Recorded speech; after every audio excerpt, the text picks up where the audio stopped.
Hello everyone, and welcome to another Howler for an hour. Well, this is one of those Howlers that we're not going to use a timer on, and we're just going to play it because we're kind of focusing on it. This is How to Escape Lost Submarine, the sequel to How to Escape.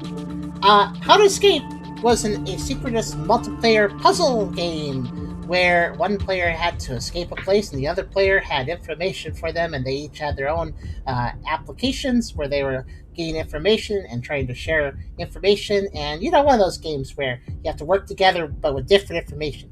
And basically Essler played this with Charem, the first game, How to Escape. The people, we got a key for that, I think, as well. So that was a Howler, I believe. And the devs liked that, and the devs came back later and they said, hey, our sequel's out. Here's a key for this too. And so we're going to go back in and play this as well with Essler, the sequel here, and we'll see how it stacks up to the first one, I suppose. The description. It was good. Was it good? Because since you played it with Charm, I don't remember very much myself. I'm just working off secondhand information. What was the first one like? I think Charm didn't like it as much because there was like a couple puzzles that didn't have very good solutions. But on the whole, it was very good. Was it the train one? I believe so. It was on a train with multiple cars, right? I think that one had pretty good presentation. Yeah, it was a train one. I just looked up the first game. Yeah, that one had pretty good presentation. I think Charm is definitely gets annoyed if a puzzle game has some puzzles that are a bit rough because you get stuck on them and then it frustrates Charm. So Charm is pretty picky with puzzle games because if there are some bad puzzles in there, it can sour it a little bit. Kind of like because you do have to solve all of them. Kind of like putting a drop of lemon juice in milk. It can kind of mess up the whole experience, at least for Charm. That's how Charm feels, kind of. I don't know how I feel with puzzle games. I don't play as many puzzle games. I know that Nikki also. We never did solidify something, but.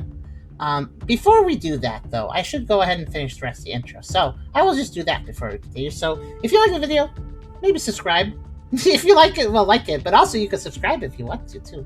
Both are very useful. Obviously, subscriptions even more so. But either or both if you want to. And if you want to come over to Twitch, hang out with us, socialize, and maybe help with puzzles when we play puzzle games, think about coming over to Twitch. It's always nice to have more people over.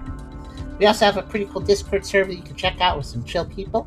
There's a coffee link if you want to help us directly monetize the content, and also a merch store if you want to buy cool stuff that we have up on offer there.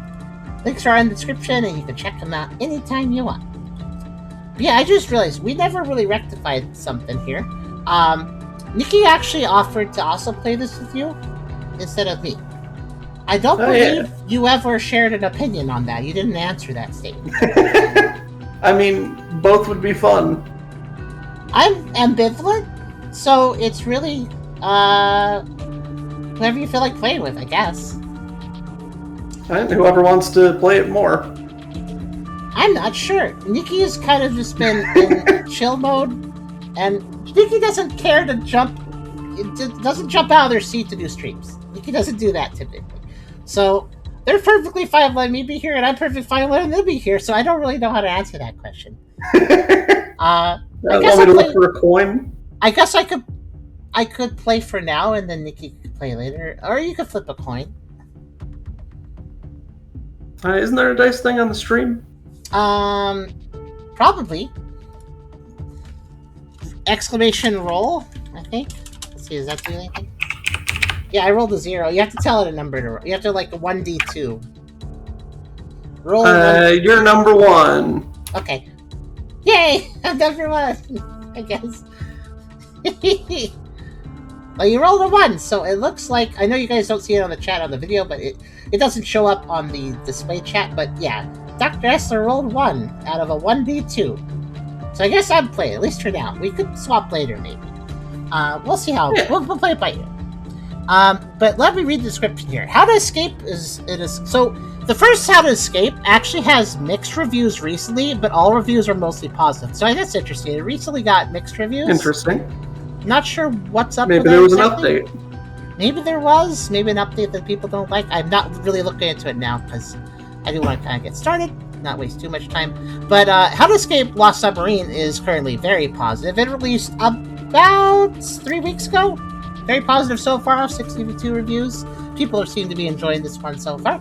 But let's go ahead and let me read the little header here. I assume the game will explain its story, but just to read its little blurb here, it says, team up with a friend to reach a lost submarine and prevent the outbreak of war. Work together on 2 devices to solve increasingly challenging puzzles, where each of you has your own unique role to play. So there you go. That's the basic premise. Let's go ahead and just hit new game. Confirm that your partner has pressed on new game before both pressing the next button at the same time. We gotta synchronize this. So when you're ready, hit new game on your app. I'm just getting my audio adjusted to where I can hear it and you can't. Fair enough. That's probably smart. Cat settled down in a good spot. That's good. This makes me think Okay, that doesn't seem to be triggering it. Okay, good. Alright. I'm ready. You ready? Are you on the next button screen? Yep. Okay, 3, 2, 1, next.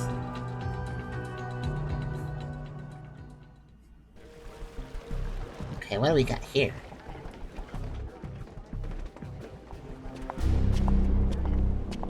Gentlemen, the situation is serious.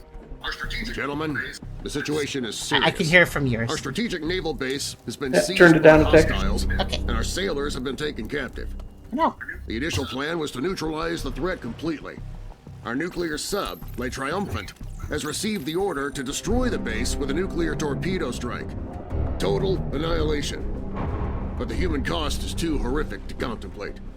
We cannot sacrifice the lives of our own sailors as collateral damage. However, a stroke of good fortune has given us a way to prevent such a massacre. The strike order has been canceled. The problem is at this moment, Le Triumphant is too deep for us to communicate with it. If that weapon is launched, there will be no turning back. Only endless war. Major Hare, your mission is crucial. Reach Le Triumphant. Prevent the launch. A deep rescue submarine is ready to deploy, but the journey will be perilous. Officer Leroy, you must maintain communication with Major Hare and coordinate all resources. This is not merely an operation to avert a single act of violence. It is to prevent the unfathomable, the collapse of civilization as we know it. I think somebody may have rushed this mission. Then in that case. Officers, this is more than a mission. It's a fight for our future. So I guess we just met our 2 characters. You're going to be Tablet Lady, Yep. and I'm going to be Hare, who needs to hurry. Makes sense. And I don't. You need to press buttons on a tablet. Rescue submarine! I'm guessing that whenever there's a next button, we should synchronize?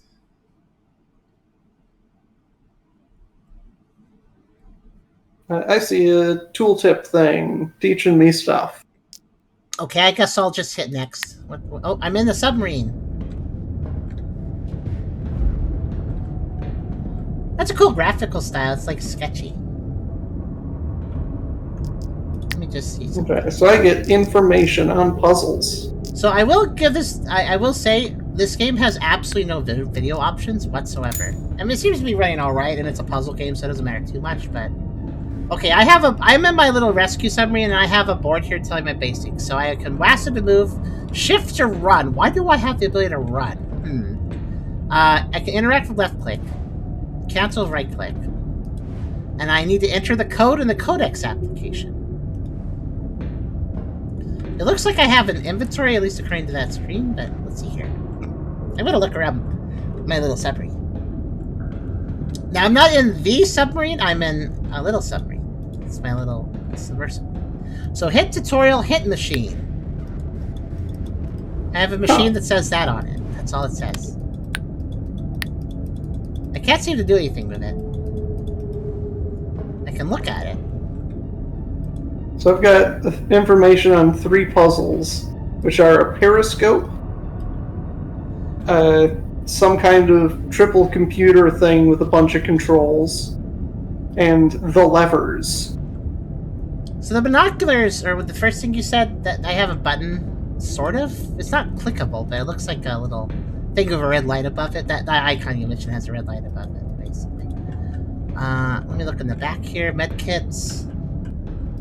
I'm sorry, fair. Also, is Keep Talking and Nobody Explodes the first really popular asynchronous multiplayer game that existed, and then that spawned other ones? I feel like that's what happened. Yeah, pretty much. There's a lot of random stuff in this sub, but not a lot of it seems interactable or important. I have a what? Oh no! If I stand in just the right place, audience, this light ray from the window turns into this. The periscope, apparently, I have a giant chart full of different lighthouse patterns and then colors and shapes, and those correlate to a chart full of numbers. No, I see. I see. It's actually a prompt saying I should put something there. Okay, so I take that and I put that there. I just put the periscope wasn't installed properly. I just installed it, so that's good. So now I have a periscope. It lets me look on the surface. On the surface, I see a lighthouse, a buoy, a lighthouse, and a buoy and a lighthouse. A lot of lighthouses out here in the ocean. They're just in the ocean. Every lighthouse has a buoy next to it. Every buoy has a number on it. Okay. The lighthouses, what are the stripes on them? Are they all different? Yeah, they are all different. One is, okay, the leftmost one is just horizontal stripes.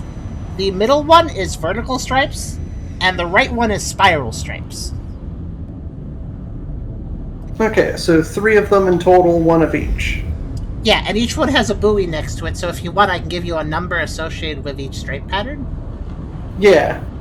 Okay, horizontal stripes is 1, vertical stripes is 3, and just spiral 1? stripes is 2. Yeah, the buoys just have a single number.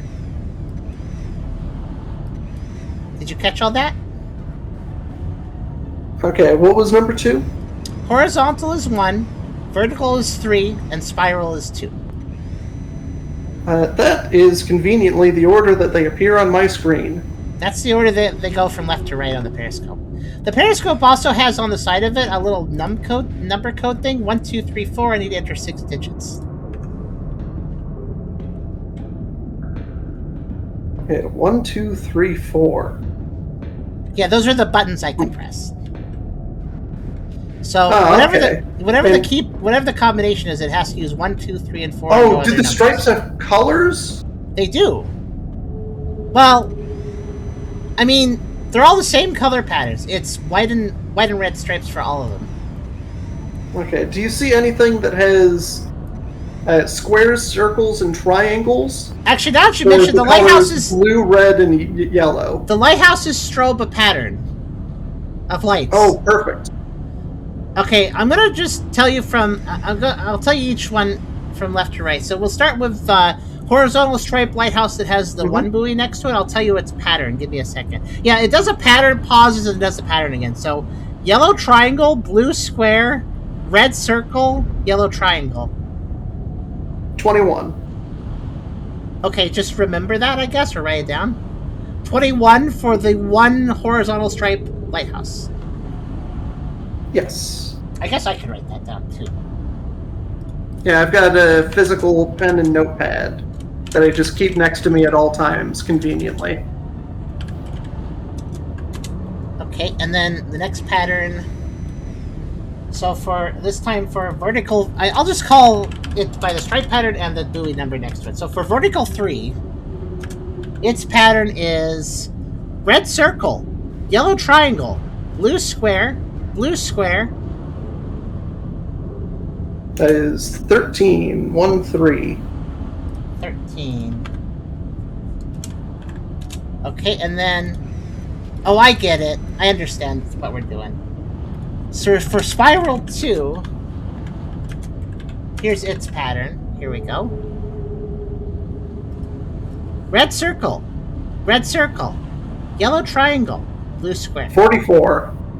So I get it. The buoys tell me the order in which to do these. So horizontal 1 is 21, spiral 2 is 44, yep. Vertical 3 is 13. I enter the numbers in that order.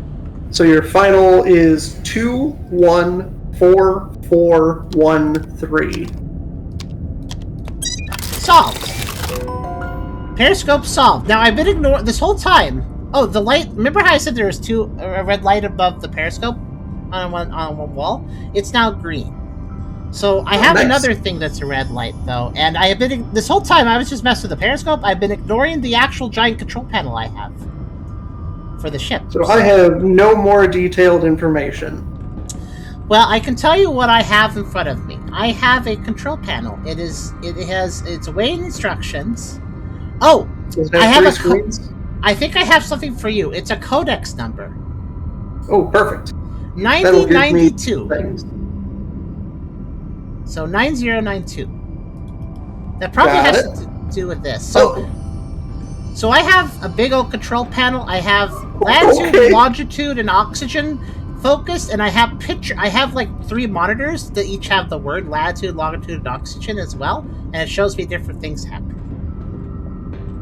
So I have like a topographical map. Oh. On the bottom left of that map, I see a symbol of like a ship that's sinking backwards, and on the top right there is a seal, and there's a big old thing telling me to touch the seal. Huh. And the seal is latitude -60. Well, I can enter that. The ship is longitude 60, and I can change. Okay, I can change the depth, and that'll tell me the latitude or longitude of various symbols. Okay. Oh, I see. Well, I can tell. I have monitors for each of these 3 categories, and they show me different things. Can you get latitude to show you fish? Just a big school of fish swimming around. School of fish, yeah. What latitude? It is latitude -120. So that's latitude I need, and then for longitude, it's just kind of looking at a big like stalagmite. It's a big old spire of rock. That's what it's looking at. Spire of rock? Is it the flat top? It looks pointy. Well, it looks kind of pointy, but I guess it's rounded at the end. No, there it is. That kind of looks like a sandcastle that's fallen apart. Yeah, I could see it. Like somebody threw a bunch of water on it. Abstractedly, yeah. And there's some like longitude 30. Okay. And you're just and then I need oxygen. Oh, you should try breathing. Oh. But yeah, you gave latitude and longitude. Do you have anything related to oxygen? Maybe. I noticed you didn't mention oxygen. There's one symbol that has... Yeah, there's a few symbols that have oxygen related to them. Okay, I need... I have a monitor for oxygen too, so it shows me a picture of kelp swaying in the water. Let's see. It's more of coral trees. That looks like a kelp. That's 14. Wait, no, there's 2 kelps. A zigzaggy kelp. They look like lightning bolts. Yeah, the other kelp is a longitude one, so it doesn't matter. Yeah, oxygen's 14. 14? Yep. Okay, that's everything then. Let's enter that. There we go. I was just given information. Oh, why is... My submersible is creaking an awful lot. Alright then. So remember how I said I have 3 monitors? They changed now. Instead of displaying random bits of the water, they now give me information. So, latitude monitor says 1 out of 3, and it displays a... I see a circuit breaker with a little key icon above. It circles the key item and demonstrates that I need that. It looks... Oh wait. Actually, I think it's like a pass card with a little magnifying glass on it, and it seems to want me to put in the hint machine for what the graph is telling me. Huh, do I have that here? Oh, I see some other panels opened. Oh, I see. So I have some new control panels that opened up. And it's saying I need to take the card. And then 2 out of 3, levers, hint 1, and then 3 out of 3, XXX, hints. So it's telling me how to use the hint card, but do I want to? I think on my information for the levers, it specifically tells me levers are used to open the hatch. Warning, this machine is quite temperamental. you'll have no choice but to use a hint card if you want to get out of the rescue submarine. I have to do it? That's what my information tells me.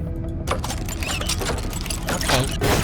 So I think that's the hint tutorial to make sure that we know how to use a hint if we need to. Alright, well, so basically I had to hunt down the hint card and I gotta use it on the hint tutorial. And I got a code.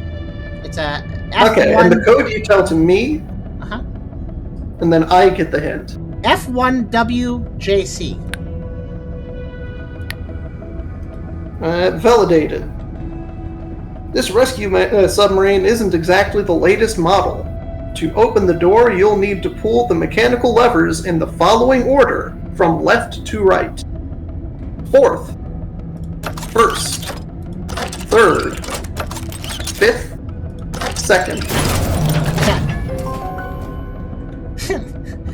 This is the only hope for humanity to avoid endless war and destruction. Anyways, you were using an outdated model to send you there. Like, okay, cool. Games only had a hand. I don't know, but like, man, this is very sloppy. Okay, I'd open a door so I can... Also, why didn't they give us the number for this? Okay, you play the rescue... Because when it comes to a puzzle game, some stuff must be arbitrary and convoluted to make an excuse for a puzzle.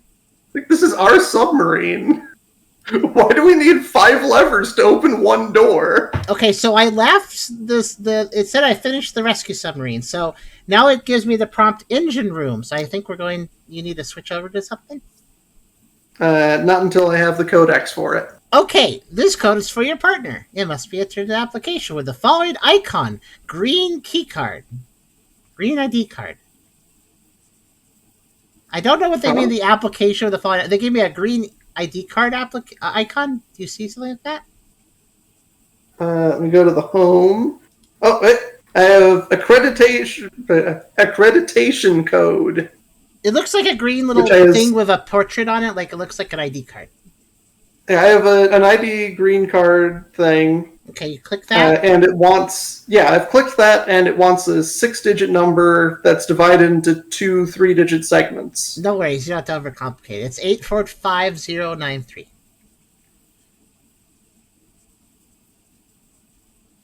Valid. Okay, I'm going to hit next. I'm hearing a thing. Oh, yeah. 3 hours before. Hello? Is anyone here? Hooray, do you copy? Report.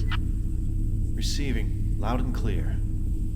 I'm inside the sub, but it's empty. That's impossible. Is there any sign of a struggle? Damage? So far, everything seems normal. It's like they just vanished. Hooray, remain vigilant and keep me updated. All right. I'll check the rest of the sub, one area at a time. Maybe I'll find some answers.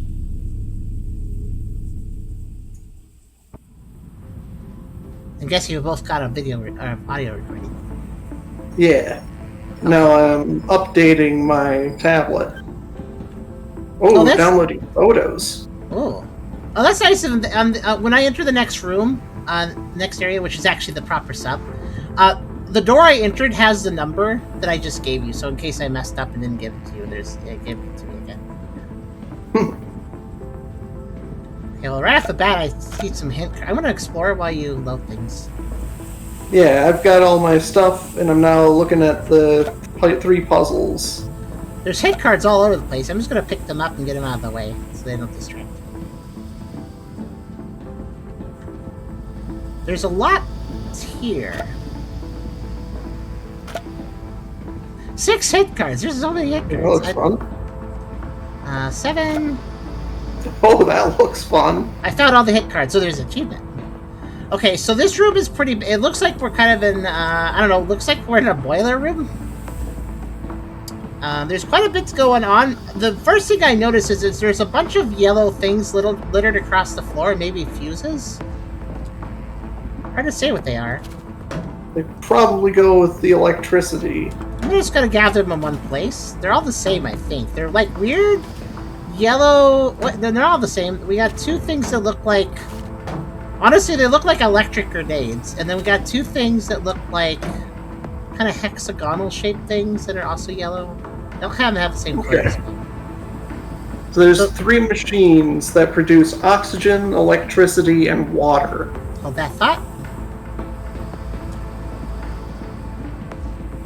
Well, this probably produces... Well, that's going to eat oxygen, so not that one. Maybe electricity. That probably produces electricity because it looks like a furnace.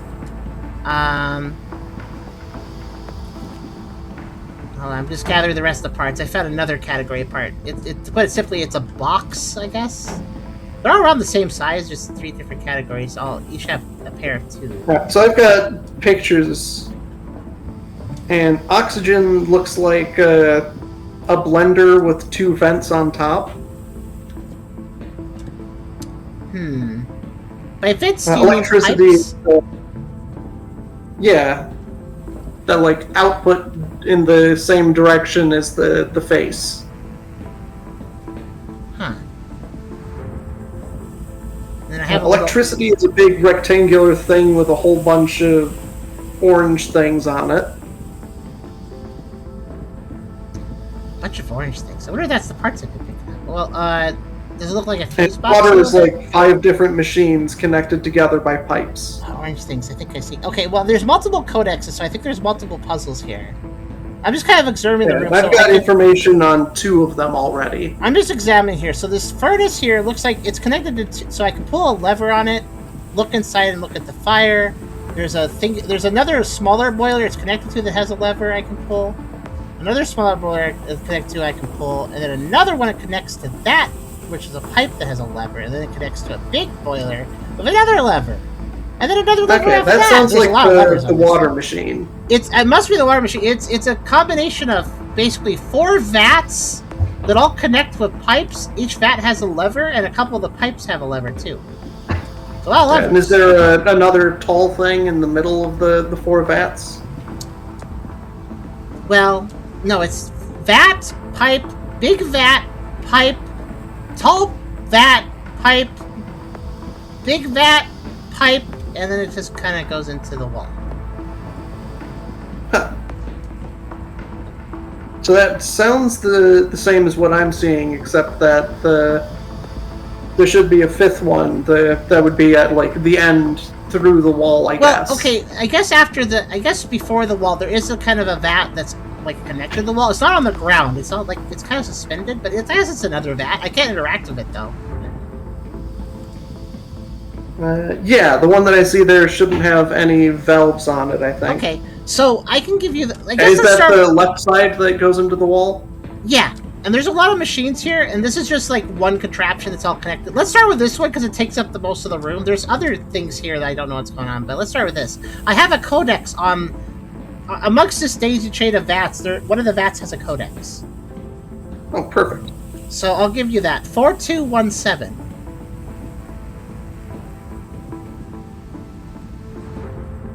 This looks very unsafe, like this daisy chain of steam and boilers.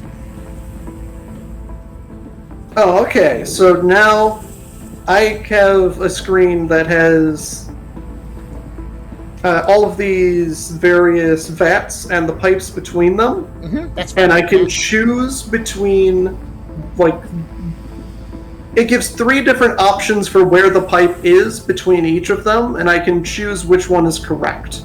Interesting. Here's what I got, okay? Let's go right to left, because that's kind of how these pipes go. The right vat doesn't have a lot going on. It says smaller one. It's got kind of an orange light on it, I guess you could say. Does the pipe go up or to the side? Well, it goes up and left, and then back down into the next boiler. Okay. So it's like an upside down. So that's that one. Okay. Yeah. That guy has a lever on it. Next thing is the big boiler it connects to has a lever on it. Notably has a glass window I can look into, and I can see a flame. So is the pipe coming from that one in the middle of the top, directly above the window with the flame, or to the left? When you say pipe, you mean from the first vat or going to the third vat? The pipe that is going from the second vat to the third. That's on the left side of the second vat? Very much on the left side. Okay. That's that one. Okay. And yeah, fire window. And then that pipe that we just talked about, it goes up, then down, then up, and then sideways into the third vat, which is a very tall one with a top section that sticks out. It goes up and then down and then up? Yeah, it's like an S if you tipped it over on its face. That sounds like the other one that I see, which comes out from above the flame.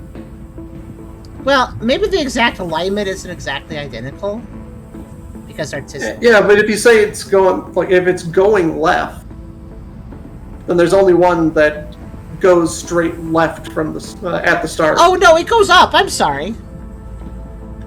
Okay.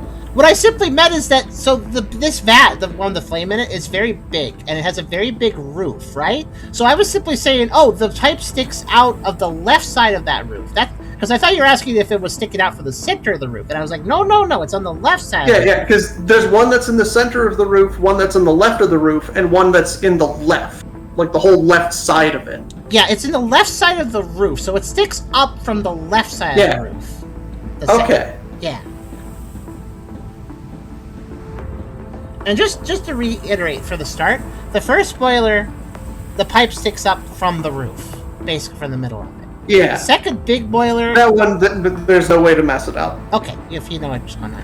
So yeah, the big boiler, left side of the roof, sticks up, does an S squiggly, and then with the third boiler, it's a tall boiler with... It's a weird shaped boiler, because it's got a boiler section, and then it's got a pipe above it. It's a very short pipe, and then there's another little boiler section on top of that. Part. Yeah. And then... So the three options for that one comes out of the top of the big segment, one comes out of the middle of that big segment, and another one comes like another halfway down from there. Let me work right to left, because I'm not exactly sure what you're specifying. The squiggly S that goes from the second boiler to the third, it squiggles into the right side of that weird top boiler section of the third boiler. So it goes into the right side of the third boiler. At the top of it.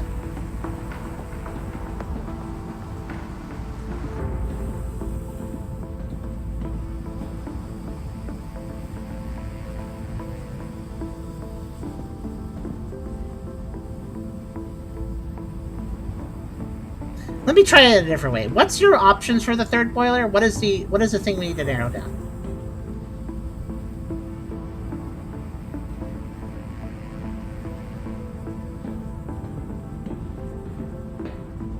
Oh, a timer. Look at that. Essler? Where did he go?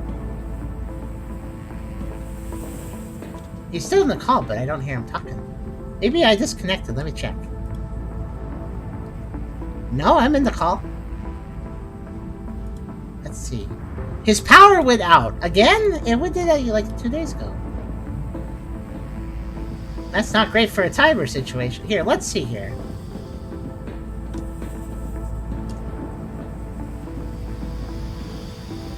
What else could I do while I wait on him?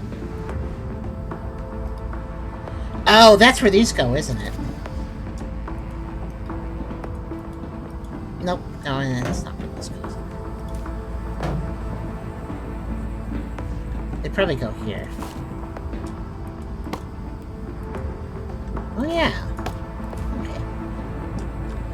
I'll park them in front of this machine.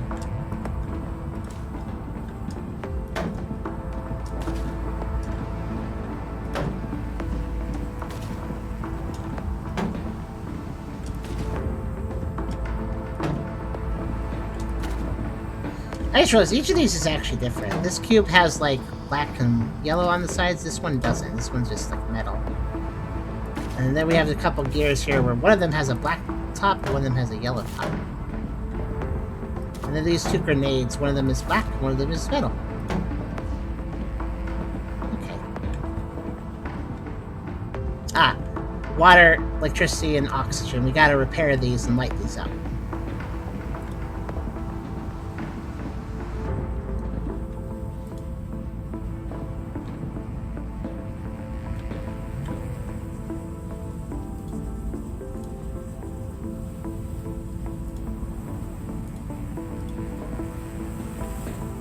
And yeah, we got levers.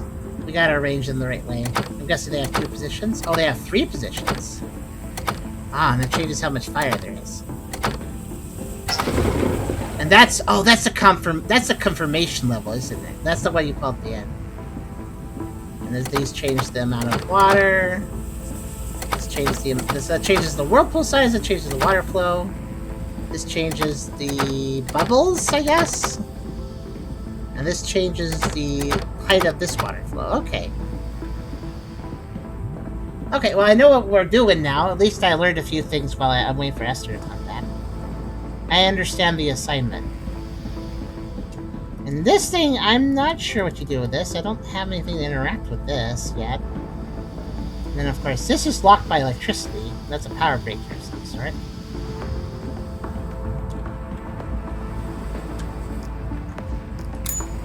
Wait, if I pause, does that, like, actually pause? 25, 25, 25. It does actually pause. That's good.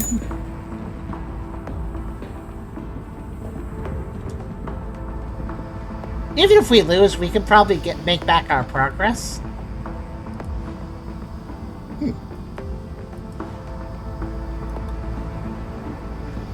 Pretty fast. The puzzles will probably change, but how they work will probably stay similar.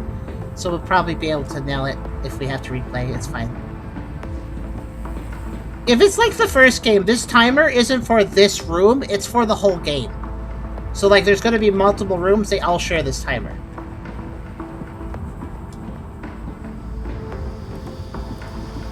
Because I'm starting to remember the first game now.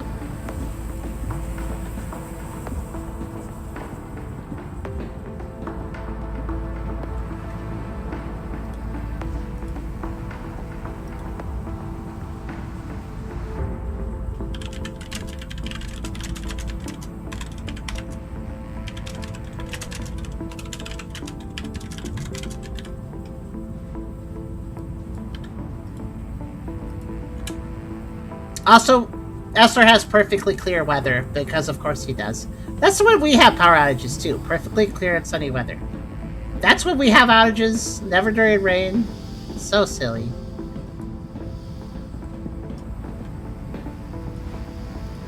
Oh, I need more of these. Okay.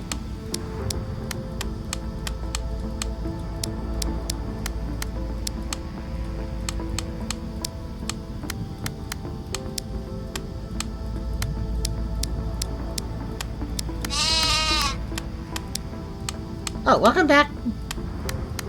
Oh, Hi. I'm alive.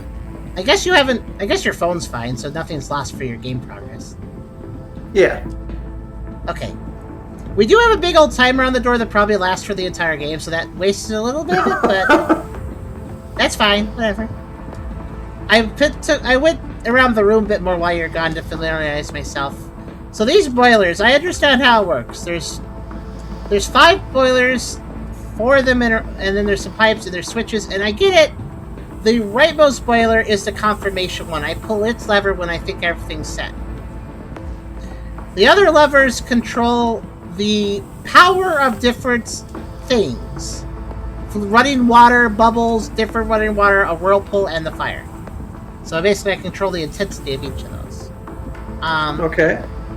Anyways, let's get back to... I need to restart, though, with you, because we were starting to drift a little bit. So the first... Let's go right to left. Keep in mind, I'm always saying right to left when I say this. So, the first boiler, pipe out the top, U-shape, Yep. goes in the top of the second boiler, the big second boiler.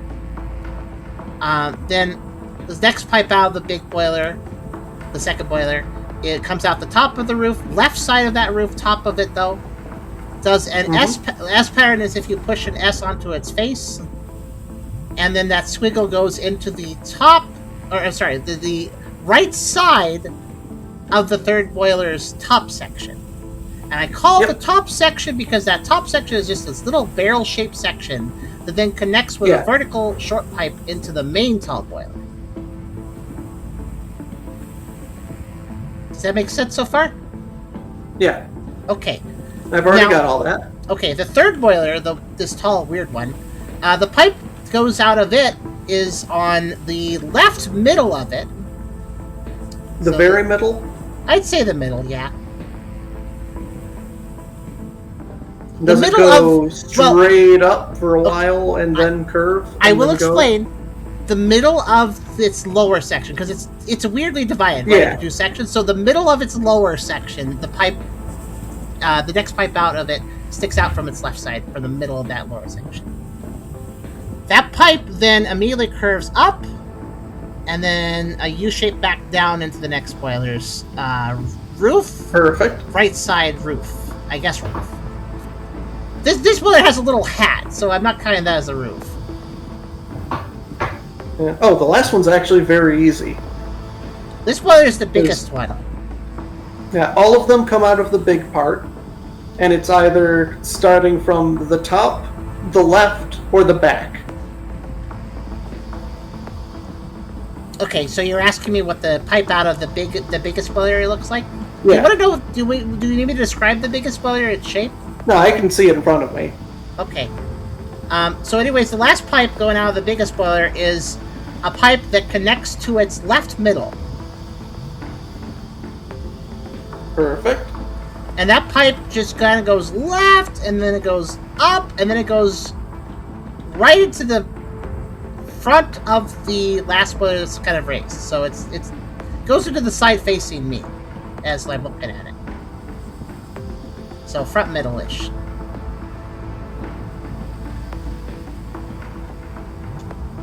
Which for me, the pipe kind of does a kind of a tilted U shape, I guess.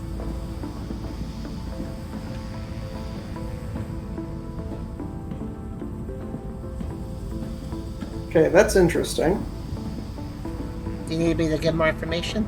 No, because I put all of those pipes in, and the validate button doesn't do anything.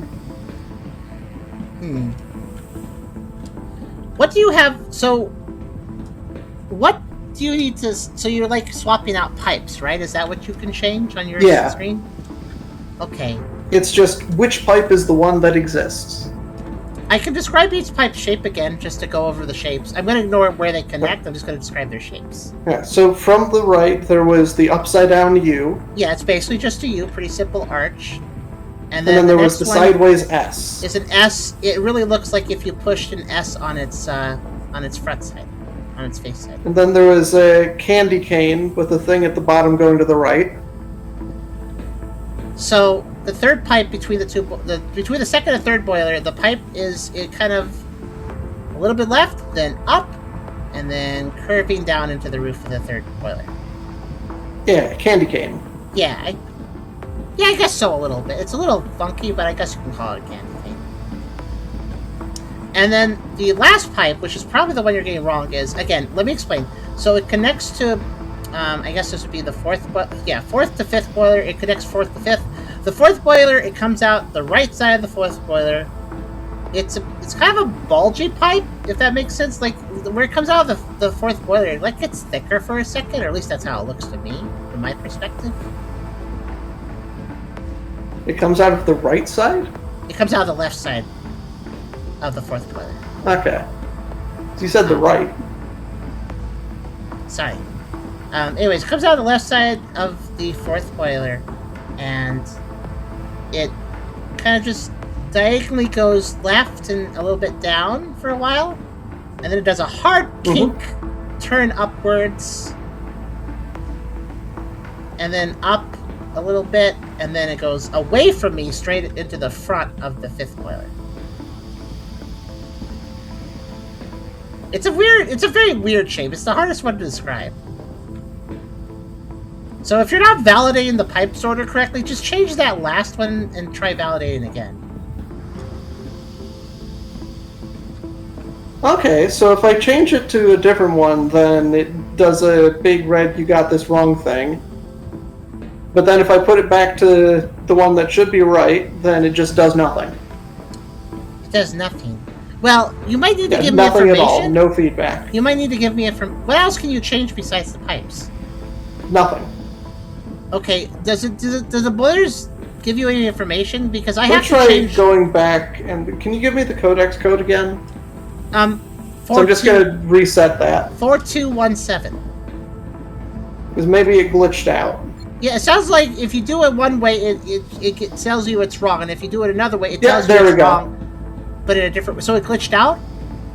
Yeah, it just glitched out. So we actually That had... was the correct answer. Alright, so you're probably going to give me information about elements and bubbles and fire and stuff. That's So let's start right to left. Yep. So on the right side, I see the second boiler has a thing pointing to it. It's specifically pointing to the left of the two valves, and it has fire.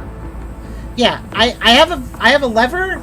I have a window I can look in to see fire. I can control. This lever has 4 positions. First, top position is there's just embers. Second position, there's a little tiny flame. Third position is there's a bigger flame. Fourth position, the whole damn thing is on fire. It's the whole thing. It's very super on fire. Super on fire. Okay, next boiler is a whirlpool boiler. Yes, there is a little whirlpool that's going like maybe a quarter of the way up. Yeah, that's the smallest. Wait, okay, it's is like there bubbles? in line with the diagonals. Is there bubbles with it too? No.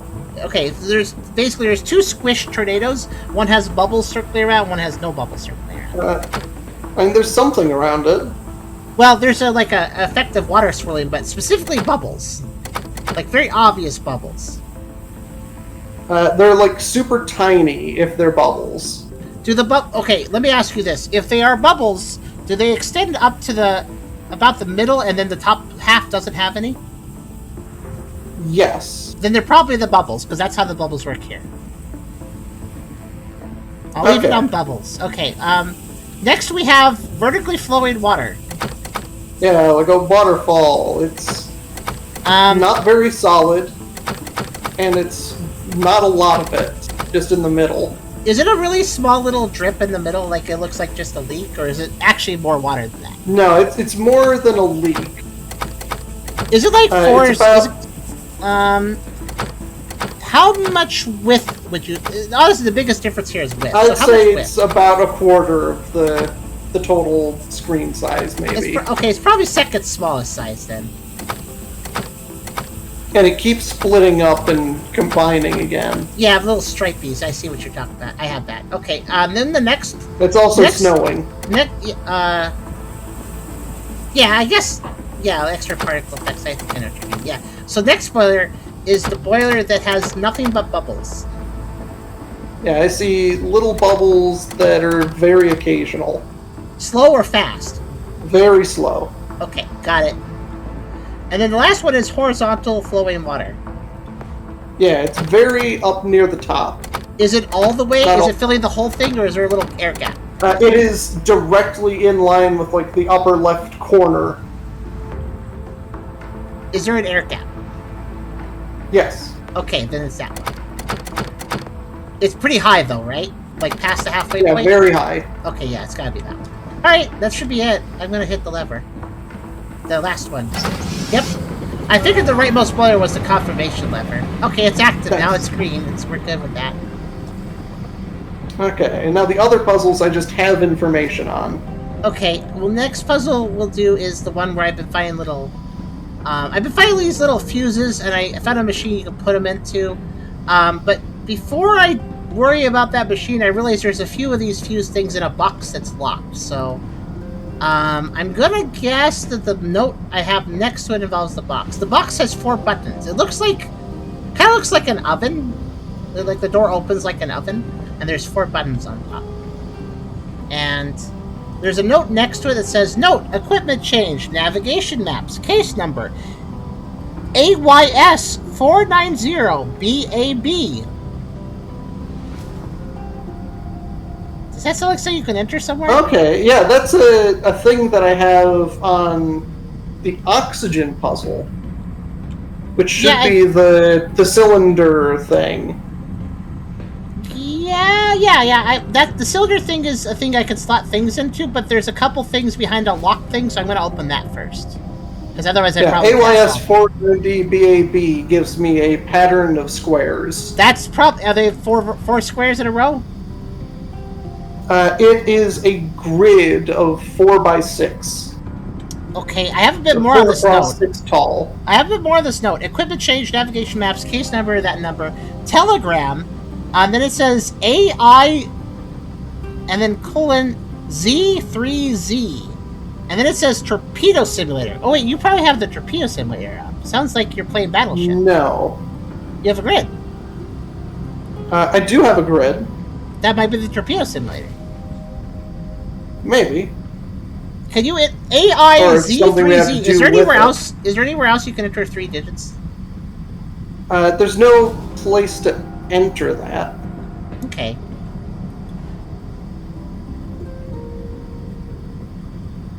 This is part of the case number note. Like, it's one full note. It says case number, and then it says this other stuff on the same thing. Yeah, I don't currently have anything for that. Can you do anything on that screen?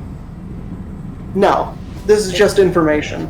Okay, what's the grid? Describe the grid. Tell me what you got.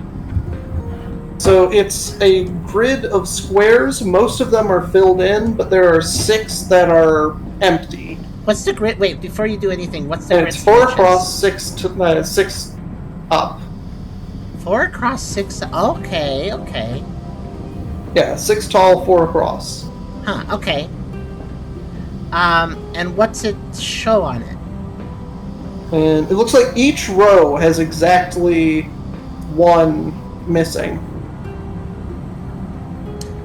If you So were to look maybe at, order? if you look, let me just ask this: if you look at this as columns, how many lit squares are in each column, left to right? 2, 1, 2, 1. Thank you. Let me try something.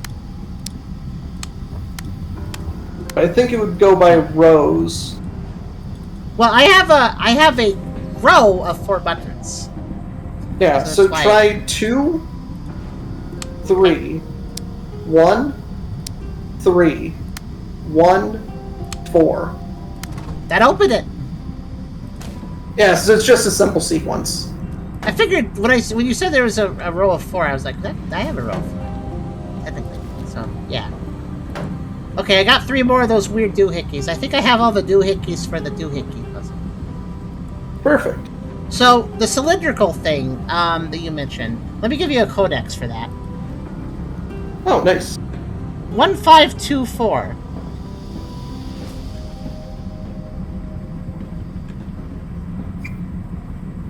Oh, okay. I see. Oh no, I have a 3D view of a particular part that Okay. I probably have to describe to you. So let me describe the machine first before we do anything. So Oh, it is. I have 3 particular parts in 3D. Okay, let me describe the machine. Don't worry. So I have a machine here that lets me slot these weird parts. I can slot 3 of them. I can slot 3. So what we have here is this machine has look like little tuning forks sticking out of the left side and the right side, and they both stick to the middle. The middle has basically a little rod on the top, little rod on the bottom, and I kind of put these pieces in that, and then it puts it in the center. Basically, I stack them. Stack 3 things. Okay. And you have 3D view of 3 parts, right? Yeah. Well, I have all these weird parts, and they all look a little bit different. So basically, you're gonna help me pick out 3 of them, I guess.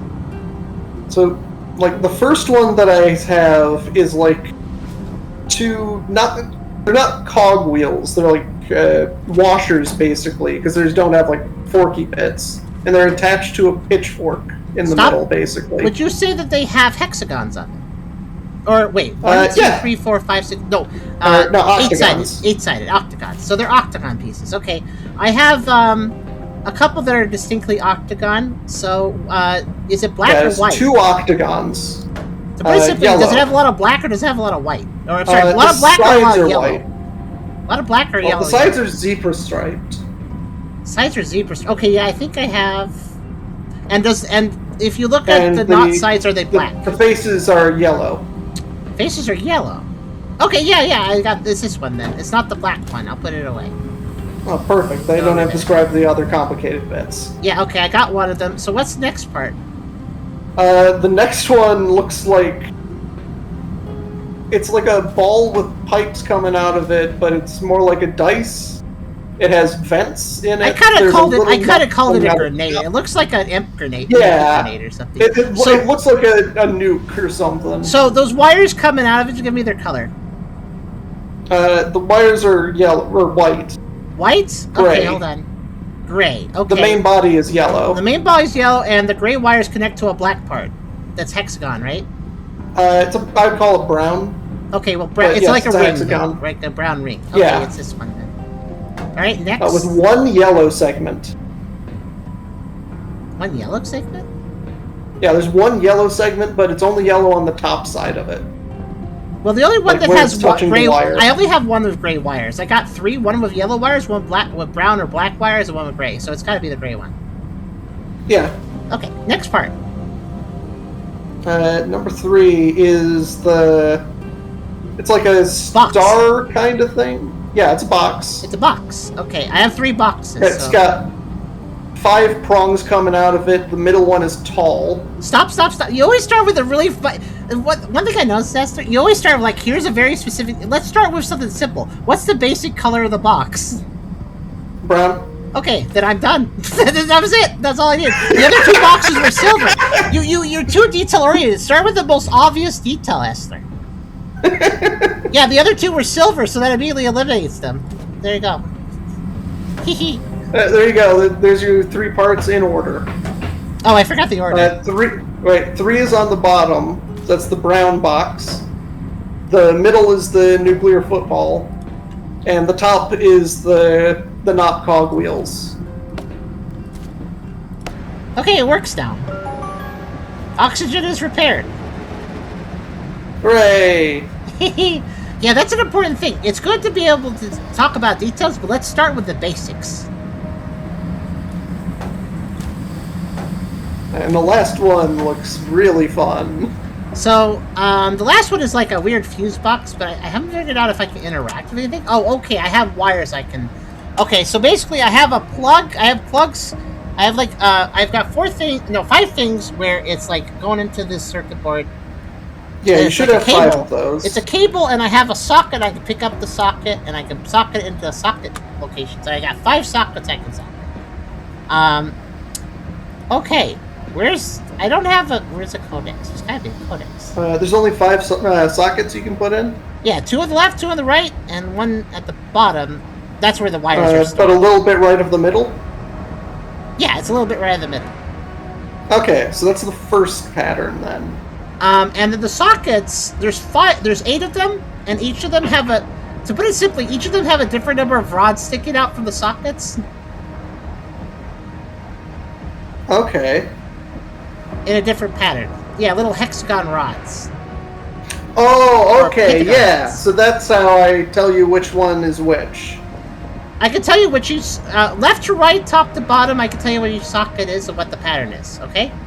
It looks like there's room for a total of 7 rods in each of these sockets, and they're in different arrangements of different numbers. Yeah, there's 7. There's a little hex thing. Yeah. The upper left one is all rods are filled in except the middle one, so it's a little ring. That's wrong. That should be the next one down. Well, that's just where it is for me. Yeah, like so you should put that in the next one down. Well, I mean, I have 5 plugs, so I don't even know which one's to plug in. Yeah, all of let them. alone the order. Yeah, I got 5 plugs and 8 sockets. Right, I got 5 plugs, 8 sockets, so clearly I'm not using 3 of these. So I was just going to describe each one, and maybe we can figure out which 3 to ignore. No, you said you only had 5 sockets. I have 5 plugs, 8 sockets. Okay. Okay. So I can't plug in. So I can't plug every socket. They're currently in one of the valid patterns. Okay, so I mean, wait, is there multiple patterns of the 8 sockets with different arrangements of rods for you? Yeah. So the way that I'm seeing it is that I can see 4 different possible patterns. One of which has the 5 plugs arranged exactly as they are for you right now. And on the right side, it shows me 5 different plug variants that would go into that pattern. So that perfect arrangement that you found, the plugs, not the 8 sockets, but the 5 plugs, 2 of them are in the upper left, two of them the upper right, and one of them is on the middle right. Sound right? Yeah, that is one of the valid arrangements, but I don't think that... I think that's a red herring. Really? But that's the... Do you have... But... So I think it depends on what the different plugs are. So you gave me the one that has like all white around it, but black in the middle. And that appears in all 4 of them. Why'd you say white? The rods that are in this are like a golden color. Like a metal bronze? Okay, so what was in the middle? The middle of what? The one that you described to me. Which, are we talking about the plugs or the sockets or the entire plug board? Okay. So the 8 sockets all have a different arrangement. The plugs are all identical to each other. They're just They're plugs. all the same?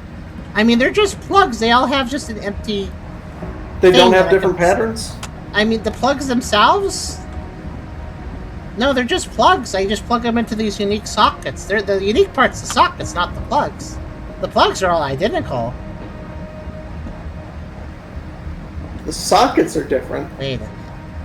Yeah, the sockets are the weird part. The 8 sockets each have a... Like I said, can you visualize a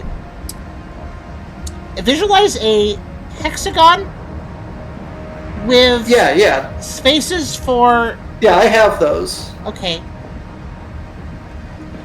Yeah, the socket. Yeah, so you were describing a socket. Yeah, the sockets that the plugs plug. Just to be clear, the plug is the part that you grab that's connected to a wire, and then you put it into the wall. The wall being the socket, basically.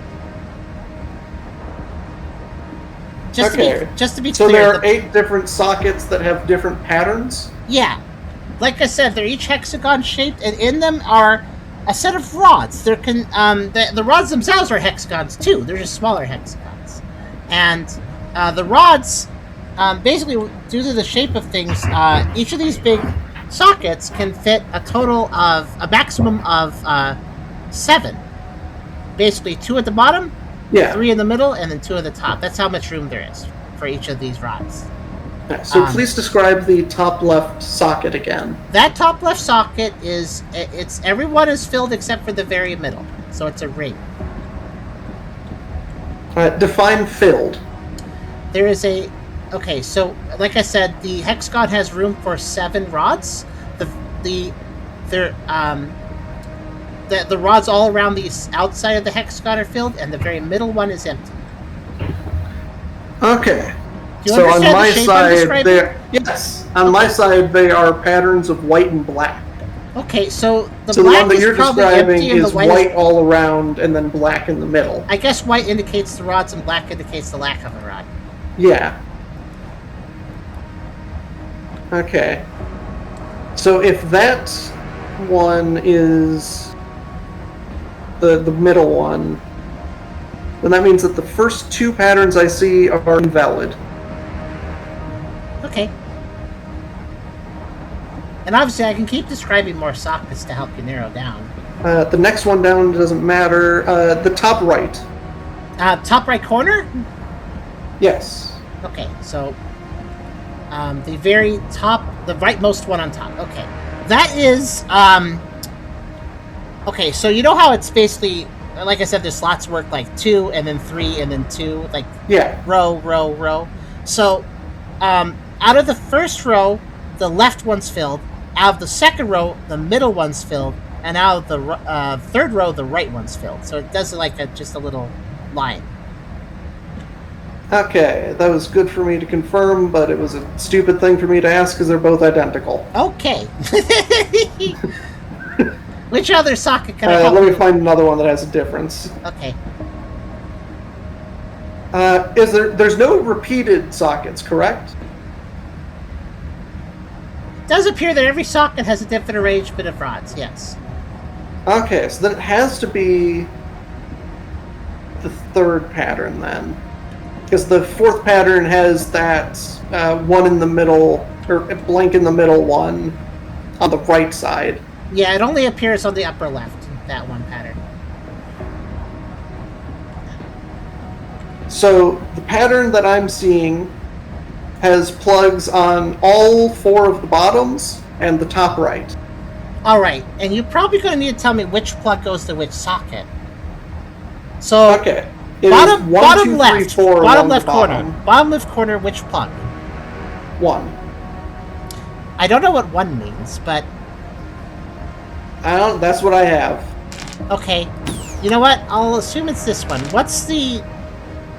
Okay, next one to its right. Again, looking at the What bottom. are their differences on your end?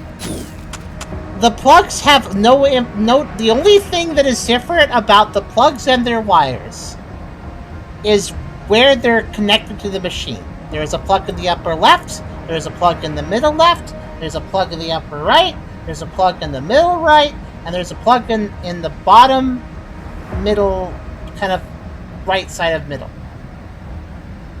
Yeah, and you need to have 1 on each of the bottom row, Maybe it and doesn't then 1 matter in the which upper order? right. You could just try it. Yeah, I don't think so. They're just plugs. So, just to confirm, the entire bottom row and then the upper right row. Yeah, the whole bottom row and the top right. Well, I just placed each plug that was... I just placed plugs into each of those sockets and nothing happened. There is no button to press, as far as I can tell. There's nothing I can press to, confirm. Oh, wait. No, that one doesn't work either. Because that one also has the middle one in a different position. Oh. Well then... Yeah, every pattern has that one in the middle one, or none in the middle one, in a different position than where you described it. There's none that has it in the upper left socket? Nope. It appears in all 4 patterns, and it appears in a different position. Then maybe what you need to find is... Maybe what you need to find then is... that you need to find one that has the same 8 sockets as mine, even if they're in a different position.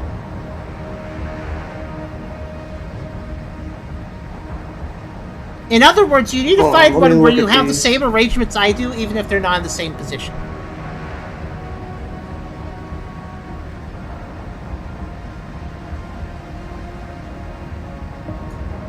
Where do the plugs go to? The sockets. Yeah, what are they connected to? Wires. Where do the wires go? Well, I guess little metal panels on this bigger circuit board. You know this. You asked me earlier, oh, is that one in the middle, a little bit to the right? That's the thing you were describing. That's what they connect to. Yeah, but what's the other end? The other end of what? Oh, you mean the plugs? The plug. You're asking me to describe the plug, the plug at the end of the plug, basically. Right? Or is it just a standalone thing? You just put it in there and it doesn't go to anything? I put it in there and it doesn't go to. I don't know what that means, Essler. What does that mean? Is this connecting that part to something else? Well, yeah, we got the 5 rectangular metal panels that we had to find the arrangement of. The things that are the middle ones are a little bit off the right side, so it's not in the exact middle. So those are metal panels, right? And there's a wire coming out of the left side of these panels, and that wire connects to a hexagon plug. And the hexagon plug is just a dark brown, and it matches. Obviously, it's a hexagon plug because the sockets are hexagon, so it just it's got to be the same shape. So it connects to the hexagon socket because it's a hexagon plug. Because they have to be the same shape, or they wouldn't fit. Okay, because the way that I do not see those with anything in there, I just see I see is it an arrangement of 2x4? Okay, please elaborate on what it is in this situation. Those sockets. Are the sockets 2x4? Yeah. Are they in a grid? Not really. Let me explain the entire setup. I have a giant, so it's like a breaker board. It's rectangular. It's a big old rectangular board. The 8 sockets are in the top middle of this giant rectangular board in their own little rectangle, in a row of 4, and then another row of 4. Okay, so it is 2x4. It is a 2x4 of sockets. It is in the upper middle of this giant rectangle that also houses the plugs. Okay, I understand the arrangement now, and I get the assignment. Okay, I don't know what that helped, but I'm glad I did. Yeah, so now I know the top left plug has to go into the socket that has the top and the bottom empty. Top and bottom empty? The top rows so just and the middle top rows and bottom filled. rows? So Yes. basically a horizontal line. The horizontal line. Yeah, just horizontal line. Yeah, okay, placed. The one below that goes into the one that is all filled except the middle. Okay. The one on the bottom goes into a diagonal row that is top left, middle, bottom right. I only have one diagonal row. Pretty simple. Okay. The next one up, so not the top right, but the one below it, Yeah. goes into a vertical dog bone. Okay. And then the last one goes into all but the top row. I can barely see that one because the wires were in the way at that point, but I know which one it is. That opened the door. That was it. So I guess Okay. what was the missing bit of information that I need to tell you? It was like you didn't understand that everything was on the same board, I guess? Yeah, I was thinking, the way that you were describing it, it sounded to me like the plugs were coming out, like where they were already in sockets that were in those positions that you were describing. Oh, no.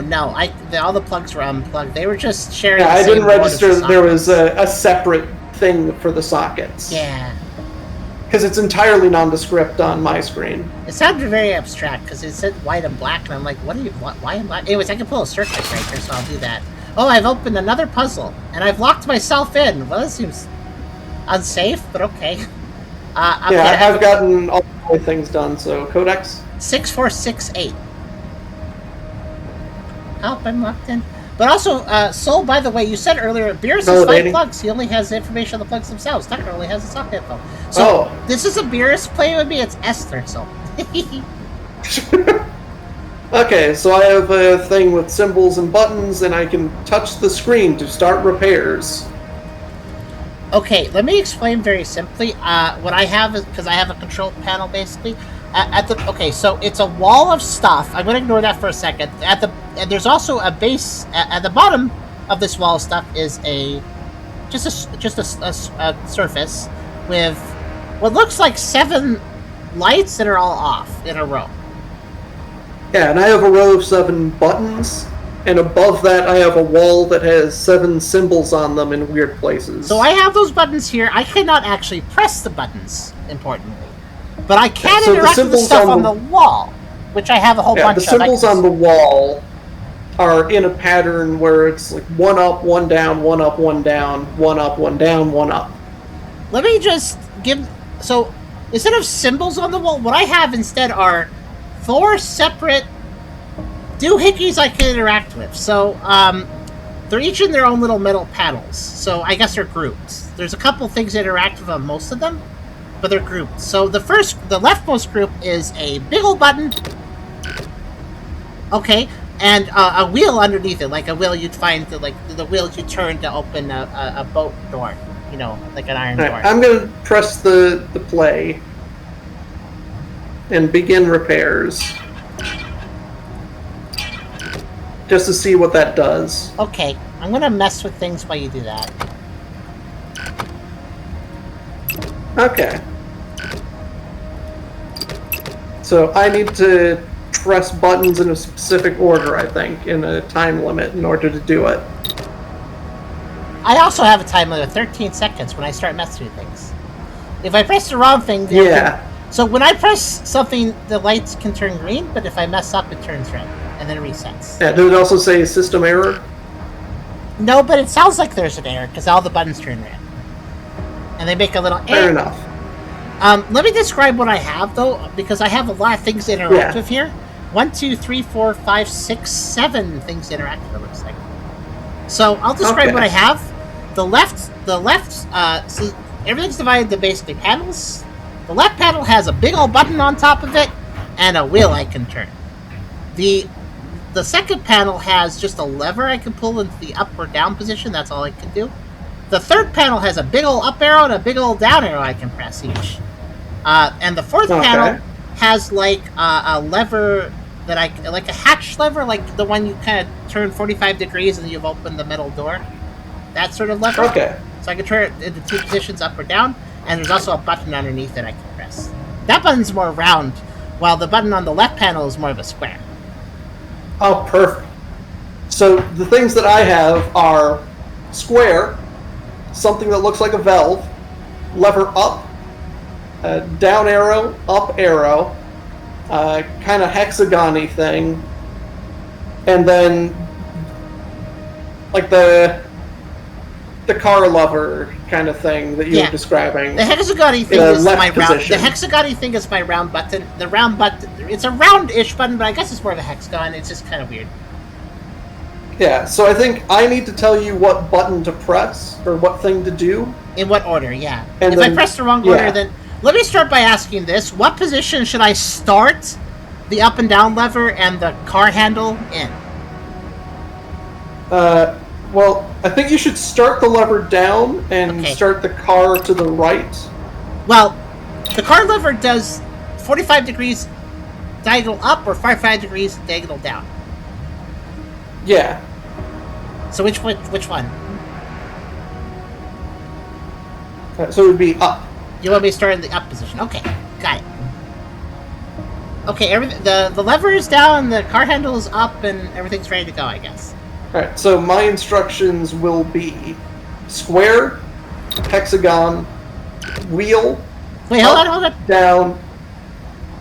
When you said square hexagon, did you mean square button and then the hexagon button? Yes. So when I hit the hexagon button, it immediately threw an error, so that didn't work. No, I'm describing what my instructions are going to be before we start, so that you don't get confused in the middle of the 13 seconds. Oh, okay. Let's describe them from left to right then, instead of bouncing it around, because that really confused me. I thought we were doing the sequence. Okay. So my instructions will be square for the square button, wheel for the wheel, lever to pull the lever up, down for the down button. Down arrow? Okay. Yeah. Up for the up arrow, hex for the hex button. Okay. And then car to put the car into the down position. Yeah, and we don't need to say lever up or lever down or car handle up, car handle down, because I've just changed it. Yeah, because there's only one instruction for There's that. only one way I can change it, so just say what it is and I can change it. Yeah. Okay, Yeah. I'm ready. That's So you have enough. okay. 3, 2, 1, up.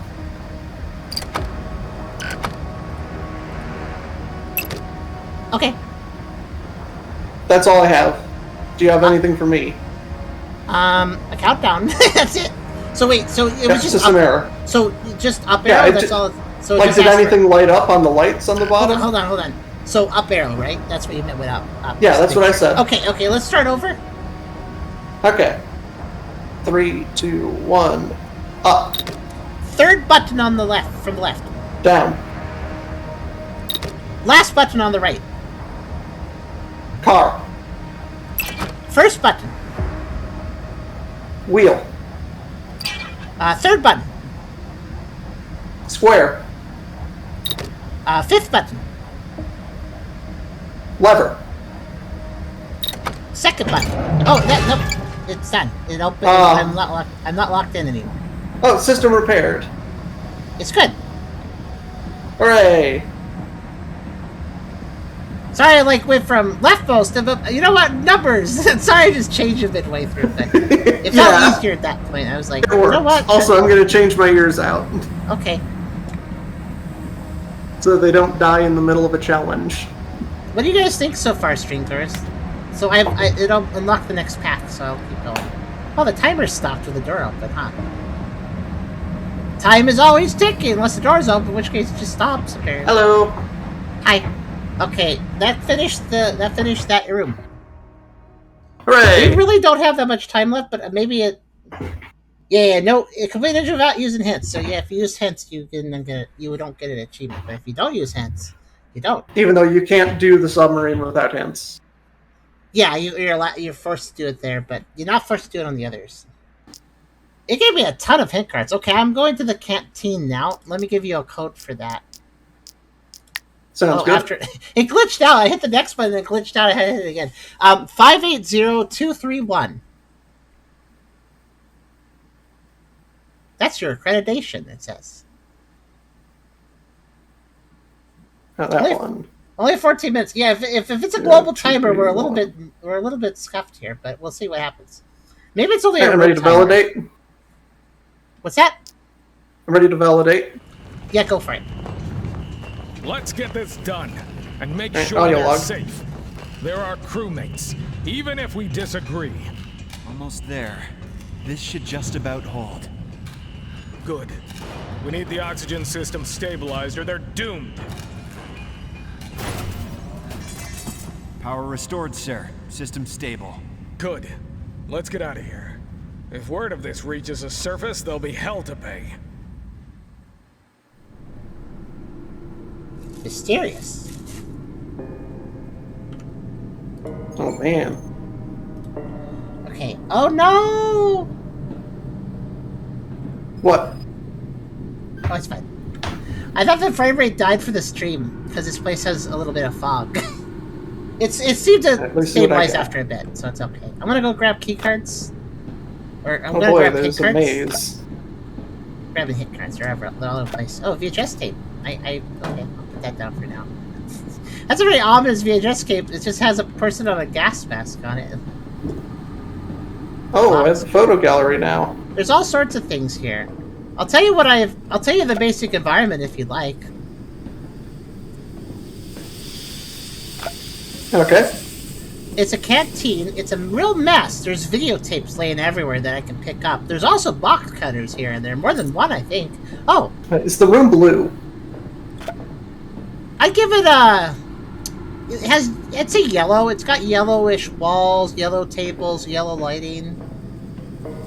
Okay, I think that's this picture then. It's pretty yellow. Do you see a projector somewhere? Maybe. Give me a minute. I haven't fully explored the room yet. Found a board. Okay. The game tells me when I've picked up all the hint cards in the area, so let me just try to find them all first. Gets them out of the way too, so they don't distract me. A projector. I'm looking for it. Oh yeah, I found the projector. It's red, if that matters. Okay, so that's the one that I have in my information, not the one that I have in the picture. Okay, I'm looking. Oh boy, I have a whole ship's log. I found a secret hit card. Put that down. Okay.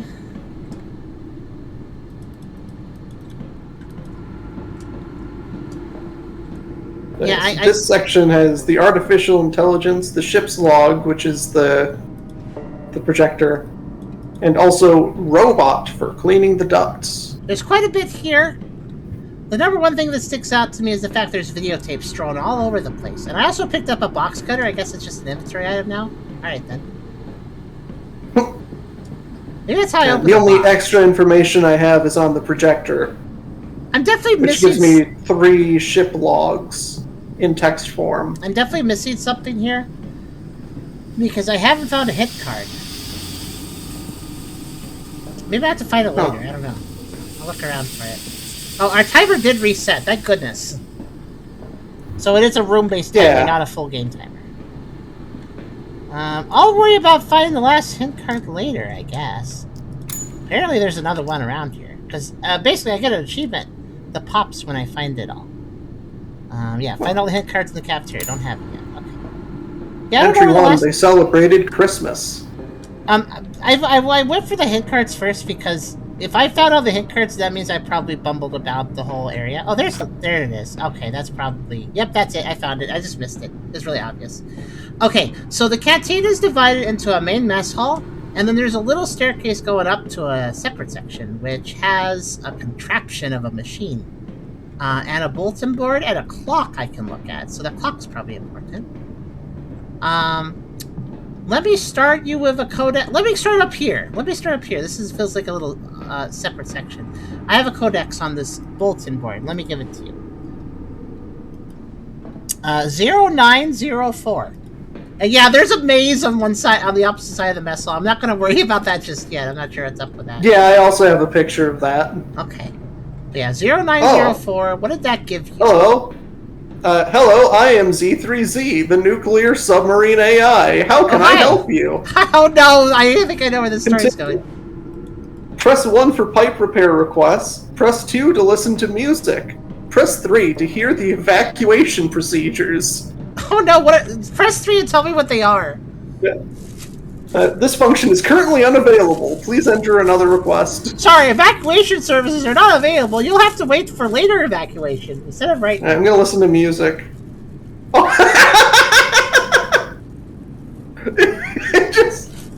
it gives me part of the OST for the first game. No, just one particular song. That's cute. What's the third option do? Well, the first option was pipe repair request.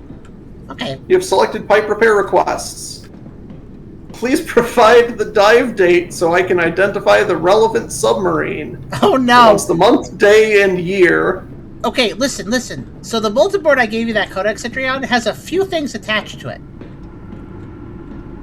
Mm-hmm. I'll go in order from least to most important, at least for the way I can tell. First off, I have a map. It looks like Europe. Looks like I have England and some of France and stuff, and it says start zone, and it gives me a green area of this map area. And it's kind of a big area. It covers a few different places, so that's interesting. Next thing I have is a note that says order for January 1st, 2 kilograms of potatoes per day. That's a lot of potatoes per day. For each workday, we'll need 3 bottles of wine in addition to the 2 daily bottles. Everybody's getting 2 daily bottles of wine? This is very daily bottles of wine! These are 90-day trips. Add 5 bottles for poker nights. Oh yeah, of course, more for that night too. They're bringing over 200 bottles of wine. They're getting drunk and eating tons of potatoes, and that's it. Per person, 200 bottles of wine.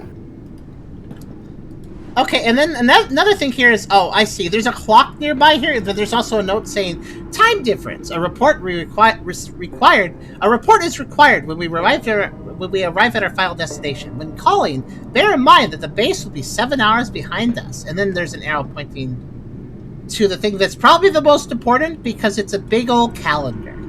And this is probably... Mm-hmm. So it's a 2024 calendar. It's a partial calendar. It gives me January, February, March, and April.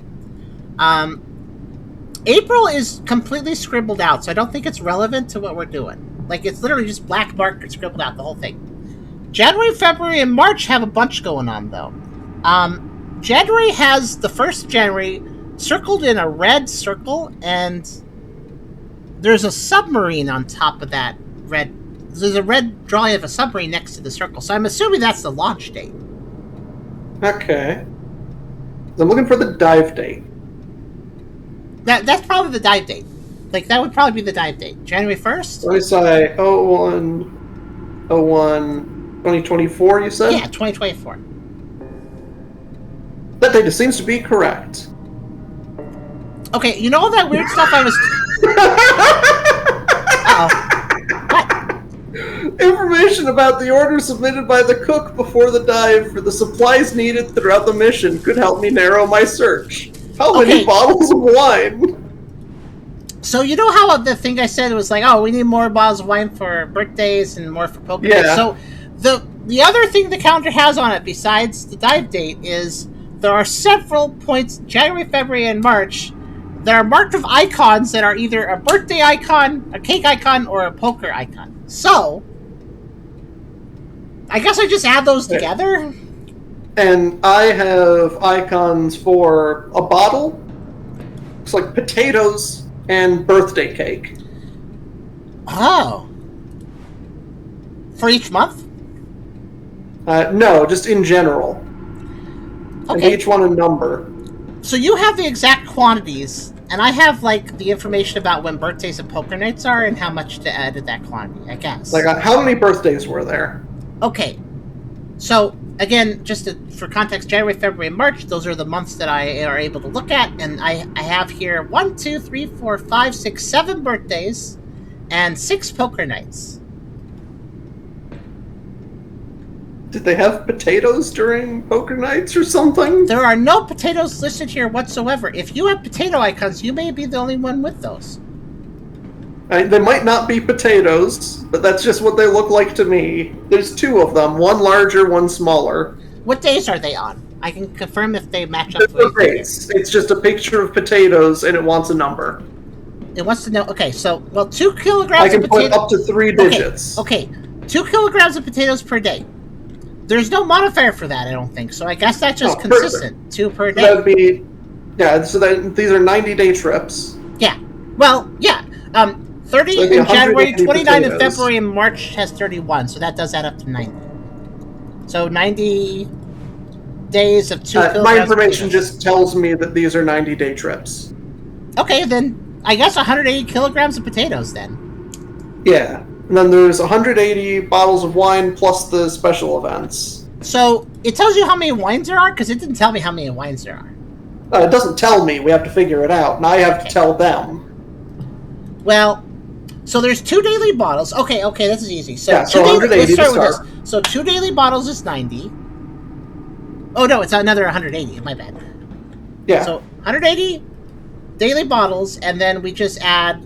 So, you did you write down how many birthdays and poker nights? Yeah. How many birthdays? Okay, 3 times birthdays. For how... So that's another 21, so 201. And 5 times poker nights. How many poker nights were there? 6. So 231.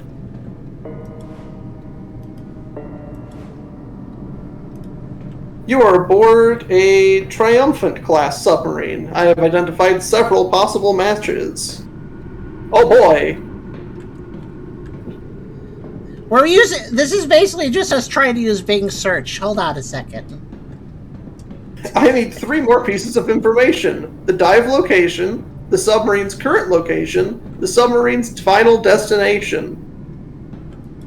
I have a clock that says 3:30 a.m., and I have a big old grid of, like, time zones. No. Which have green hexagons in them. Okay, Like, across the whole world map. So I have Europe. Remember the Europe picture? It says start zone on it. It says start zone. Okay, and it's like Western Europe? I guess the start zone is the one in the middle. So there's green. There's like light green. There's like most of the land is dark green. There's light green sections, which are important, I think. And then the start zone is in the sea. It's also a light green hexagon in the sea. It's definitely not a landmass. It's just a hexagon in the sea. So the start zone is directly below that big island to the left of England. I can't zoom this in. Okay. Between France and Spain. But It's yeah, kind left of of near England- the Bay of France and Spain, I guess. But I can't zoom in anywhere near that close, but I have a green place that is within that general area. yeah, just to the left of France would be good, I guess. Yeah. And below UK, so somewhere in there. So I need the current location and the final destination. That's just so. What I just told you was the start zone. Yeah. You said you had a clock, which is interesting. Yeah, it's 3:30 a.m. This clock says 8:30 a.m., but then there's a note saying, remember, the base will be 7 hours behind us. And I don't really know what they're trying to tell me to do. So, what it's trying to... Oh, a report is required when we arrive at our final destination. 5 hours ahead. Wait. A report is required when we arrive at our final destination. When calling, bear in mind that the base will be 7 hours behind us. Is the base the final destination? Probably. If I put +5 and -2, then I validate, then that's not correct. Well, if the base is 7 hours behind us, and the time right now is 8:30, then the base would be at 1:30 a.m. right now. I don't know how that helps, but obviously the submarine isn't at its destination, right? So it's in transit to doing the bad thing. Wait. Does it say when you reach the destination, the base will be 7 hours behind? A report is required when we arrive at our destination. When calling, bear in mind the base. Oh! Yeah, when call. Yeah. Okay. You gotta call when you get there. Got when it. you get there, they're gonna be the base, which is probably the start point, is 7 hours behind. So You're basically the aboard the destination. submarine Le Triumphant S616. So in other words, oh, I see. So basically, the destination is 7 hours behind the start. Yeah. Okay. Now that I have precisely identified the submarine, I need to know your position inside of it. I am missing certain information about the room where you are located. How does that? This Oh, AI no. is very picky. Next is Oh, going to be no. like, before we can help you fix these pipes, please let me know what your social security number is. I need to pinpoint that just for better accuracy. Please select the images that match the room where your partner is located. And then I have 6 pictures. All right, let's go over what's different in them. So the first one I have is a floor plan. Okay, describe the floor plan. So there are 2 doors on what appear to be the south side of the room. Okay, One of them is when you say south, what's the south side of the room have on it on that floor plan? 2 doors. There is in the middle of it. It goes out a bit on a diagonal on one side, and on that side there's a staircase that goes up. Is the staircase next to one of the doors? Yes, directly next to one of the doors. The staircase up is what leads you to the bulletin board where I interact with. Yeah, and then it goes up, and then it takes a left turn, and there's a rectangular area that's above. That sounds accurate. Below there is a rectangle. Below the upper section, towards the north. So wait, hold on. That door that the staircase is, the staircase goes down and there's a door. Facing that door is what you call south? Yes. Okay, that's not what I would call south, so I'm just trying to orient myself. So, okay, we'll consider that the south wall. All right. Yeah, So- I just have no frame of reference for No, what's it's what, fine. so I'm calling down south. This room's a rectangle, so I'm more inclined to call like the taller sections the south. But we can call in this case, we can call that a south. Okay. So what else can you describe about the room? So underneath the raised section, there is a rectangle. Wait, stop. What's near the raised north section again? wall. Up the stairs, So up the stairs. but down the stairs because it's Down- below that, down- I think. So, are you saying basically below the balcony? Yeah. Okay. Well, below the balcony is a projector screen on the wall that makes up for... Yeah. That's where Which the projector wall? screen is. I guess if that's the south wall... Okay. So the stairs go up east and then turn and go north up higher. Yes. So, if I then look... If I'm up at the top of the stairs, and then I look west... I'm looking west, I'm overlooking the whole room from above. Mm-hmm. Directly below me, facing west, is the projector screen on the wall underneath the balcony.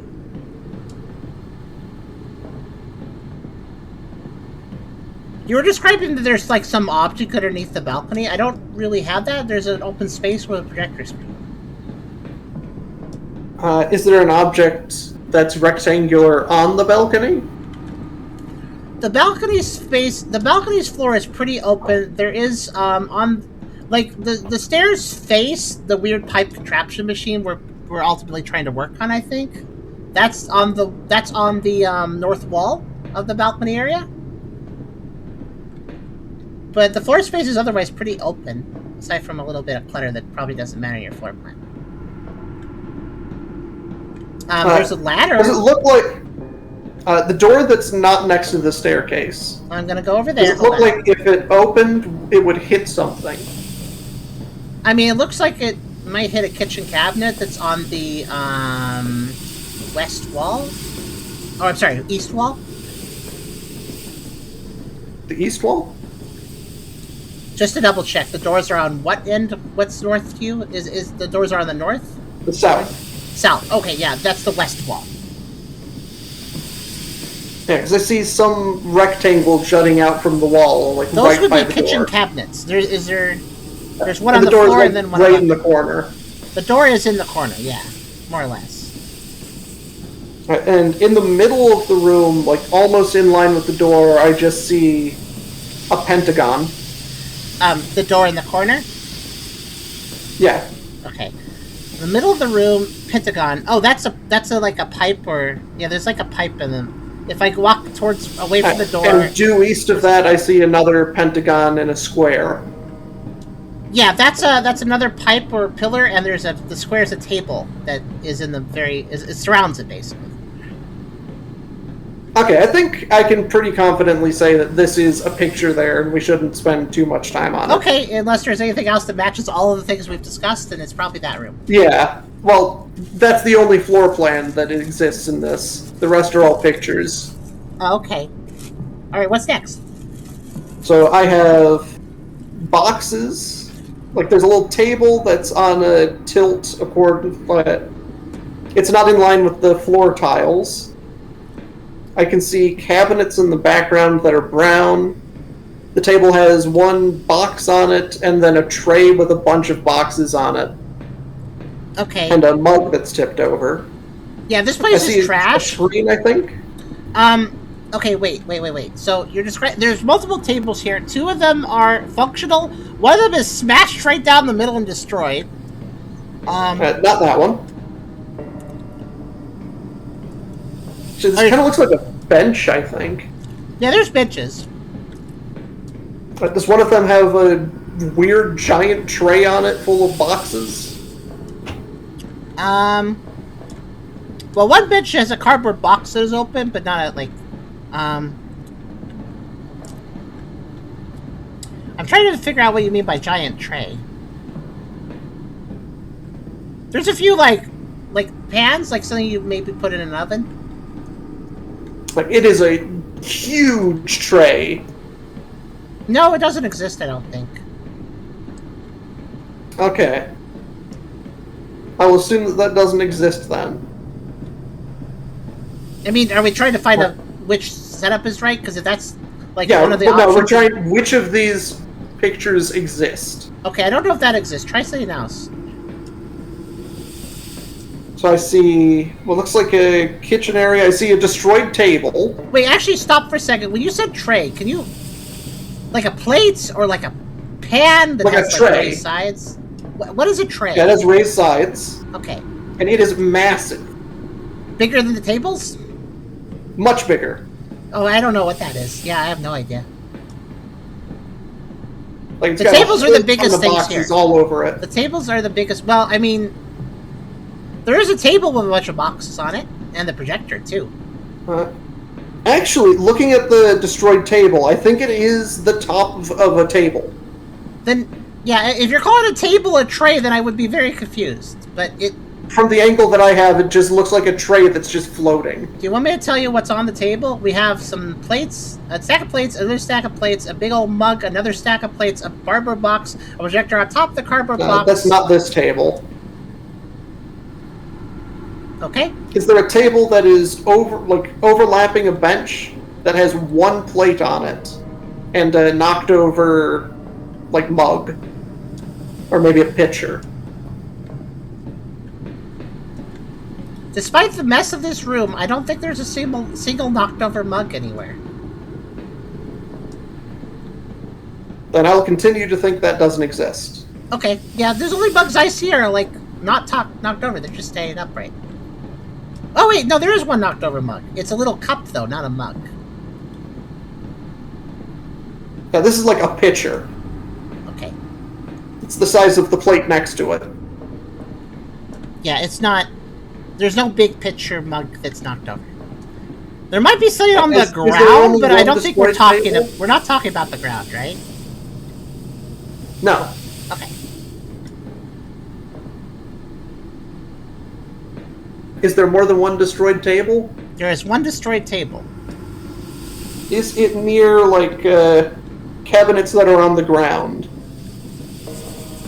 Along the wall? I mean, there's these tall locker-like things kind of near it, but not really a Yeah. cabinet. And, like, to the right of that, do you see, like, little doors? To the right of that is the hit control panel, and then to the right of that is one of the doors. Yeah. So there's nothing in between the lockers and the hint cabinet thing. I mean, there's a couple wall pipes, but I think they're just for decoration. And there's definitely no coffee machine. There's a coffee machine here. In between the lockers and the hint thing? No, it's on a different wall entirely. Remember Okay, how you asked if so that that's- door would hit something if it was open? Yeah, that cabinet it would hit has a coffee machine on it. Okay, so that one's not real. Okay. So now I have... okay, this is on the balcony. Okay. I see a step stool with a hat on it. And On a the bunch of garbage balcony? on the On the floor raised around floor? it. On- On the up at the- balcony. On the balcony. Describe it again. What you say it was? It's like a little step ladder with a hat on top. Not here. The balcony is pretty clear. Not there. Okay. I see booths. Yeah, there's a Like restaurant booths. There's a couple. There's two sets of booths. So when I say a set, I mean like there's a seat, a table, and a seat, and then there's a seat, a table, and a seat. And does one of them have a single bowl on it and nothing else of description on either table? No, one of the tables is completely bare, and the other table has a bowl, two utensils, and a plate. Are the utensils and the plate further back, closer to the wall? Yeah. Are you describing when you say table? Well, I mean these booths are kind of made up of like two tables pushed together, so I just count them as one table. It might be. It's a weird angle. It's almost side on. I guess they're technically two tables, though. They do have their own stance. Yeah. Okay. But There's yeah, a bowl I on, think one- on it looks like the that. on the closer one. There is one solitary bowl. On the further one, there is a plate, a fork, and a knife. Okay, and the closer one with the bowl. I see a green thing like next to it. Diagonally, kind of like going into it a little bit. Yeah, kind of. That's a bench. One of the random benches that should be next to the middle tables. It got pushed over there. I kind of see like a piece of rubble next to the other chair. When you say chair, what do you mean chair? Like the booth. The booth that the other booth is as in the booth seat. with nothing on the tables. No. Are we discussing the booth that has the bowl, the plate, and the two utensils? Yes. Okay. Oh, well, I guess next to one of the seats is a bucket that's fallen over. Oh, yeah, that's what that is. And is there one of those, like, tables, kind of like on a diagonal that's kind of has one of the edges pointing towards the two connected booth seats? Yes, if we're no longer talking about the booth we were just talking about, we're now talking about the other one, yes. Yeah, and it's got like I see two plates on it and then something else in the middle of it, but I don't have much of it because it's in the foreground. The table or the booths? Oh yeah, okay. There's two plates stacked, another plate next, not too far away from it, that's just by itself. There's a metal tray basically in the middle of the table, Perfect. a spilled cup, and 4 random utensils. Okay, that picture exists. Okay. Okay, so now I have an alcove within the staircase. There's a broom in it. Alcove, so basically the stairs like go up, turn, and then go up, so you want me to go Yeah, and like underneath those you stairs. want me to go in that little box section that it creates when it does a turn? Okay, I'm in there. Yeah. What do you want to know? And is there like a broom, some boxes, like a little There's a really wooden messed up pallet looking thing? broom. There's a couple cardboard boxes nearest the Yeah, actual really stairs. messed up broom. And there's like some other boxes and like there's like a wooden crate that's on its side, propped up, and there's one that's not on its side on the floor. And the floor one is red. And the propped up one is like blackish or maybe blue. They're identical? They're kind of just a wood color? There's nothing here blue. Do you see an orange mesh underneath the stairs? It's yellow, but yeah, there's a mesh. Fair enough. And there's a hole. I think I'm going to say that these Is there a hole in the mesh? There's a bunch of holes. It's a mesh. I mean, like, is it torn open in a big old gaping mess? Where That is a hole. What? Yeah. It's like behind the broom, in my view. The broom points it, basically. Yeah. Yeah. Okay, that sounds right. Even though I don't know why you say I now have all the information I need to guide you through the process of repairing the damaged pipes. Well, I hope so. You said that one crate was blue and it's not, so I hope it's the right one, then. Please follow the instructions in the attached manual to correctly perform the repair. Oh, hi. That's a manual. Okay. So now I have gas leak. Procedure to be followed in case of a gas leak in the canteen. Correctly analyze the levers located upstairs. Check the gauges. Report the serial number. Check the pipes. I got the number. No, it's not a number. It's actually letters, but... How many gauges are there? Well, not levers, gauges. Like the little things with the thing that... Yeah, the needle, the things right? with a needle. Yeah, there's 1, 2, 3. Okay, so I need to read Appendix G38. I do have, like, letter, dash, letter on this machine, too, if you want that. Okay, hold on. That room description took, what, 15... How do you just... Okay, fair. How do you quickly describe a completely trashed room that looks like it just went under like 3 bar fights? G38, if all of the needles on the gauges are on a 5, then set the right lever to 90 degrees. Okay, we have a problem here. First off, the gauges are... the game really likes this shape. They're hexagon-shaped gauges. Yeah. And the needles are pointed at different points, but there are no numbers, there are no nothing. It's just pointed in directions for me. Oh, if each of the gauges is hexagonal, then set the right lever to 180 degrees. What's that? Is that straight up or straight down? Or is that straight right or straight left? Yes. It would be whatever it is, you put it to the opposite. It was facing left, so I moved it facing all the way right. Okay. And now I have serial number.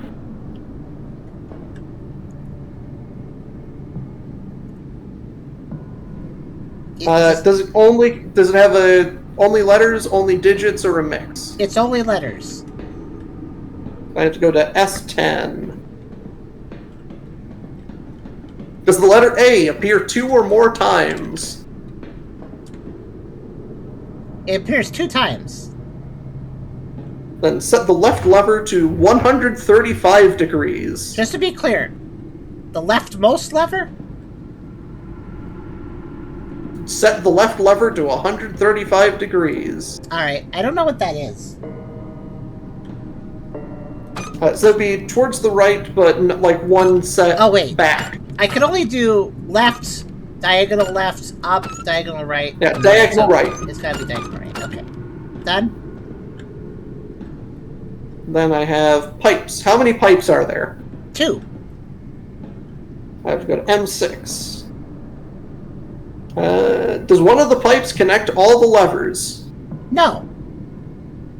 Are both pipes connected to the left lever? No. Does one pipe connect the right lever to the floor? Yes. Set the middle lever to 45 degrees. So upper left. Okay, done. The machine turned green and it's happy now. That was one Hooray! puzzle. That was one puzzle. How many puzzles do we have solved in this room anyways? 3. Okay. It's always 3, I think. You have 37 minutes. Farrah's freaking out about time. I'm not really thinking about it. I mean, that was a really long puzzle. That was a long puzzle. Okay, I mean, let me... So we have the logs and we have the maze. We're gonna do the projector, because there's all these videotapes. I'm gonna gather them all up and put them around the projector. Okay, so that's the one that I have information on. Where I have these ship logs. Yeah, I got a bunch of videotapes. I'm gonna go find them all.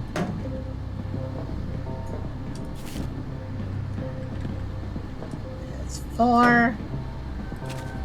That's 5. That's 6. And all of them? I think I may have found them all. So I have 3 text logs. The first one talks about Christmas. The second one talks about watching movies and eating popcorn. And the third one is about a game that they played with cards. Okay, hold on. The videotapes each have a picture on them, so I'm going to describe that. It might be relevant to what you just said. You said 3 things, right? Okay. Yeah. Okay, what do I have here? I have... Oh, I do actually... I have... Picture of cactus on one videotape. Okay. I have... Gas mask on another one. I have... Sinking ship, looks like Titanic, on another one. I have... Chef hat? Looks like a chef hat on another one. Must be cooking. I got... Oh, poker cards on another one, so some card stuff. And I got a star on this last one. Could you describe what you said again? Christmas, movies, and a game that involved cards. Okay, card game, obviously that tape. The star looks like the star you kind of put on top of a Christmas tree. Yeah, star for a Christmas tree, so that would be like entry 1. And then I guess watching movies, I mean, well, between Chef, Cactus, Gas Mask, and Sinking Ship, the Sinking Ship makes me think of Titanic, but the Cactus makes me think of a Western, so those could both be movie-related. I don't know. I think Titanic would be... Wait, say that full prompt about the movie? What was it? What did it say? You want me to read out the whole log? Just tell me what that describes, that one section. But you can read the whole log if you want to. Like, they're saying that it's a 90-day trip, they're cut off from the outside. Fortunately, we have movies that come in while we're away, that boost everyone's spirits, and we get to eat popcorn.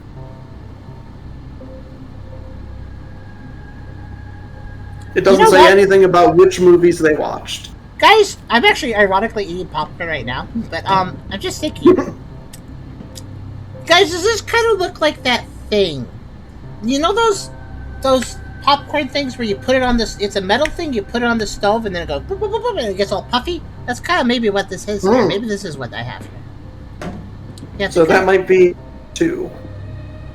So I think I got a star, it's cards, and I think that's popcorn related. Yeah, so it'd be star, popcorn, cards. In that order? Yeah. I guess that's the order I play the videotapes in. Let me do that and I'll tell you what happens. I'll start with star. I see a Christmas tree. I see people decorating it. Oh! That's entry 1. There's a red lever in the scene, and I think that's important, probably. It's pointed in the upper right position, the 135-degree position or whatever. It's in that position. Okay. So remember that, I guess? It's a red lever, too. It's red. It's bright, distinct red. And it's pointing 135 degrees or diagonally upright. What's next? Next was the popcorn movie. Popcorn. Yeah, I think I'm right. It shows a canteen, at least. It probably is popcorn related. There's another lever in the scene. Oh, hold on a second.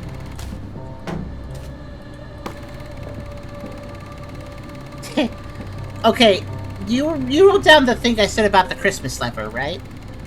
Yes. Add one more thing to it, because it might be important.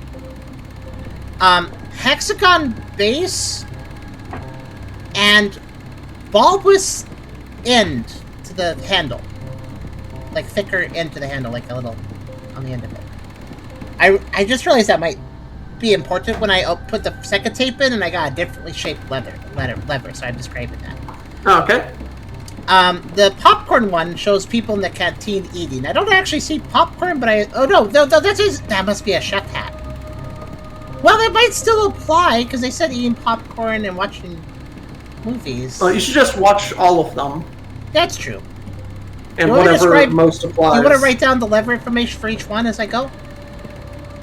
I'll write down the ones that sound that they're relevant. Okay, you want this one or not? Rewatch ones. Nah. Okay. That doesn't sound relevant. Alright, I'm gonna do cards. Cards, you're playing cards, somebody's losing. There's a lever. That must be Alexandre. Pointed directly right.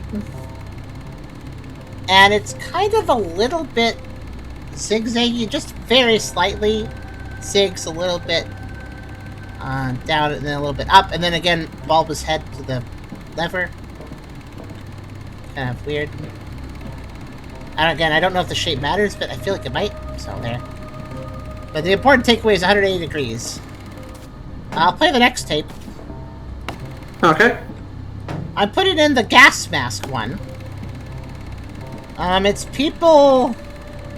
I don't know, there's a guy on the balcony I can stand on too, and there's some people down below in the mess hall, and there's like telling them to do something, and they go off somewhere.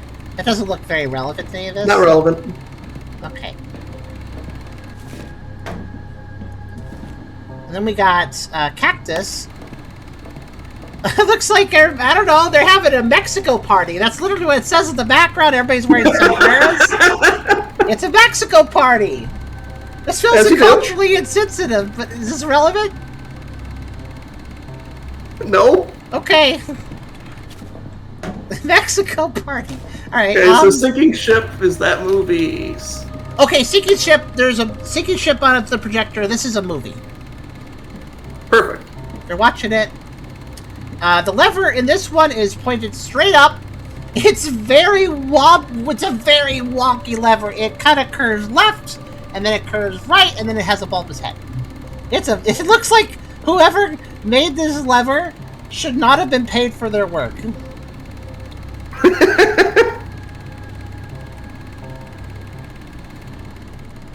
Like a Jiffy Pop? Yeah, I was thinking that.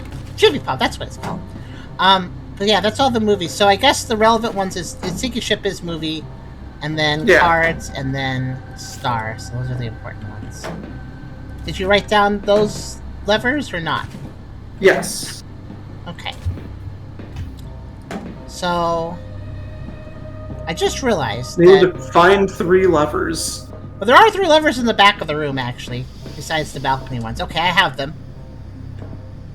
So the first one was upper right, second is straight up, and third is straight right. Okay, that didn't work. Let me just go... So... Okay, all these levers are wonky. Okay, their shape doesn't matter. Their shapes are the same, actually, so...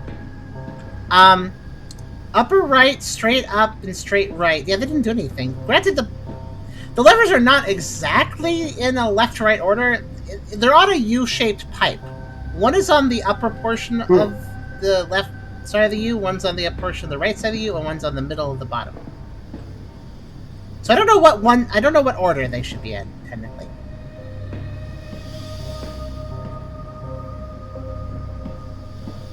All I have is entry 1 through 3. Which one's entry 1? Maybe the order. Maybe we mixed up the lever order or something. Christmas is entry 1. That was the upper right.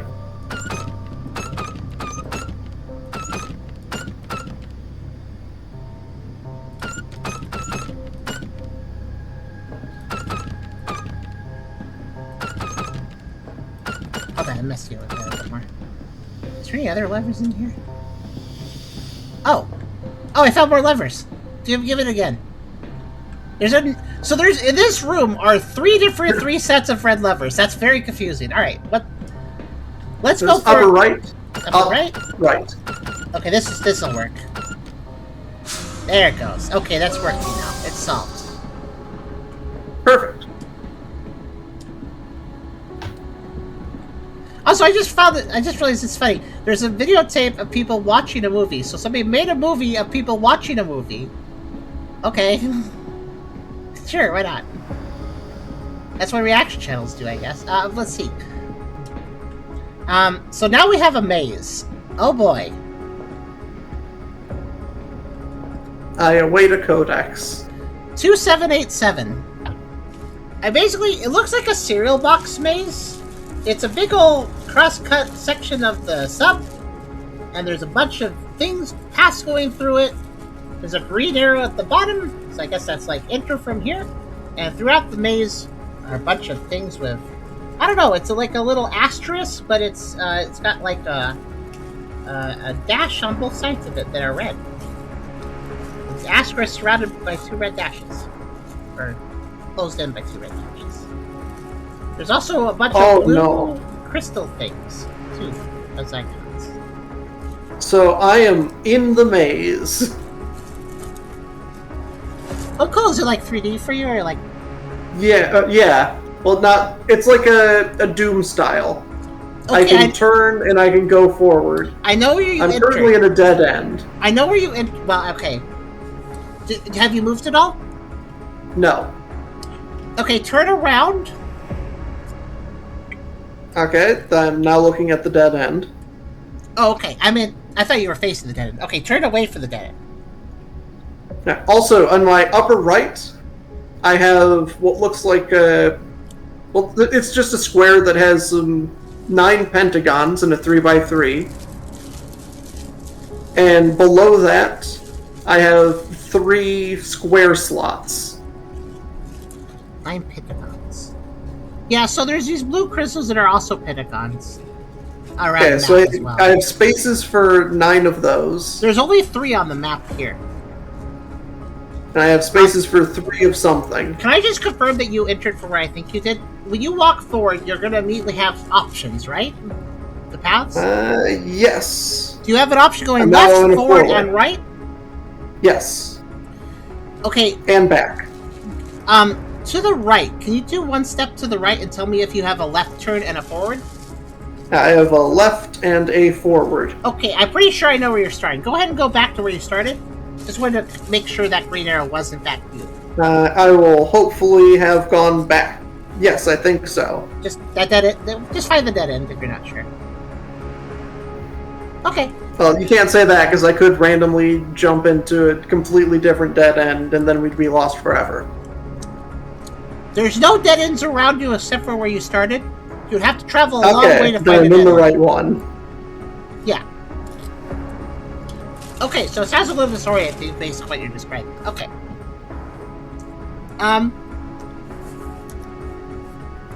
So I think there's a bunch of icons on the map. There's, like I said, there's 3 blue pentagon things. That's all that's on the map for those, just 3 of them. But all over the map, there's a whole ton of these. Red dash, and an asterisk in the middle. And then there's a little legend in the lower right that says, that icon means fan. So, okay, those are fans, I guess. I guess they'll be blocking you. Okay. Let's find out. From the dead end, go straight forward. Instead of making turns, just go straight.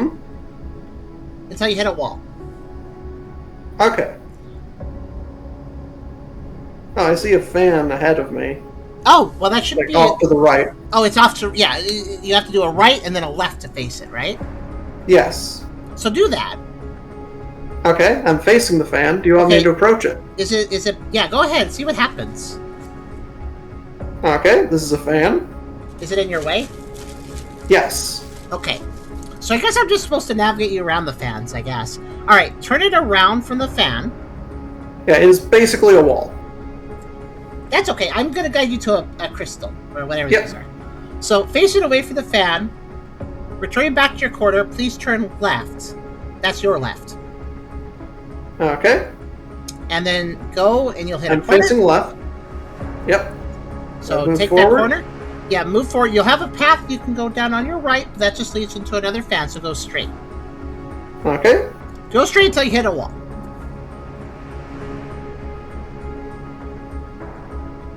Oh, there's boxes down here. Those are not on my map.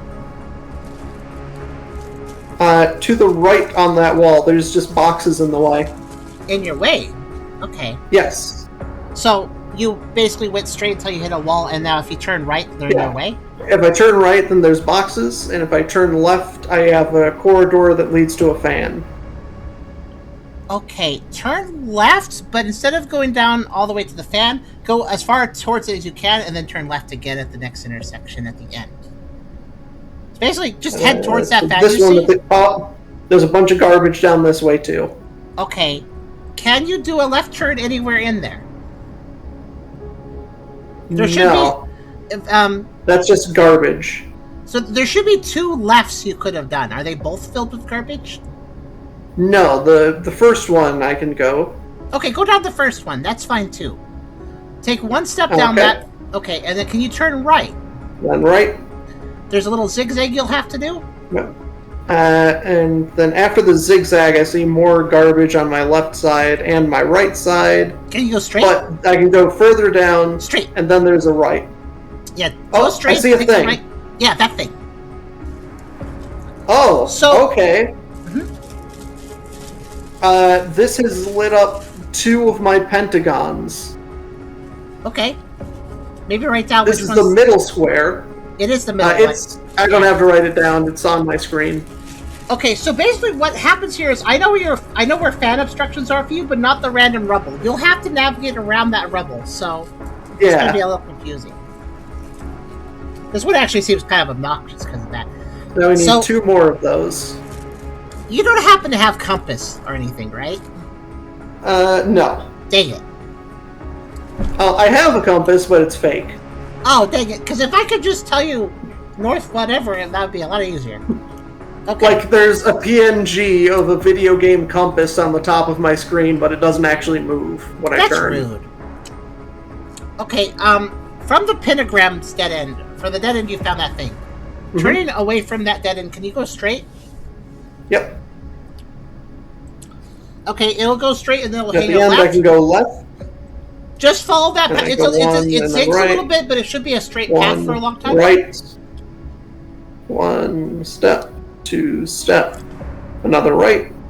1 step. I'll use my step. cursor to show you what he's doing. 3 step. 4 step. Turn left. But it's a really now there's options. okay. You finally basically just go until there's options. Okay, it doesn't matter which option you take, but I'm guessing one of them has rubble. So if I take a step forward, I can see a fan way ahead of me. If I look left, then there's nothing.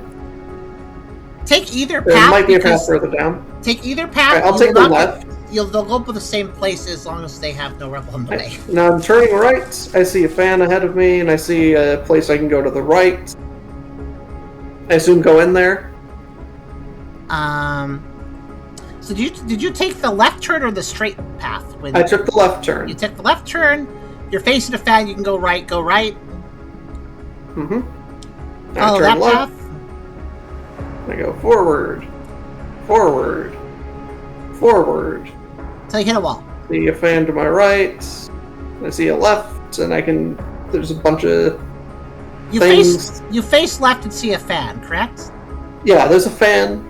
I can Head see towards- a place where I can turn left, and I see Head- something else on my right. You don't do any left turns. Do a right hand turn. Just head towards that fan you see until you can do a right. Okay, yeah, that's a different fan, and that right has boxes. Okay, then turn it around. Okay, so are you at the where you could have turned right but you can't? Yep. Okay, face away from the fan and do the first right you can do. Mm-hmm. Does that work? And I go up to a fan, Yep. Then go right. and then up. I can continue forward. Next intersection you hit, you want to turn right. Okay. So I go 1 forward, turn right, go 1 forward, turn right, go 1 forward, turn left, 1 forward, left, forward. Yeah. Left. Next intersection you hit, you want to go forward. Okay, forward, forward, forward, left. I might as well go forward, forward, Forward and to the left, there's boxes, and to my right is open. Right is what you wanted, so you take that. Okay. Forward. Right. Forward. You don't have to describe Forward. that. You could just tell me when you reach the next Forward. intersection, and I'll know where you are. Okay, right. And when I go forward here, there's boxes on my left. That's fine, because we want you to go right. I'm glad I took you the right path, then. If I looped you the other way, you would have hit those boxes, and we would have been like, ah! So we're doing this luckily in the right way, but yeah, just go right and follow it to a crystal. Oh, and there's the thing. You went, Oh. ah! Oh. I must have disconnected from the call for a second then. Oh. Yeah, And I so... have one more pentagon. So those boxes, if I had taken you a long circuit the other direction, those boxes would have prevented you. This is a terrible... All the way right at the end. We're getting lucky, but this is actually really frustrating if you do it wrong. And there's no way to do Oh, it wrong. I do have a besides trial and reset error. button, by the way.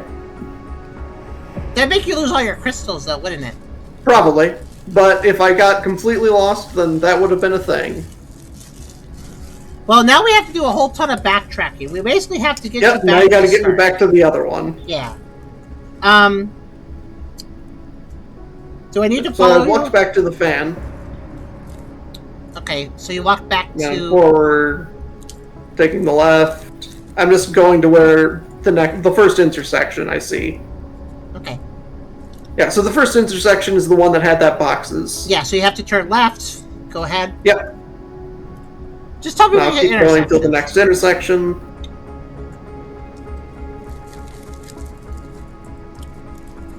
I'm at an intersection. Okay, right, if you can. Yes. Well, I can, technically, but there's boxes. So you can't. I can, I just won't be able to go any further than that. Okay, then never mind that path. Then at that intersection where you just were, instead go left, since that's your other option. Yeah, that's my only other option. Intersection. Okay, on the next intersection, you should be going right, if you can. Alright. Intersection. I have a hunch what the game is going to force me to do. I have to take you to the furthest away crystal, and I think I got to take you to it on a weird path, because otherwise there'll be boxes. So I kind of get what's going on here. Alright. Just to double check, your intersection is either right or forward, correct? Yes. Let's try right. Okay, intersection. Straight.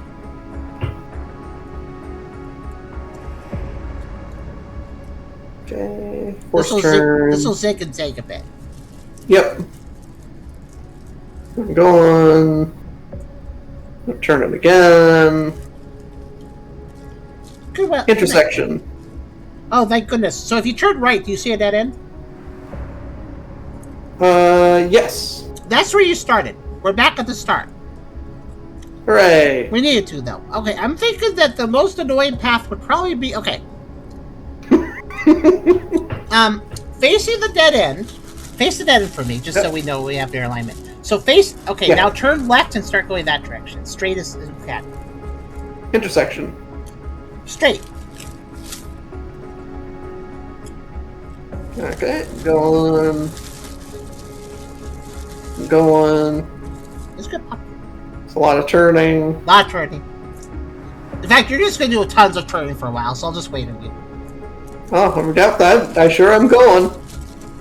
This is the stupidest path to the crystal, so it's probably the non-blocked one. Wow, I sure am going. Hey, it's boxes. That brought you to box. Okay, go all the way back. This is not... Okay, I don't like this puzzle. I see what they're doing. Where you have some of the obstacles, I have some of the obstacles, and we have to figure out how to navigate you, but it's just not fun. This is the equivalent of like, hey, how do I get to your house for the visit? Oh, it's the red house on the right. No, it's not the next street over, and it's also Burgundy. Oh, okay, you mean First Street? No, First is in the number, not it's spelled out. It's a different street. It's also it's not street. It's avenue. Okay, that's basically what we're doing. Intersection. Oh, no. Also, it's that, except also there's construction. Yeah, also there's construction. Okay, so you have forward and right as your intersection, right? Yes. Go right.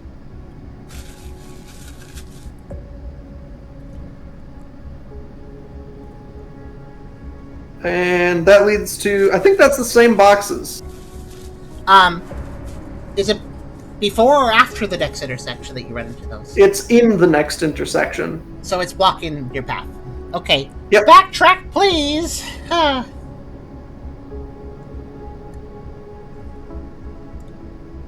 Right, back to that intersection. You have a left and a right? Facing right. Go right. Yep. Now I'm back in the start. Go, since you're facing, yeah. Go right.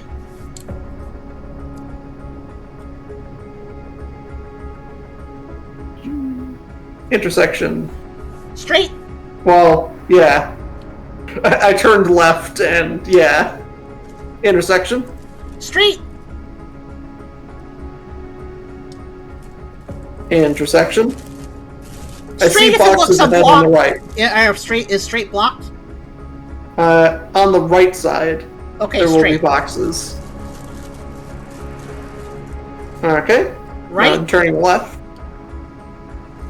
What? Well, I said there's boxes there. Oh, straight had boxes? Yeah, on the right. Straight has boxes on the right? Then it's not straight, is it? Yes. No, if you go straight, then there will be boxes on the right. Oh!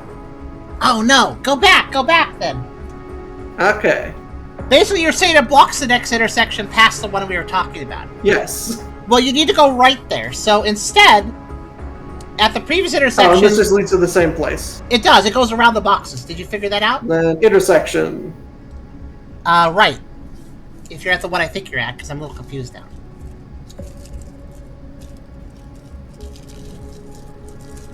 Hey, I did it. Okay, that's... Now what? Now I have all of my pentagons, and I know the final code. Okay, let me back out of this. This was a terrible puzzle, but...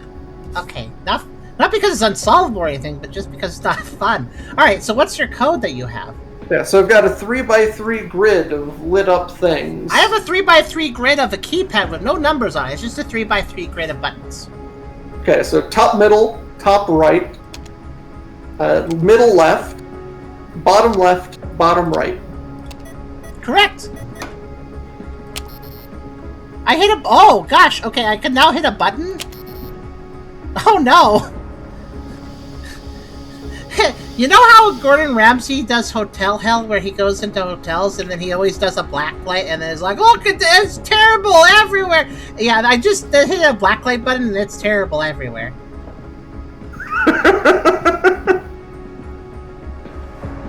Oh my god, all the pillows! You know, that sort of thing. So yeah, I blacklighted the room and now there's green and blue speckles everywhere. This place, I mean, the place was a mess, so I'm not really surprised. There's probably food everywhere or something. Or they got excited and then... I don't know. What am I supposed to do here? Oh, okay.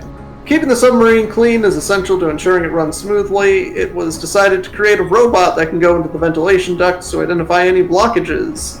And also to install a UV light in the canteen to make it easier to clean the room. Yeah, well, I've turned that on The with staff found the perfect location to look over the room and spot the maximum number of stains. They took a picture to remember where it was, so I need to guide you to the location one of these pictures was taken from.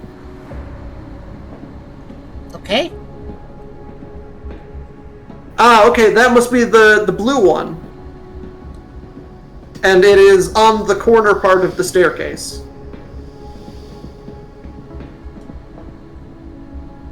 But there is a blue stain. Oh, wait. There's a blue stain in the corner of the staircase, I guess, yeah? So, And it's like on that corner looking towards the room. Okay. Oh, there's a lever shadow.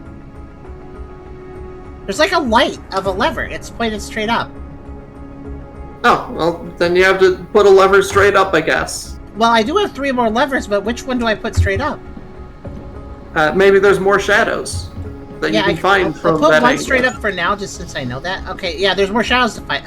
Basically, you're leading me around a dark room that has some lights in it, and if I align myself out just right, it creates the light. It lights up the lights so it looks like a lever. So, where else do I stand? That's the only picture that I have with the UV lights. Really? Yeah. Oh. I have another picture, and it's of a projector. What side of it? The left side from behind.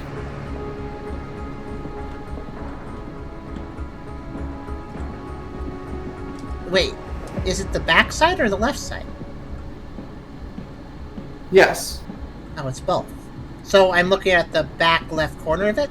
That's kind of what I'm facing? Yeah. And that would be on, like, that's on the right side of the screen. But I don't think this is relevant to this puzzle. It doesn't seem to be. I don't think I can line anything up to that. Yeah, I can tell there's that more... spot on the stairs is, I think, the only part. Well, that does give me a lever. I can tell there's more lights. Oh, wait. Oh, it's giving me all 3 lights! I think. Yeah. Well, okay, so the first one is up. The last one is all the way to the right, and I don't know what the first one is giving, or the middle one's doing. I don't understand it. Yeah, what is it doing? I actually have no idea. The other 2 are clear. That one, though. Oh, it's left. I'm silly. Okay, I see. Up, left, right. Okay, I got it. I only saw 1 for some reason. There, I did it. Okay, door's open. Hooray! We did it.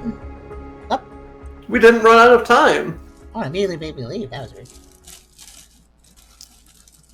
Yeah, we didn't die. Captain's cabin. I have an accreditation for you, and then we'll listen to a voice clip. Ready? Yep. 976574. I'm gonna go listen to this. 574, validate. I can't do it. I can't launch the torpedo. Don't tell me you're getting cold feet now. It's an order. This isn't some training exercise. These are our comrades. Men we've trained and fought with. We're about to murder our own. And if we don't launch, the enemy wins. This is the only way to neutralize the threat, protect our base, our people, our country. Protect our country by slaughtering our own people? That's not protection. That's a war crime. You can't justify this. I don't need to. I follow orders. I do my duty. You need to decide what you stand for, Sailor. Now, this is a very controversial thing they were trying to do. What? So they were... I think that we're talking about us. Wait, what? They're talking about murdering us? What? Yeah, I think we're on a suicide mission or something. And that's why we're trying to escape.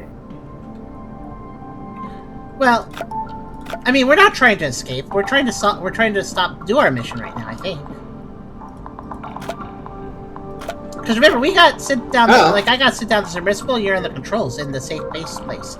We're supposed to stop. Remember what we're doing? We're stopping the submarine because we sit out the submarine, and like our guys sit out the submarine, and they were like, you know what? No, we shouldn't do that. Go sit out the submersible and stop the submarine before it gets. Because basically, at the start of it, they said they couldn't communicate with the sub. They said they couldn't communicate because it was too deep, but they found some new way to solve the problem without doing the evil bombing missile thing. So they were like, hey, sub, stop doing that, actually. We changed our mind. We have a different solution. But the sub was too deep. So they couldn't talk to them. So they're like, oh, crap, we can't communicate with them. Send a submersible out. Like, physically connect up with them and tell them to stop. So that's what I was supposed to do, and you're my navigator. So we're not trying to escape. We're trying to figure out where everybody went, because nobody's here. Everybody's disappeared, and it's like, why are everybody disappeared? And what we're listening to is people on the sub, probably before the disappearance, having conversations and stuff. Because remember, they were cut off from communication, so they're doing their own thing after being ordered. But yeah, I was being a bit blind, wasn't I, Silver? Anyways, Captain's Quarters seems a little simpler. It's a little bit tighter here. I have information on the telegram.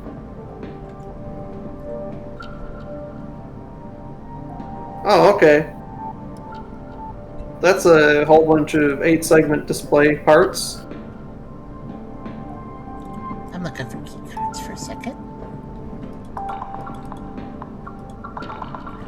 By the way, this plays very much similar to the first. It is like a proper direct sequel, I'd say, to. But yeah, so yeah, I don't know what this controversial mission is, but I guess the military was like, actually, let's not do the controversial mission that kills our own people and sparks a giant war. We found another solution. It's like maybe you should have found that sooner, but okay. I don't know why they're killing their own people. That's very curious. I think I can't find more hint cards. I might have to open up some. I might have to unlock some stuff before I can get more hint cards because there's a whole room locked off to me. So I have a bunch of times with 8-segment displays that I can do stuff with, and I have a picture of the officers and a bunch of information, but a lot of it is blocked out.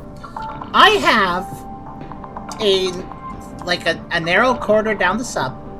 And there's 2 doors, one on my right and one on my left. The right door is open, and it appears to be the captain's quarters. It's kind of tight, but nice enough looking. If I walk over to the left door, it says the officer's mess on a plaque, and it is locked up. It needs 2 keys for the looks of it. Oh, never mind. I found the last. Card.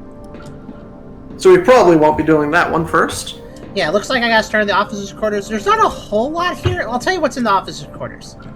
There's a trophy case. It has a key in it. It has a padlock of. It's five digits, and it's a letter padlock. So it's got a bunch of letters, not numbers. Oh, fun. And it does. Yeah. So 5 letters are needed here. So that's a display case that's locked up. On the table nearby. Oh, there! I found a void kitty. Oh, good. I'm not supposed to share things with you, but I don't think this is relevant, or maybe it is, so I'll share it later. I'll just be ready to share it later. I posted it as a thing to submit to you. I'll do it later. I guess Nikki is supposed to be doing this part. Nikki is more fun just hanging back and watching. Nikki is watching, though. Yeah, right there, on that you just found. It's up high, too. So there's a display case with a cipher. I said there's a telephone on the desk. 1, 2, 3, yeah, that one I have. 90 delete. Confirm. Looks like I have to enter a number or something. How many? Yeah, that one I have a date. I have a bunch of times, and I have 8-segment displays. Okay, this telephone I can put in 3 digits. That's all I can put, and then I hit check mark, and then it prints something. And it says, and I just print something random, and it says command not recognized. So I guess I enter a code to get a command sheet or something. There's a digital clock that says 6:25 p.m. on this other desk. 6:25 p.m. Okay, I have that. I also found a manual on a chair. It looks important. Look how many pages this is. 4 pages. I have 4. 974. I have a manual here that has articles on 4 different things. The FGL model, the EMR model, the DGQ model, and the PFL model. And they're all like these metal boxes with stuff on them. And they have offsets, coefficients, numbers, levers. 6:25 p.m. is 974. Oh, that's a solution for that? Okay, cool. 974 prints. Fax! Urgent message for the captain's eye only. Stop and end. Okay, I have a code for you to enter, and then I also have 4 other codes. But one of these codes is very clearly the one to access the puzzle for you. So okay. 1402. All right. Okay, so I have no bars on Wi-Fi. I have 3 little switches that I can click. And I have offset, which is a lever, and coefficient, which is another lever. Okay, before the 3 switches are unlabeled. That sounds like it involves that manual that's next to the chair. Before that, though, the fax has 4 other things on it. You should write this down, okay? Okay. It has 5 alphanumeric digit codes. They're arranged in quadrants, so there's an upper left one, an upper right one, a lower left one, and a lower right one. So Okay. so the upper right one, the upper left one is F1 G4L. F1 G 4 L. The upper right one is FLG68.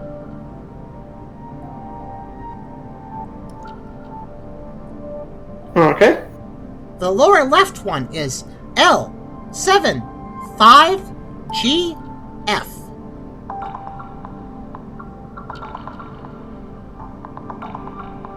Okay. The lower right one is L42FG.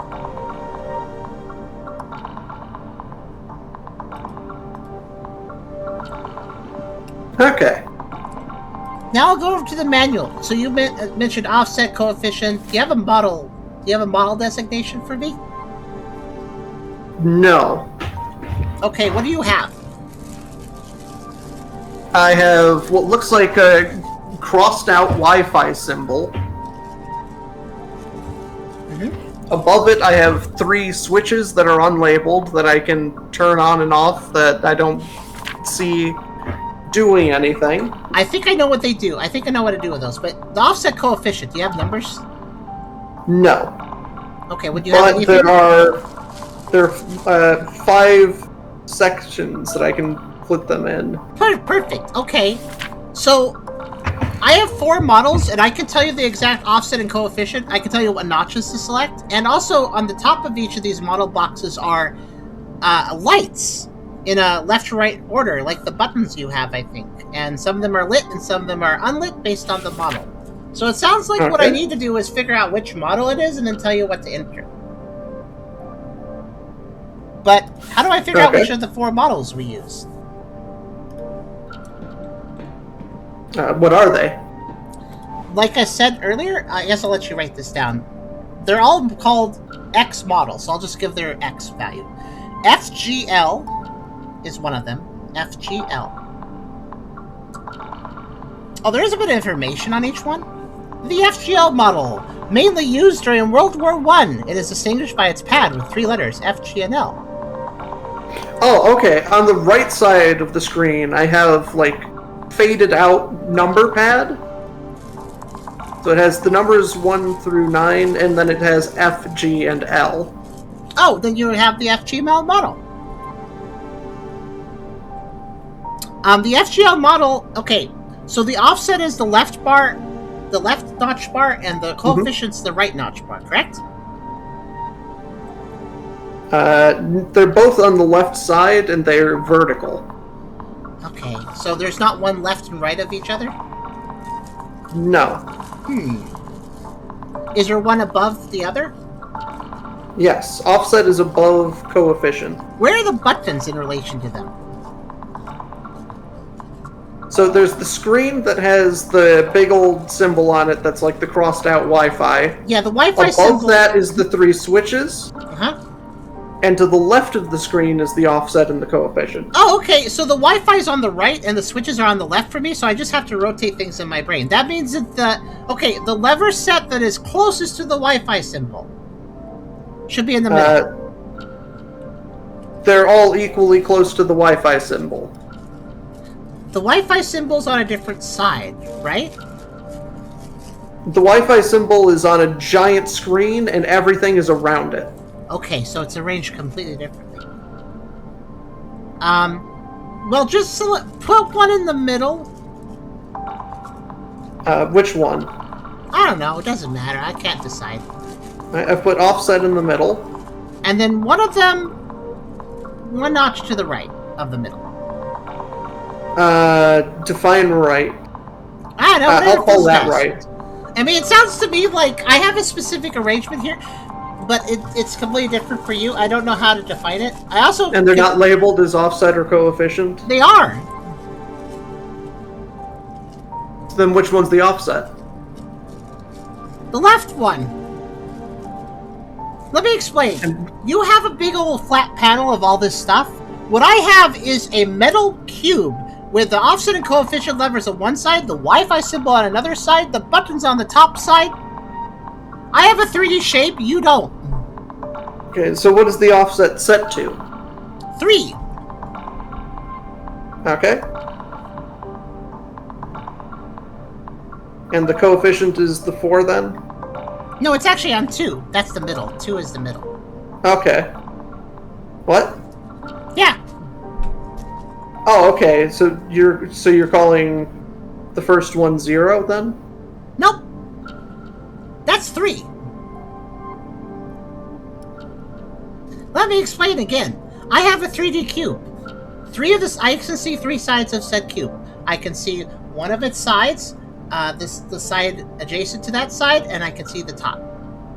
The left side has the offset and coefficient levers that have 5 notches, and the bottom notch is labeled 0, the notch above is labeled 1, the middle notch is labeled 2, the notch above that's labeled 3, and the topmost one is labeled 4. There's also a diagram pointing out that the offset is the left set, the left lever and notches are the offset, and then there's a label saying the coefficient is the right offset set. Is 3 and coefficient was 2? Yes. Okay.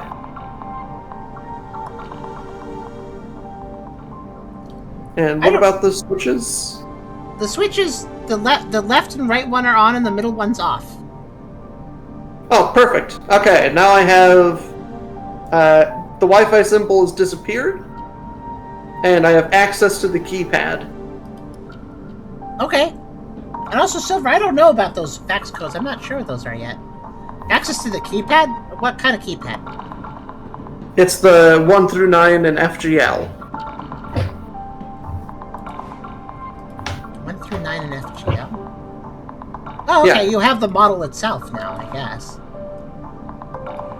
So those are the digits that I can put on a screen. How many digits can you put? 5. And their numbers? There's the numbers 1 through 9, F, G, and L. Okay. The alpha padlock is 5 digits too. That's why I was just saying that. Yeah, thinking about that. Oh, that's a different puzzle. Okay. Moving away from that. Let's see. So it's like it's kind of like the command line. There's a bracket, like there's a greater than. Wait. Well, what about those 4 codes I gave you? Now I assume that they're related, and I have to put something in. Well, the fax message said urgent message for the captain's eyes only, stop and end. And stop and end are in capital letters, so I guess they're important. Stop and end. I don't know what that means. Stop and end? But yeah, I guess you got 1 through 9, F, G, and L, so technically you could already enter all those codes. So you want me to just enter one randomly? I mean, try the first one. Try the upper left one. And you don't have anything to differentiate them? Nope, they're all identical here.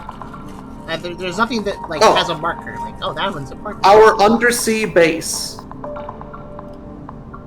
What?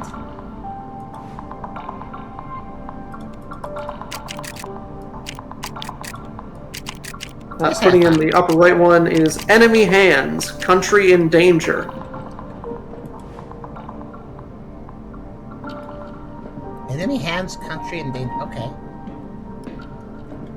I'm guessing this is the. I'm guessing this is the solve. Missile launch.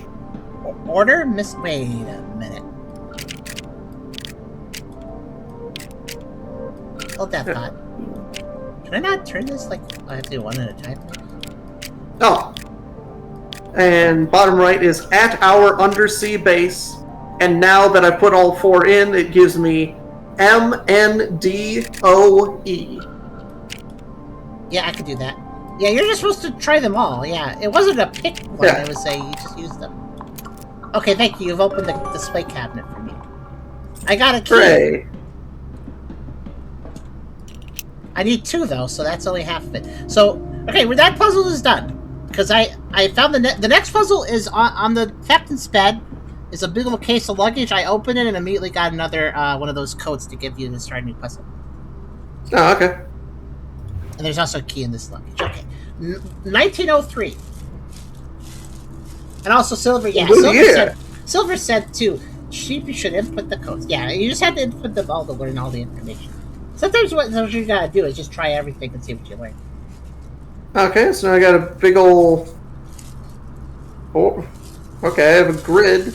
Let me start with what I have on a map. because I don't have a whole lot. So let me start with what I have. I have a keypad, which is very distinct. It's an alpha. It's just a numeric one. 1 through 1, 2, 3, 4, 5, 6, 7, 8, 9, 0. I can confirm, and I see that the display has dash degree dash apostrophe in, and then dash degree dash apostrophe e. So I'm supposed to find coordinates and enter them in. And by doing that, I'll get the key. Now, I have a map, which appears to just be, I don't know if it's representing a particular part of the world, but it seems to be like some land masses and some water. And it's a grid. Yeah. It's a grid same. that is 9 by 7. Yeah, 9 by 7. So it's Yep. yeah. And it's got a bunch of icons on it, on some of the grids. And I have a book here that says Legend, and it tells me what each icon means. So I'll tell you what each icon means.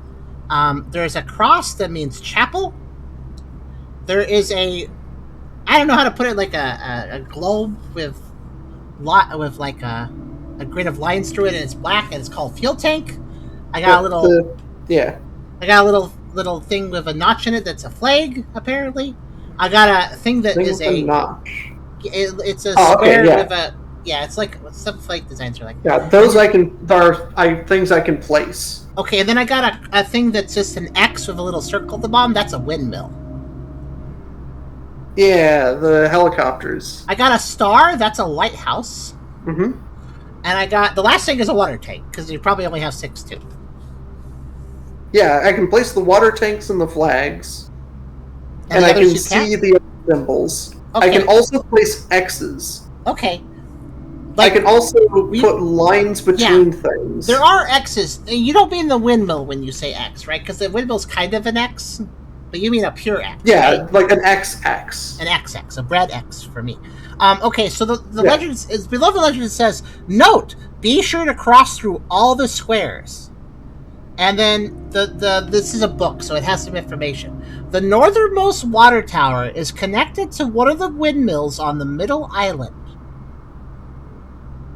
Okay. Okay. So do you see where those symbols are?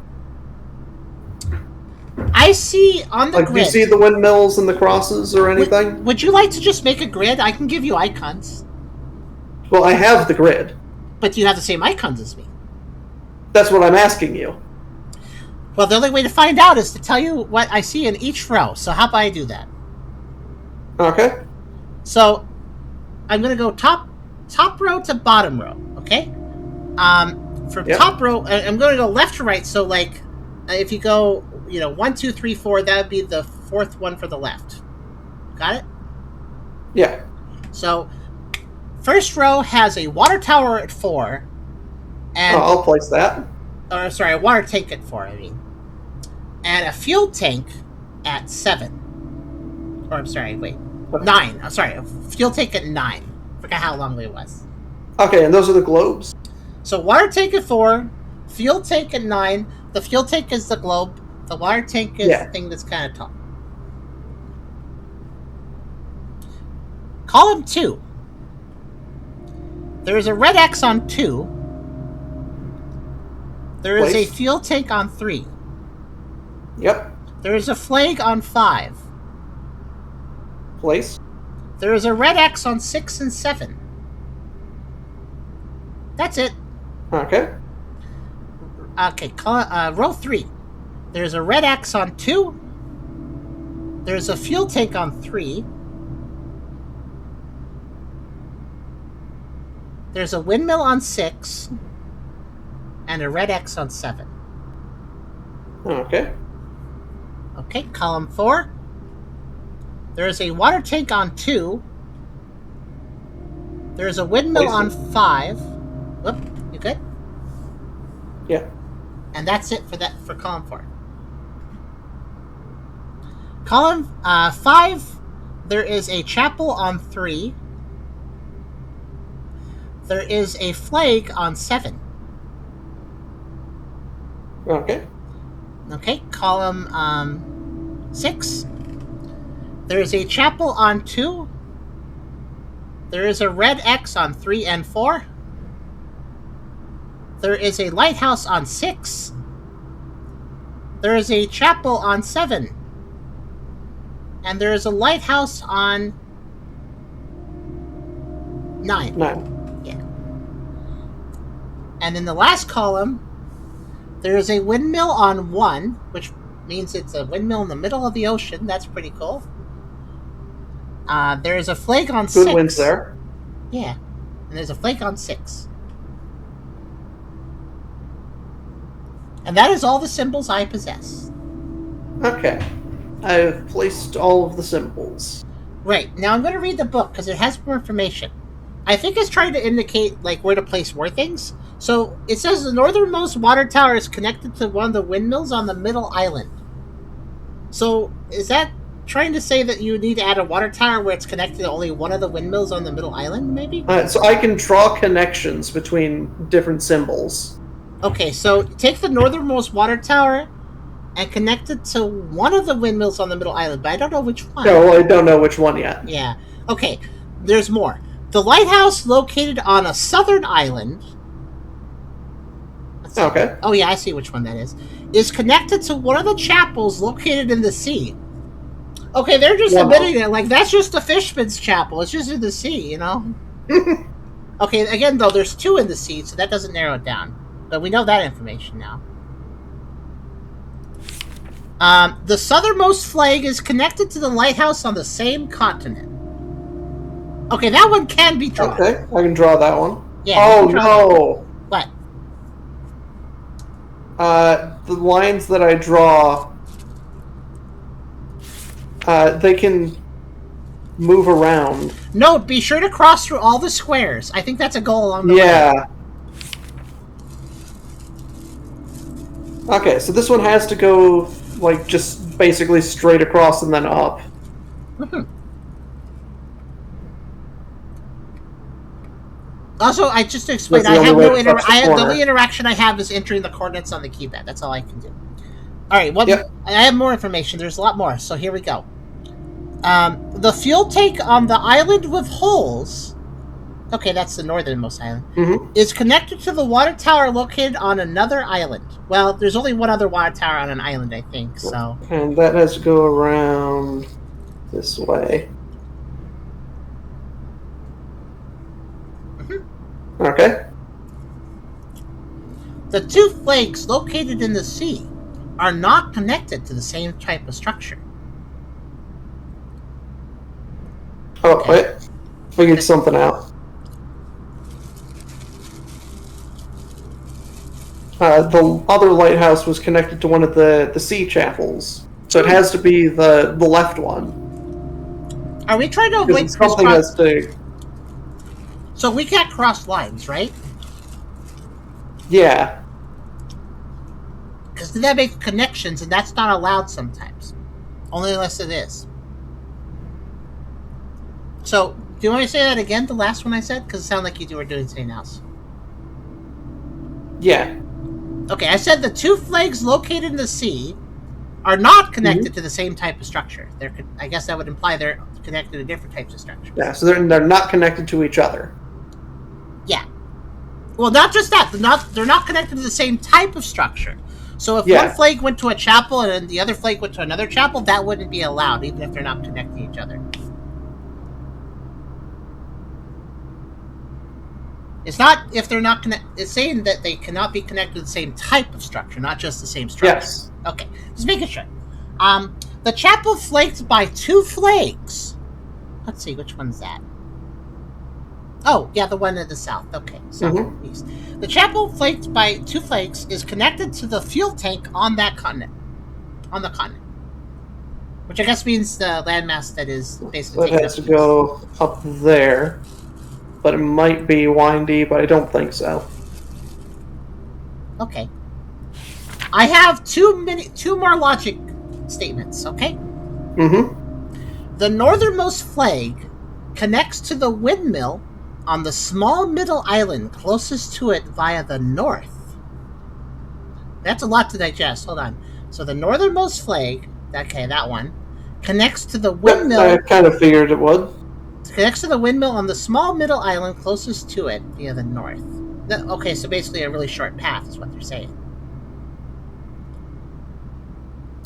And the last logic puzzle bit is the chapel closest to a water tower. I guess that would be the one in the west. Okay. The chapel closest to a windmill? The chapel closest to a water tower and a fuel tank is connected to the windmill located in the sea.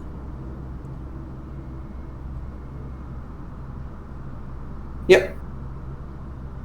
And a fuel tank. They're not distincting which one, but okay.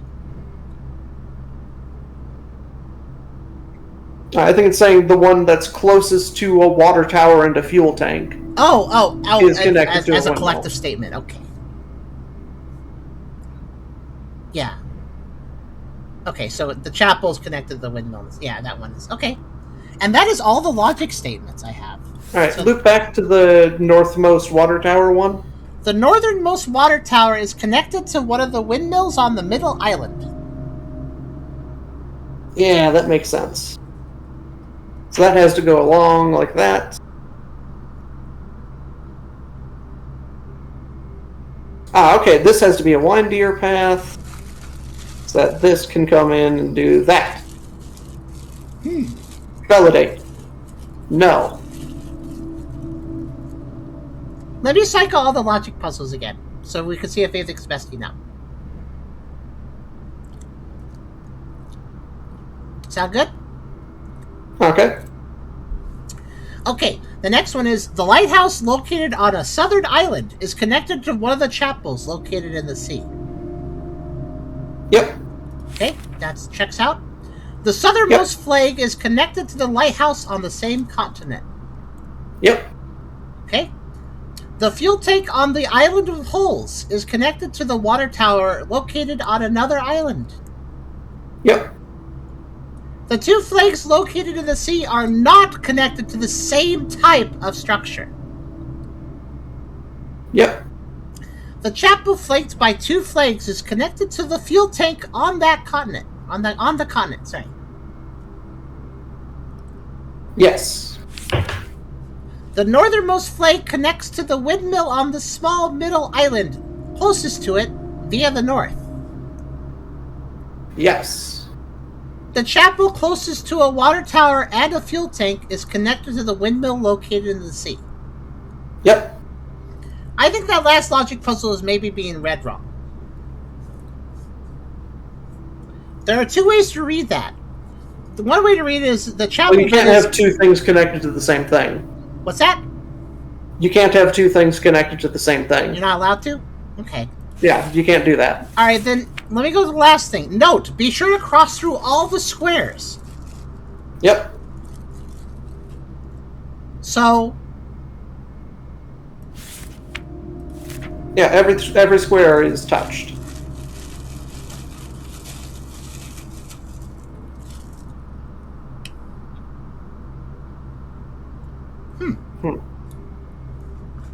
Well, something's wrong still. But I have no more logic Yep. besides the ones I've reviewed.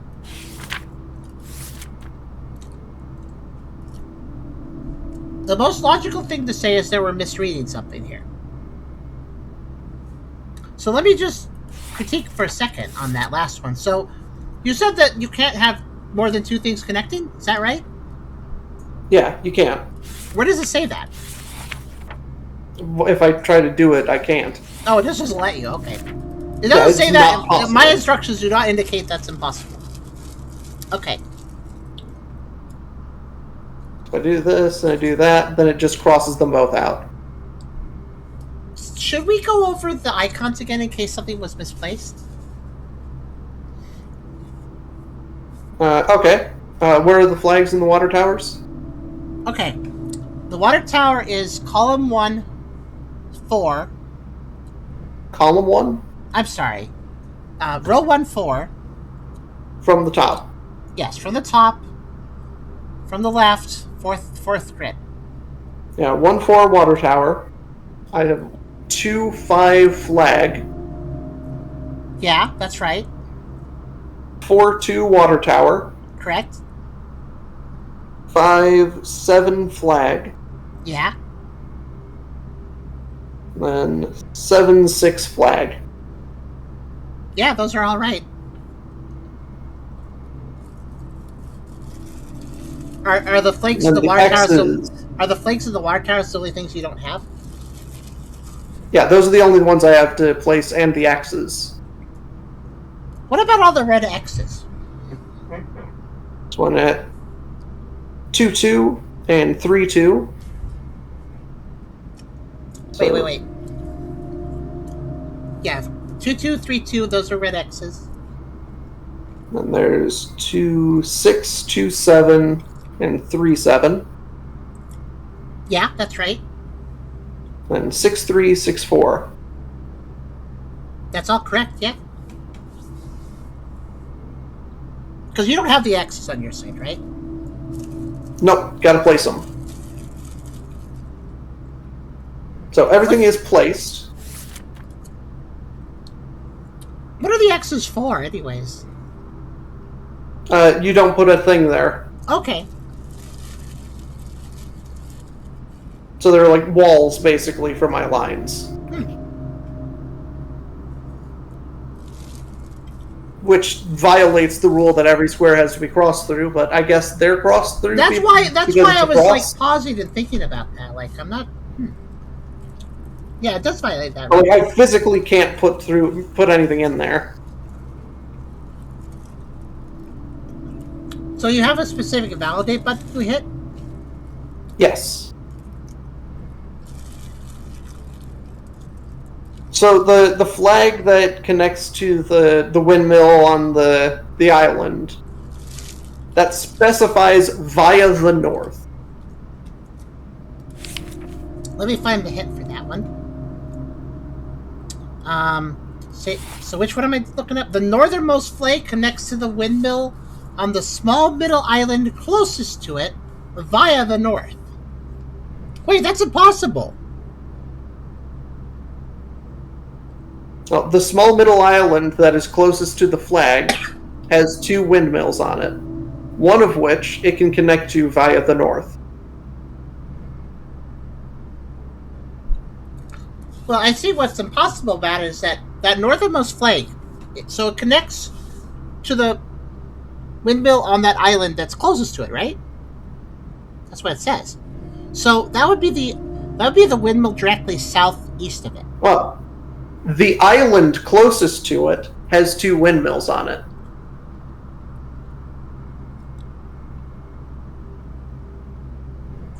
Oh, see, I don't like how this is written, because the northernmost flag connects to the windmill and the small mill island closest to it via the north. I guess it means the island closest to it, not the windmill closest to it. Yeah, these are ambiguous instructions. Yeah, because it's like, there's like multiple nouns, and then there's a descriptor, and it's like, which noun does that go to? That's why I think we messed something up, because it's not super clear. Yeah. Let me try just ignoring the via the north instruction and doing a different solution that shouldn't work. And that worked. I have coordinates now. What'd you change?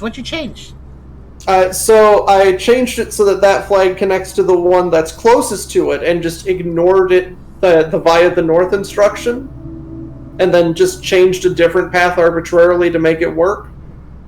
And the via the north was annoying me because there's a red X directly north of that windmill. So how do you connect to the windmill to the north? It specifies via the north. How do you connect to it from the north if north is an X? Like, that's. I think it was trying to specify closest to it via the north, rather than connect it via the north. Yeah, the northernmost flake connects to the windmill and the small middle island closest to it via the north. The closer to it via the north was one descriptor. So via the north was modifying closest to it. And not connects rather than the instruction. Dang it! Yeah, they need this. This could have been written better. Yeah, so my solution was the only valid one. Ironically, if they had just cut via the north... Yeah, the correct answer is wrong. Actually, the way we read it makes the most sense under the context. Yeah. The way we read it as closest to it via the north makes the most sense. Because if it applies to connects to... Yeah, and I kind of liked that there was an instruction that said, like, yeah, you have to connect this one from the north. Yeah. Like, basically, if via the north modifies closest to it, on the small middle island closest to it via the north, if that's one statement, the via the north is pointless, because simply saying the small middle island closest to it is enough information. You don't need via the north. That's unnecessary information. Well, the via the north and the closest wasn't defining the island. It was defining the windmill. Yeah. But basically, you didn't need that extra information, I think. Oh, wait, define the windmill? You didn't need any of that. So wait, so there's three ways... said the flag was connected to the windmill closest to it. Yeah, that's what I mean. Like, you didn't need to specify north to make clear instructions. You didn't have to specify the island either. No. It was actually... just the windmill closest to it. So I just took that extra information to mean, oh, this is a modifier I need to consider. Yeah. You've given us extra information, so I assumed it was necessary. Also, yeah, I just realized there's 3 ways to read that. The northernmost flake connects to the windmill and the small middle island close to it via the north. The via the north could apply to the windmill, the small middle island, or a modifier for closest to it. There's 3 ways it could be read. Anyways, what'd you get? I got coordinates. 45 north, 31 east. Okay, solved. Thank you. I have a key. Hooray! I feel like they were putting effort into being like, oh, we need to be clear, but in the process they were less clear. Because sometimes too much more information is bad. Sometimes if you add more information, you become less clear. That's what they did. Yeah, they added unnecessary information that just dragged down. It just created more interpretations. Yep. Okay, so I've entered the captain's mess room, and okay, so now we're gonna use this thing. So the first thing I noticed is there's tons of job badges all over the place. I got like captain, I got like a name Albert 10, Jeeper 10, acoustics officer, signal off. Oh, am I supposed to pair names? So there's 7 officers. I have a big old list of all of them, but some of the information is redacted on them. Let me organize their picture. Hold on. I have their name, rank, age, height, and quirk. I'm organizing all these role and name badges on this table, so they're not all literally scattered across the entire room. And after I do that, we can start figuring this one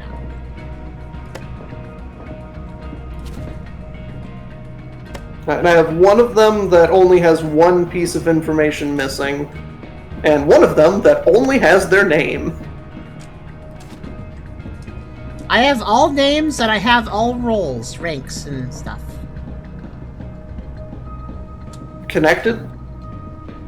No, they're separate from each other and I need to connect them. Okay. Okay, I'm just... Sorry, there's so many just scattered all around this room. Okay, I picked up a total... I could only pick up an item one at a time, so I had to pick up 14 things one at a time. Alright.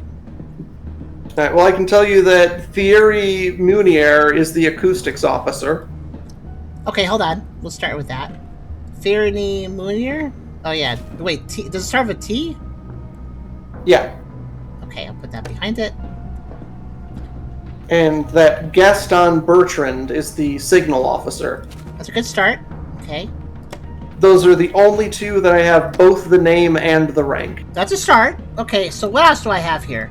Okay, so there's a bunch of, like, records and stuff. There's information all over the place. Let's just start organizing this. Ah, that's where I put them, too. Mm-hmm. I have a crew picture. It's pretty neat. I guess it's a crew of 7. Okay. Yeah, I have the crew picture, too. So I have a crew record here with some information crossed out, but we can cross-reference. So, crew record, name redacted, rank mechanical engineer, age redacted, height 1 meter 7'6", 1m76. I don't know how that's written, but okay. Quirk, always perfectly clean shaven. Oh, am I supposed to use that to figure out the order to place them too? Maybe so. Oh, that's always perfectly clean shaven is Pascal Grosjean. Oh, okay. He's mechanical engineer. He actually had it in the right order, right? I just placed it. Okay, that's one. And that is the second to last person on the right. Okay, let's not worry about that just yet. I need to organize who is who first, then I can figure out the order. Okay. Pay stub, Mr. DuBois, seniority, age bonus, 699 credits, net or euros. Net amount 3,599 euros. I have a pay stub for Mr. DuBois. Age bonus. Okay, well, the oldest person I see is 68 years old. Well, and that's the deputy mechanical engineer. I don't know if that applies to him yet. Do you have any money? No. Is anybody else worthy of a seniority age bonus in your opinion? I have 2 that have age crossed out. Which ones? Which are Stephanie Mykoff, which has no other information. Okay. And Leopold Bertrand. So those are the 2 old people that might get that. Okay. What do I have here? Well, you don't know if they're old. Okay, I got something. Wedding invitation to the attention of Mr. Mykoff. Thierry and Lola have the pleasure of inviting you to their wedding 3/3/2029 at Annecy City Hall at 3 p.m. The Ballistica of the Visitation at 4:30 p.m. I hope to see you there, Captain. Okay, Mykoff is the captain. Oh.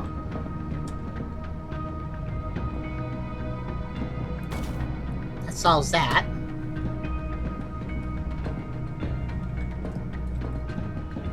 How old's the captain, I wonder? Do you have that information, or is that missing? But if they're Mykoff, then they're not the other person. Yeah. The captain looked pretty old, too, so I wasn't sure. So, I have 3 left here. So, I mean, let's see.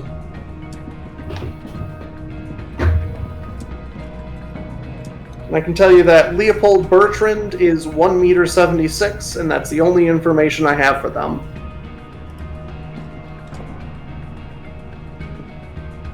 Wait, really? 1 meter 76 mechanical engineer. That's what I have for mechanical engineer. But yeah, Pascal is also 1 meter 76. Oh. Well, one of them's a deputy mechanical engineer. Like, I have a badge for that, I mean. Yeah, Pascal is the one that's always perfectly clean shaven. Yeah, Pascal has to be... Okay, so I'm trying to figure out Bertrand, Lulibert, and DuBois.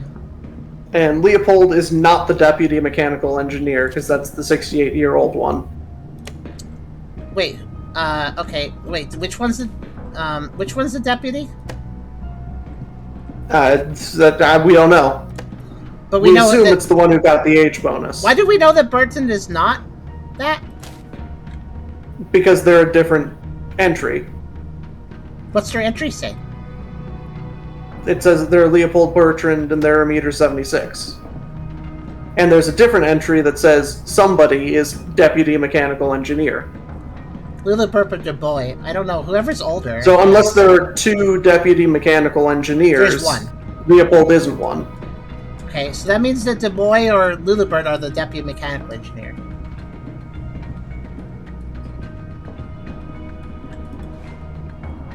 Oh. DuBois is... Wait, is deputy mechanical engineer mean seniority? If you're a deputy mechanical engineer, does it mean you're a mechanical engineer? I don't work on a submarine. Okay.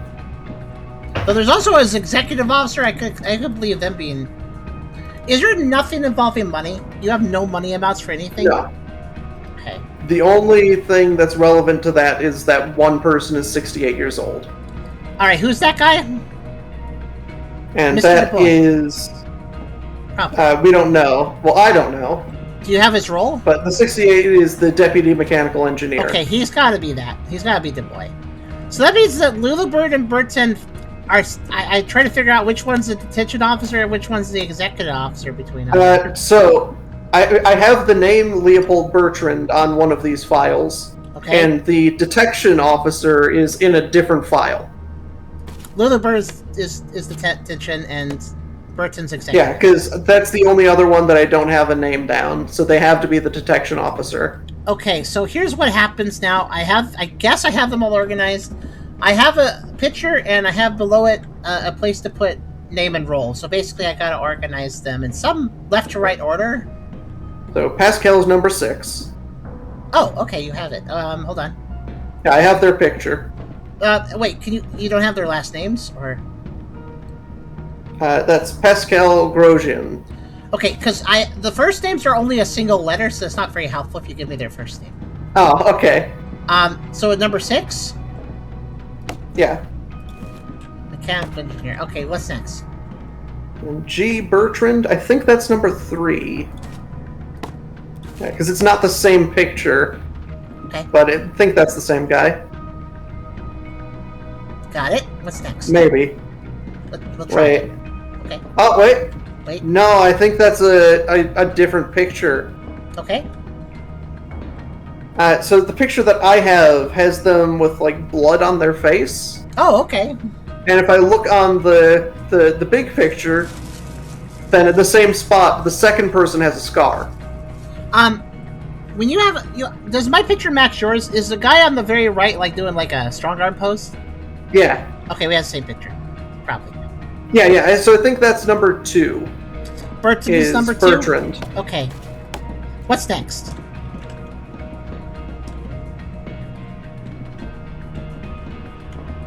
Those are the only pictures I have. Well, I have a portrait of all of them. Oh, you only have those 2 pictures. Okay, I see. Well... Yeah, those are the only ones I have captain is individually. Probably the guy in the middle of an eye patch. He looks captain. Probably. Though the guy on the left looks captain-y, too. Wait, how am I supposed to determine this now? Well, okay, I know the mechanical engineer... Oh, wait. Yeah? We can use their quirks sometimes. Always clean-shaven, so... The detection officer doesn't like wind turbines, has a tattoo on his hand. Oh, I found... Yeah, okay. I'm guessing I put them in the order in the picture, in the standing order. So detection officer has a tattoo, right? Yeah, on his hand. That'd be his third to last then, Lulabird. Okay. What else you got? T. Munier is always very cheerful, so probably 7. Yeah, he looks real cheerful. Okay, what else you got? Oh, yeah, I'm definitely right about Bertrand, because he's also taller than most people. Okay. He's 178.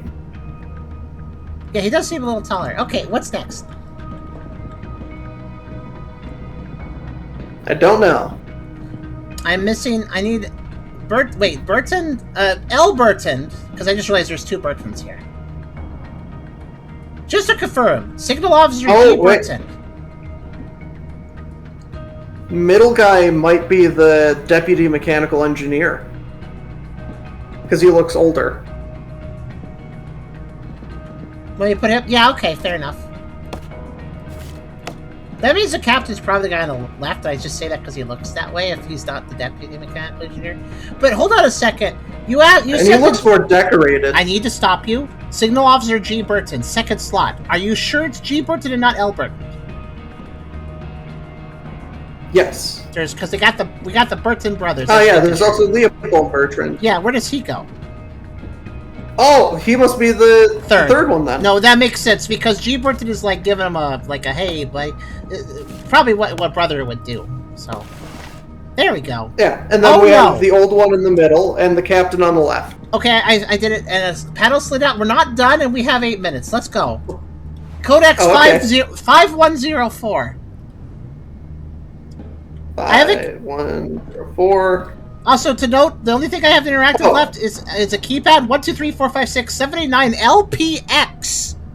Okay, so I need to know where they are around a table. I have all of their pictures. I have a table in the middle.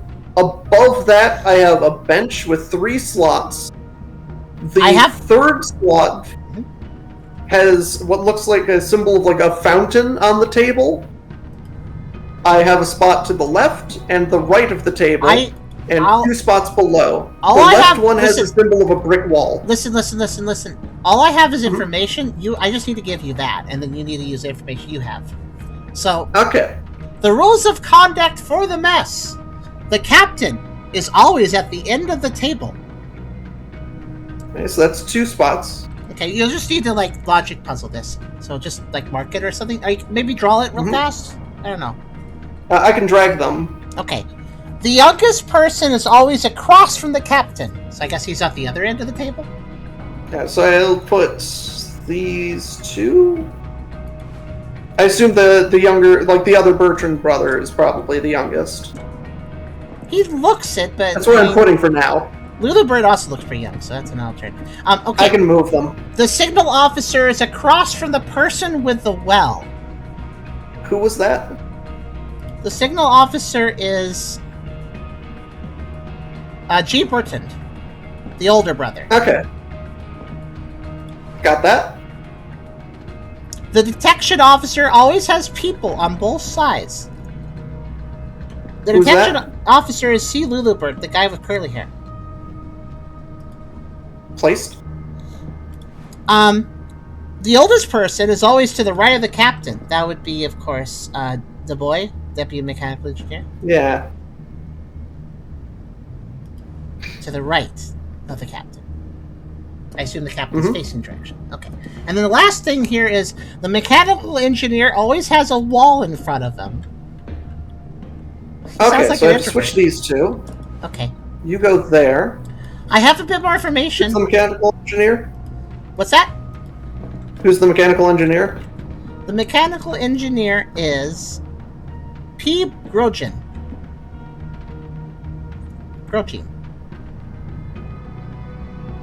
Validated. 9PX4L. You know what's funny? I didn't finish. This year, the youngest is the executive officer. Our oldest officer is the deputy mechanical engineer. Oh, it said right there. Oh, that... Wait, that would have been useful for the first puzzle, but it only slid out after that. Okay, whatever. So what's the code? 9PX4L. What a weird... There we go. Alright, we had 5 minutes left, and we did it. Hooray! Hooray! Into the void. We are victory. Oh, I got to the torpedo room now. I'm gonna hit 2 rooms left. All right, 2 rooms. Okay, we're I think we can finish this up tonight. All right, 462872. Validating. All right, listening to file.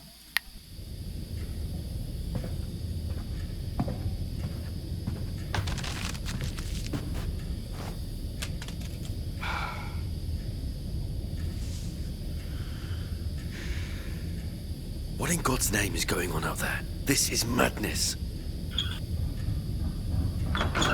Commander! We can't proceed with the launch. The human cost is unacceptable. Are you questioning a direct order? I don't have time for this. We have a duty. Duty? To whom? What about the lives of our own men? End of discussion. This is an order. Get out.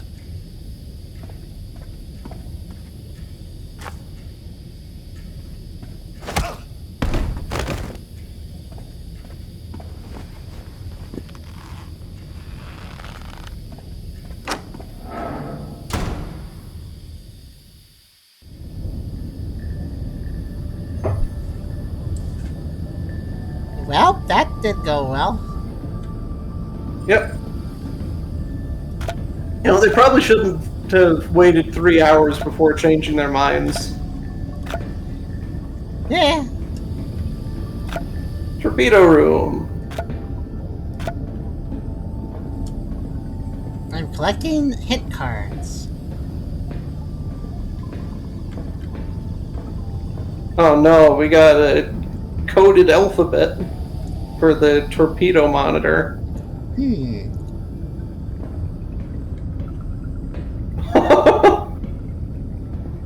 There's a bit here. Okay. Yeah, so I just have the very clear instructions on how to launch. Steps to launch 9.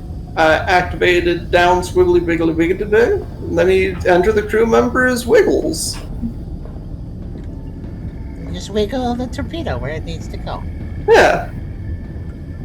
And then you have 2 pictures of guns, and you unlock, and there's like 5 steps to this. No, 6.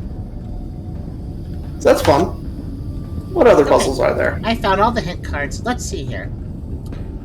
So I got what looks like a really massive game of Battleship in a little cockpit I gotta sit in. Okay. So that's one puzzle there. There's a weird button. I don't know what that does. Actually, there's a few weird buttons with symbols. Each of them have 2 symbols. Okay. They're kind of just all around the room.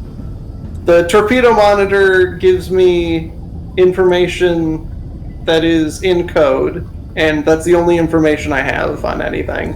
Okay, it's got a setup here where I have 3 red lights next to the door. I gotta make them all green to leave the area probably. So I have a torpedo symbol, what looks like a circuit board with a skull on it, and some like DNA strands. Okay. Yeah, so I think it is entirely on you to find a puzzle to start. Well, this looks pretty close. I'll start with, I assume, the torpedo one. Codex 2849.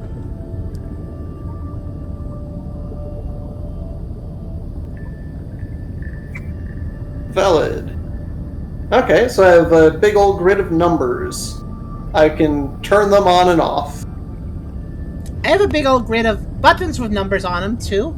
I also have a check mark, a stop button, a reverse or refresh button, a eject button, I think, and then I have... these are all pressable, I think. Actually, no, I don't think I can press any of the right ones just yet. I am on Generation 0. I have a big old grid on my screen that's all gray. It's nothing's active yet. Is it 6x6? I have... no, it's a big grid. It's a big grid on the screen. Okay, well, I have a 6x6. Okay. I also have 3 red buttons on the left. I assume I need to turn them green somehow. Oh, I have a test results here. Huh. Okay, so I don't quite know how to express this, but I have something called test results. And it starts with a red box that says this. Experiment 1. And then it says 4/1/ You might want to write this down, actually.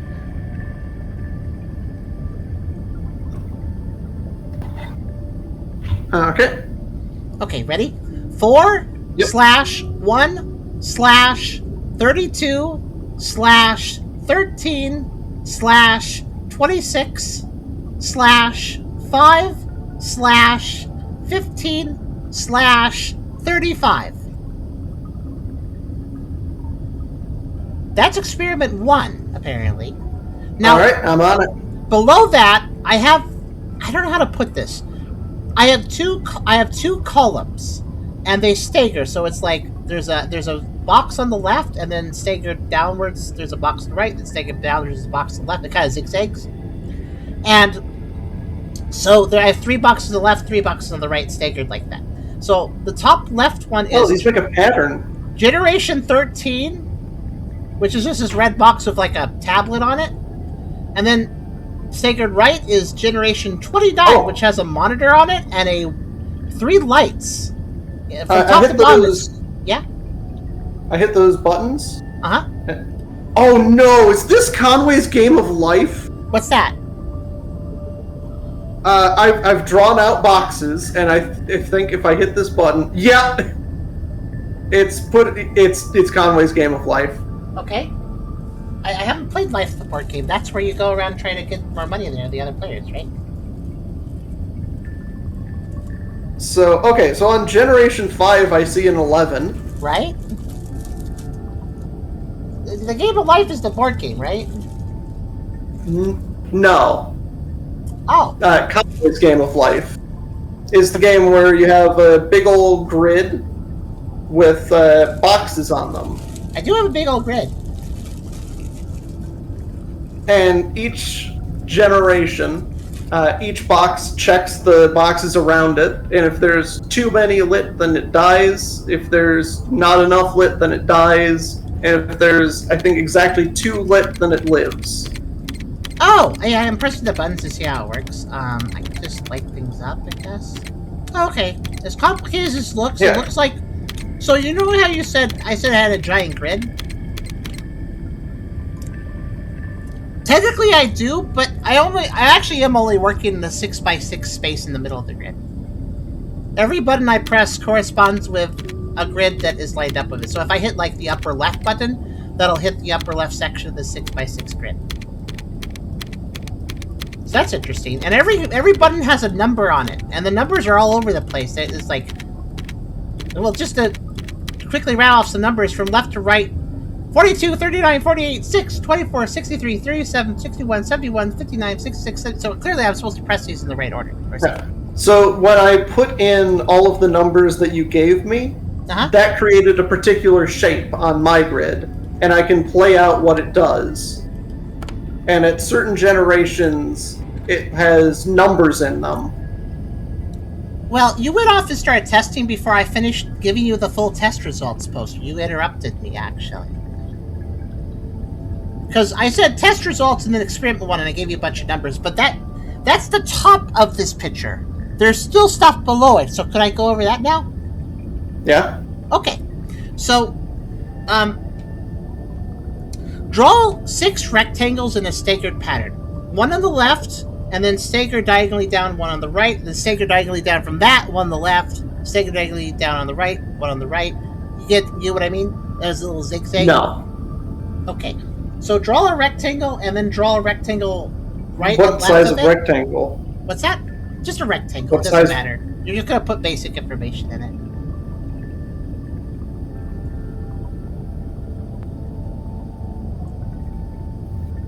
What do you mean?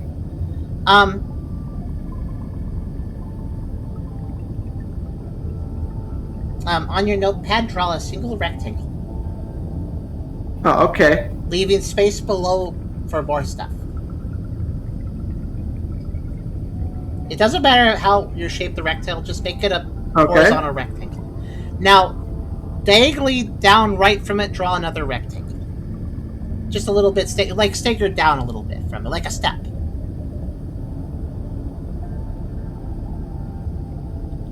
Okay.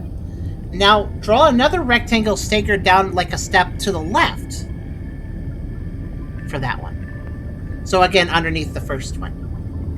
We're working with 2 columns. Okay.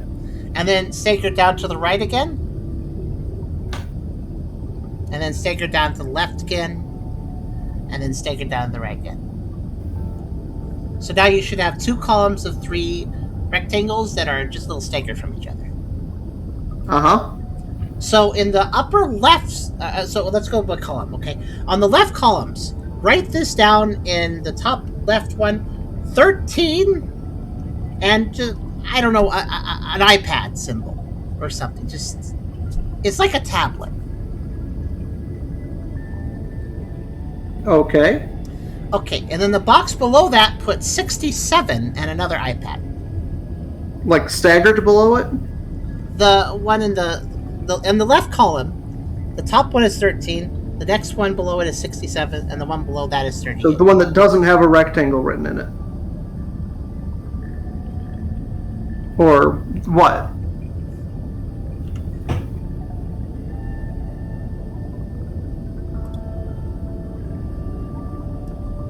Let me just check something.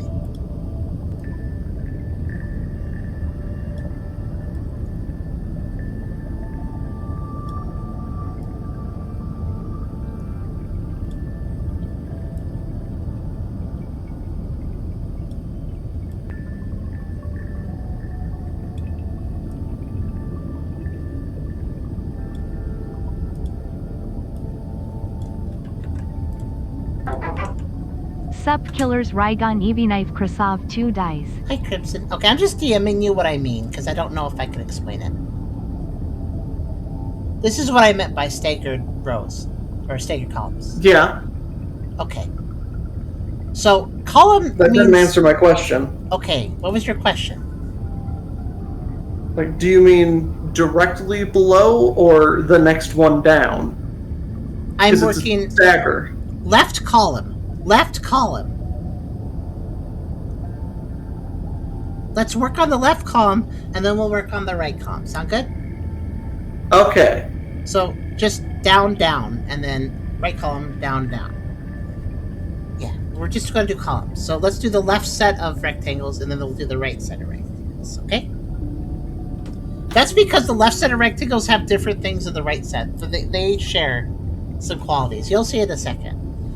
So, on the left set of rectangles, from top to bottom, 13, 67, and 138. And each of them have those numbers as a generation. Generation 13, Generation 67, Generation 138. And they each have a tablet symbol on them, which I don't care how you draw it, just it's like a phone. It's like a touch phone or an iPad or something. I don't think it matters too much, but just draw some shape that's resembling that.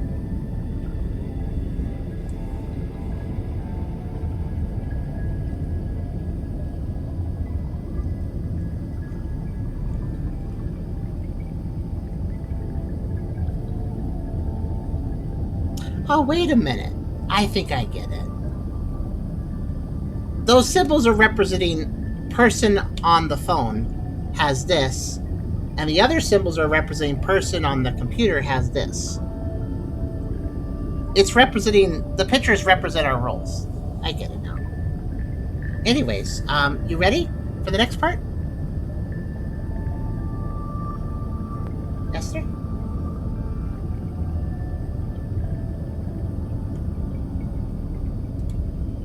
Did he need power again? He did it, yeah.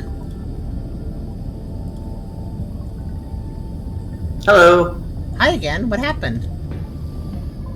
I don't know. You were gone, I guess. You just reconnected to Discord, you made the sound for it. Huh.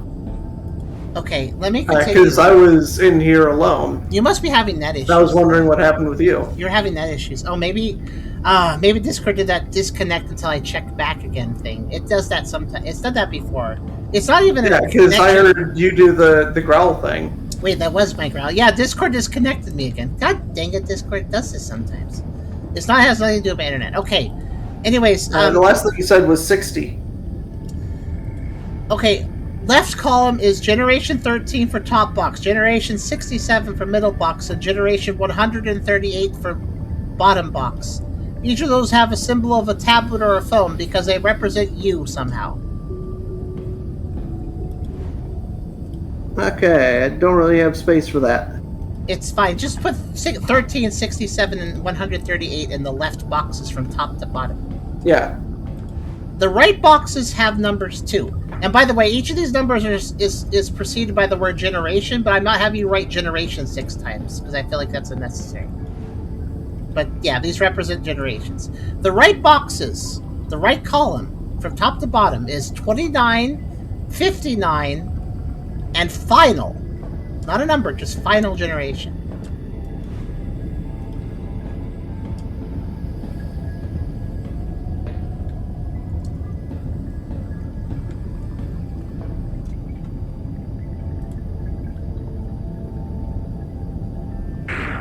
I saw that.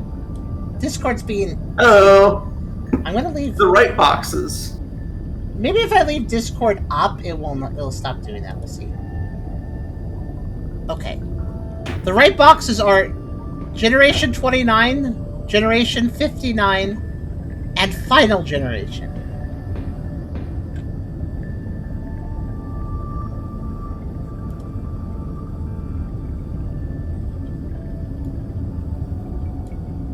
I played Discord in such a way where I could see if it disconnects. Okay. Because Discord has been doing this sometimes. It's truly just a Discord issue. It's not my fault. But here's the thing. Here's the reason I had you write everything down in the first place. Man, this took time. The right boxes have buttons, lights, and I wanted to tell you what to write down for them. Generation. So, on the left side of the right column of boxes, only the right column, not the left column. Each of them have a vertical row of 3 lights. So for Generation 29, it's green, red, red. So maybe just write a GRR in a column. For Generation 59, it is green, green, red. And the final generation is green, green, green. I'm guessing it's green, green, green for final because that's when you're finished.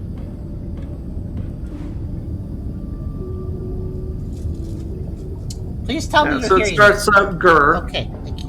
And then it's Gigger. And then GG. Yeah, basically. So that's what I have. I have a random set of generation numbers staggered like that. I don't know why they staggered it like that. It took me so long to explain it to you. Oh well. And also, the reason I was telling you to draw tablets is because the 29, 59, and final, they have pictures of a computer monitor. So I think what they're saying is the left column is stuff that you're doing on your phone, and the right column is stuff I'm doing on the computer.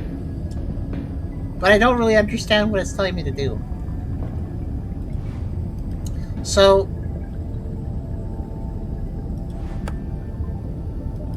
I have a 6x6 grid I'm working with as well. And I have a bunch of numbers on every one of those. I have a button for every one of the 6x6 grid, and I have a number on every button.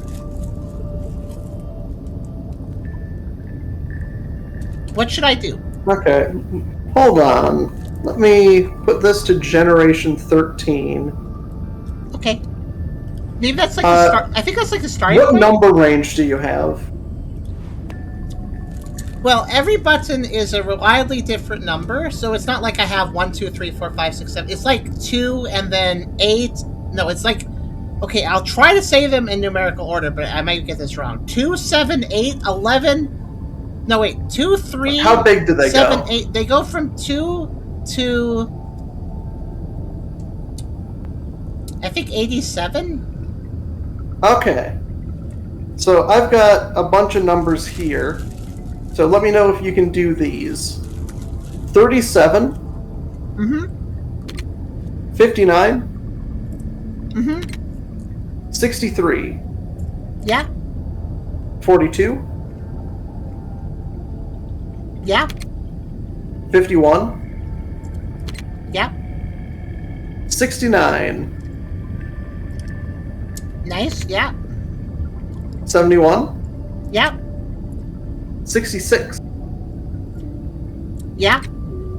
70. Yeah. And 61. Made it. I thought so. It makes kind of a weird H. Okay. So now you need to simulate that to Generation 29 and then tell me my numbers. Okay. What does that mean? What did I do? What does that mean? Oh, You've created a shape for Conway's Game of Life. I hit the check mark and it turned yellow! And I have a light on now. And there's a yellow button I can... What's this do? Ah! Oh, if I hit the yellow button, it like advances, I guess? Do I just keep hitting this repeatedly? Yeah, so you advance it to 29. Oh, I was just spamming it. Thank goodness I didn't go past it. I wasn't sure what I was doing. Okay, I understand now. And does that have a bunch of numbers for me? Oh, it does. It does have a bunch of... Oh, how do I tell you them? You tell me them. Okay, so they appeared all over this giant grid. What order do I give them to you? Doesn't matter. Okay. 30. Got it. 3. There. 14. Got it. 7. Got it. 26. Got it. 5. Got it. 1. Got it. 35? Got it? How many do you have? It's a 6x6 grid. How many have you entered so far? I have given you 8 numbers. I think that's all of them. They're kind of like fades, so I'm just like making sure I don't miss any. Okay, that should be it. So then you need to turn that to generation 67, I guess? Yes. Alright, that's valid. I guess we just ping pong back and forth. What's next then? Do I clear this? I guess I clear this, right? Yeah, because you need to get ready to draw another one. Okay, I cleared it.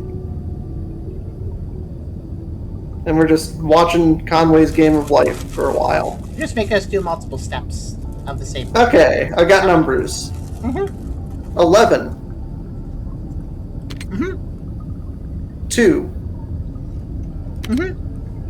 16. Did you say 16? Yes. Okay. Yep. 31.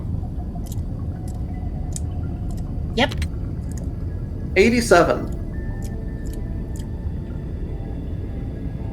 Yep. Oh, 56. Yep. Oh, I mispressed 56, so I guess I'll leave it. And 7.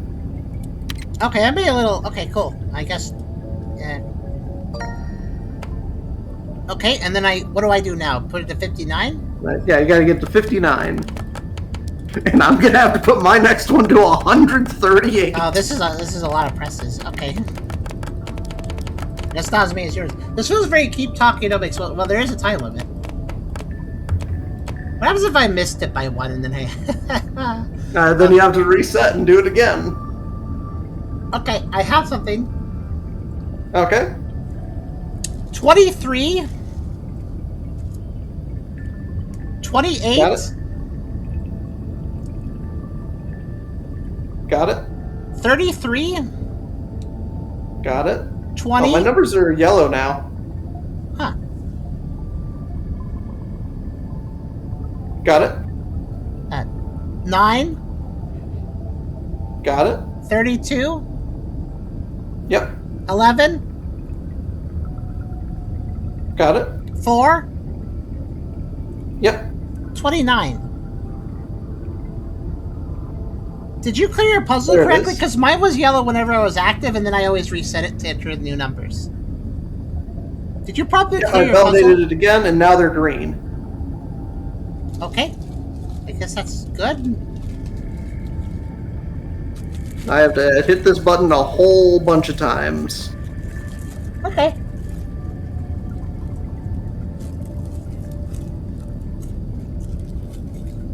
This requires a lot of teamwork. Yeah, it does, Justin. It definitely does.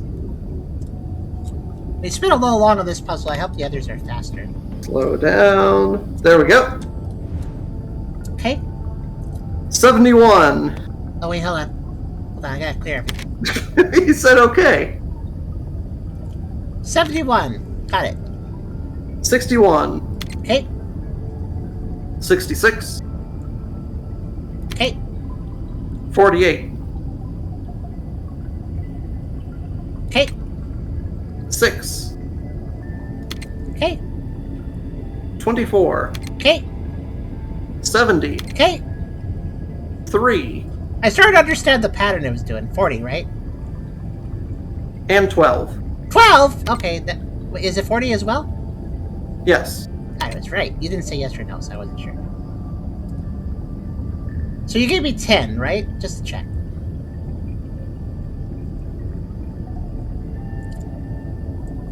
I gave you 10 numbers, and the number 10 was not one of them. 10 numbers, that's what I meant.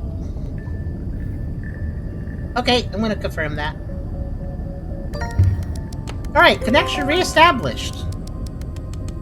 Why we're using the game of life to shoot missiles, I'm not sure. Isn't that the game of death?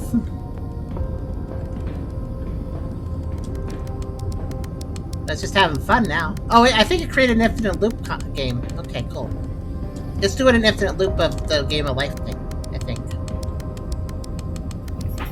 So is Clapping. Well, that would be bad because you need the final generation.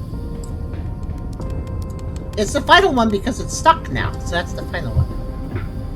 It's not deleting itself, it's self-perpetuating and not disappearing, I guess. Okay, next puzzle is gonna be... G. Okay, 0212 is your new codex. I have a login screen and I don't really know what I'm doing.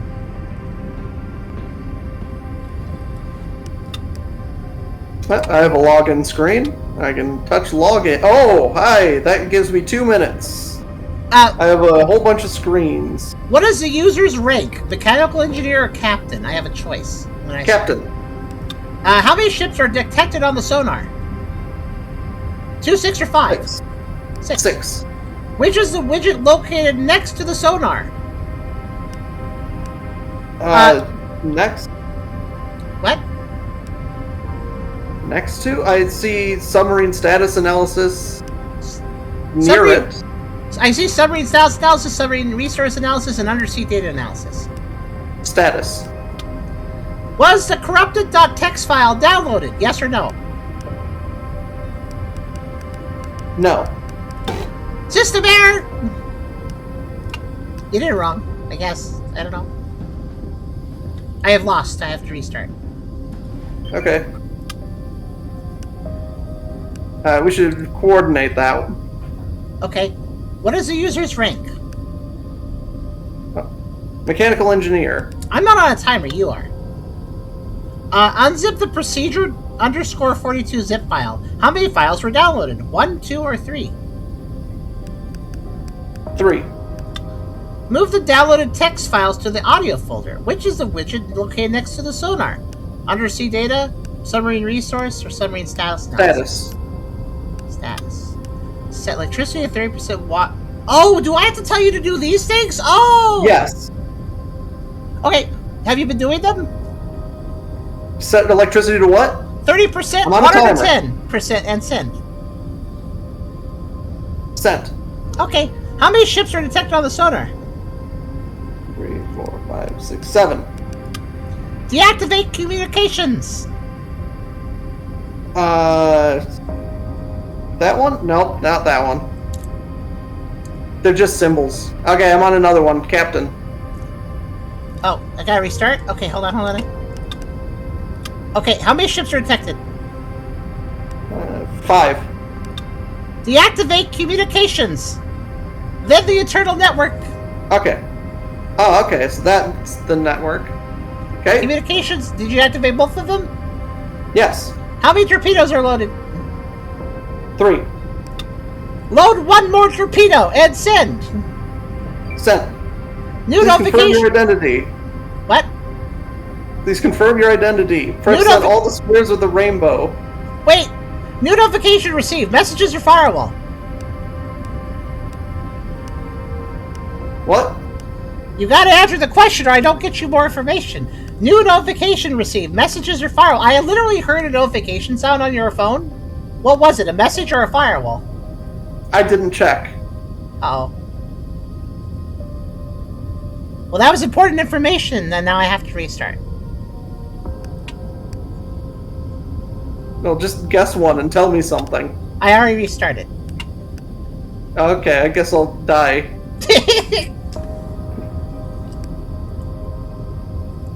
Mechanical engineer. I'm the one with the failure state. Okay. I mean, I can't advance to give you more information unless I pick an option. I can fail too. How many files? Yeah, okay, unzip procedure 42.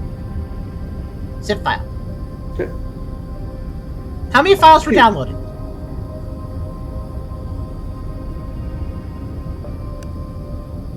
2. Oh, okay, I didn't hear it.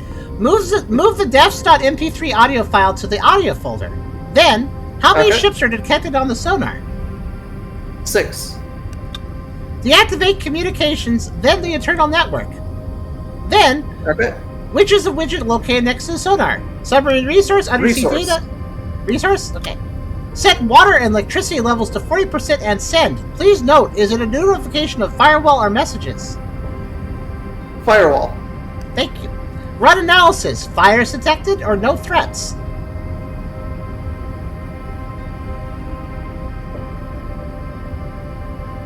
Analysis is in progress. Virus detected. Change user, S. McKife or T. Milner?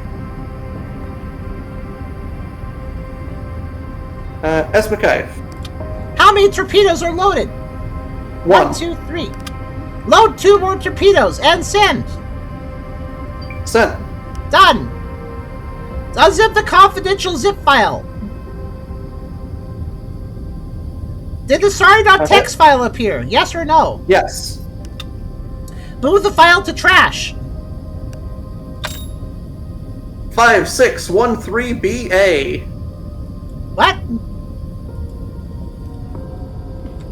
Hold on. 5613BA.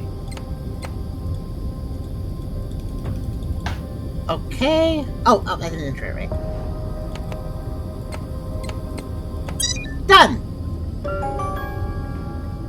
Okay, we did whatever that was. I have no idea, honestly.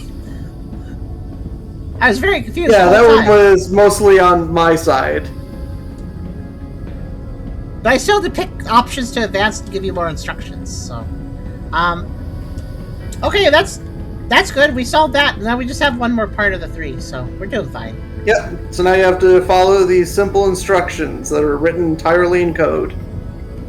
Glyphs, right? Like wingdings, kind of? I have some here. Yeah. I actually got them all. So here's what, the whole room has stuff. So, on the wall in multiple places I have a red button. A total of 5 red buttons exist. Each of them have a little bit of 2 glyphs above them. And each of them have different glyphs. So, I have 5 red buttons around the room with 2 glyphs above them each. Of course, that's not the only thing I have. It's just the first things I notice.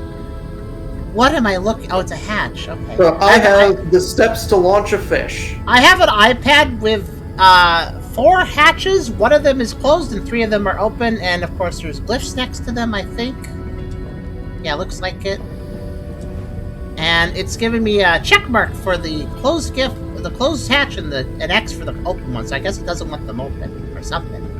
I also have. I can't interact with that, so I guess I'll ignore it. The pipes seem to have glyphs on them too, but I don't know if that's important. And then I have a control panel, which I can't do anything with. It looks like it unlocks and lets me use it, but right now it's locked down. Okay. And there's wingdings here on the screen of it. Okay.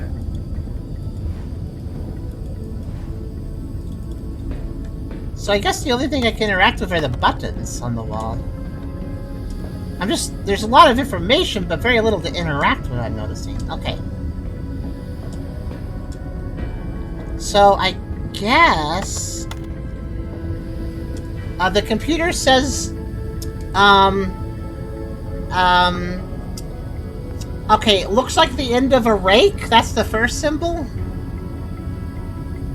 3 prongs and a triangle below it, basically. Do you have a symbol like that? No. Upside down triangle. You have an upside down triangle anywhere. Oh, wait, I found it. It's a completely different area of this. I have, like, 6 different sections of codes for different things. Okay, I guess you're... So that rake is the first symbol, and then the second symbol is another upside down triangle with a dash underneath. It kind of looks like an eject button. Okay, so the rake is crossed out. It's redacted. What? It doesn't say what it does. Okay, well, all I have is a computer screen, and it lists 3 symbols in order. It does rake, triangle, eject button, and then a colon, and then 3 more symbols. So I think it's like trying to tell me something, but I don't know what it's saying. Wait, you have a upside down triangle with a line under it? Yeah, that's after the rake. Okay. And it has a colon. Following it, yes. Okay, because step 1 on how to launch a fish is to activate the requested that symbol, colon, and then it says, like, tadpole that kind of looks like a 5. Yeah.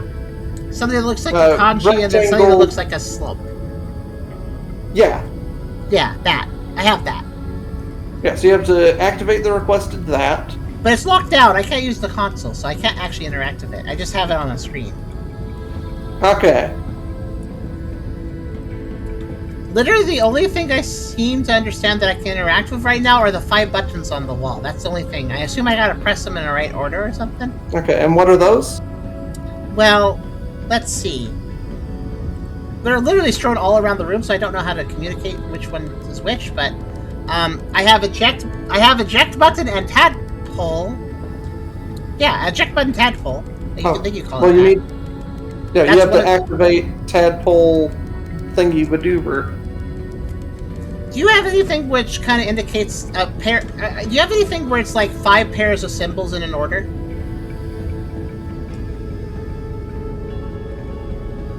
No. Because I need something that... I need to know which button to press. There's 5 buttons and each of them have pairs of symbols, so...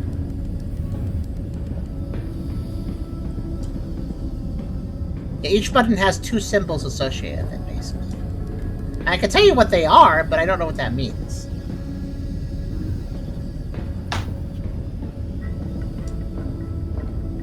Should I do so? Well, okay. Okay. The first button is down eject button and tadpole. The symbols are left to right of each other. So left symbol, down eject button, right symbol, tadpole for that button. Okay. The next button is down eject symbol, and then a symbol that looks like a 6 and a Y that are connected.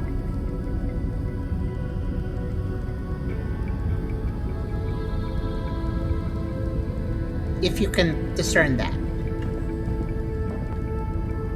Nope.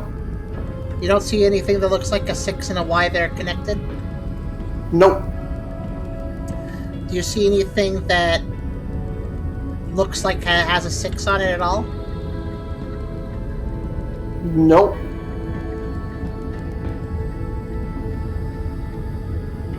Then what's the point of me saying this? I can't really just tell you how to write the glyphs. Like if you saw the tadpole, the square thingy in the slope. Yeah. Are there those buttons? Even if there's buttons associated with these symbols, I have 5 symbols and every button has 2 symbols, so what do I do with that? Oh, if you have the downward eject button, or the downward eject symbol along with them, then those are connected to the first step. What? What do you mean? Because it's activate requested downward eject colon and then 3 other symbols. It's rake symbol, downward eject symbol, colon, tadpole symbol, box symbol, slope symbol. That is, I have 5 symbols. It is symbol, symbol, colon, symbol, symbol, symbol. On the screen that I can look at but not interact with. And you said that there was a button that was down eject and tadpole. Yes, there is. Is there a boxes button and a slope button? You seem to misunderstand what I said in the beginning. I have 5 buttons there are around 2 symbols on each of them. On each one. So do those symbols appear on any of those buttons?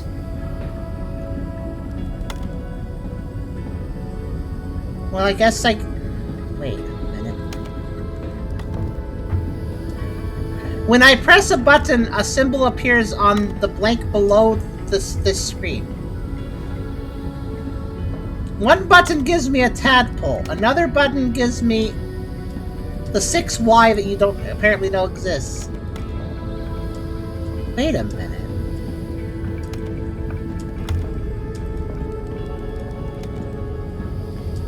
Huh.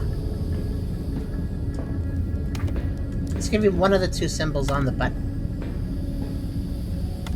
They'll either give an eject or a slope. It gave the slope. It's just a matter of matching it. No, there's no rake. I can't match it. I mean, I could do... My instructions don't mention the rake.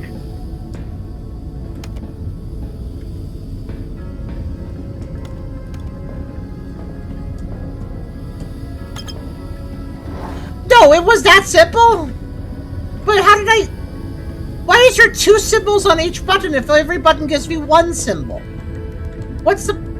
What the... Because it's probably telling you to, like... Because they're coded. So it's probably all just saying, input this thing, input that thing.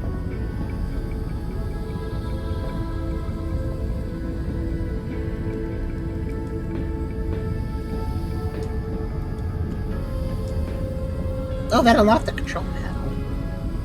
But it's effectively every... Like, to put this puzzle in a less obtuse way, it's like if I had 5 buttons around the room and every button had 2 different numbers. Like, this has 6 and 7, this is 4 and 2, this is 3 and 1, this is etc.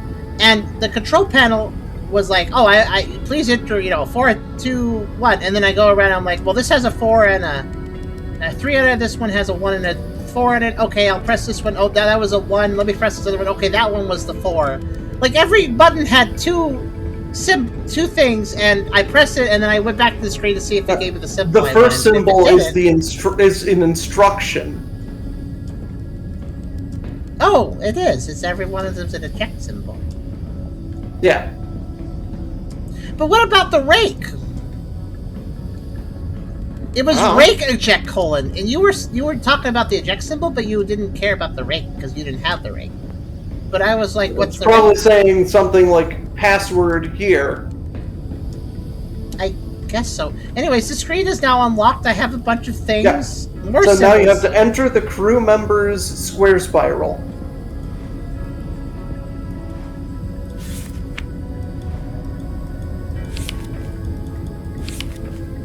I have a page of the executive officer, one of the other people, the mechanical engineer, the deputy mechanical engineer. I have pictures. I have pictures, symbols, and titles. But some of these elements are basically crossed out on some of them. So I have crossed out executive officer with a symbol. I have guy with title crossed out in his symbol. I have guy with mechanical engineer and his symbol. So that one's complete. And then I have portrait, deputy mechanical engineer, and then a crossed out symbol. I have passwords for certain crew members. On the screen right now, I have a spiral and I don't like this glyph stuff. I don't know how to communicate information when it's just a bunch of glyphs.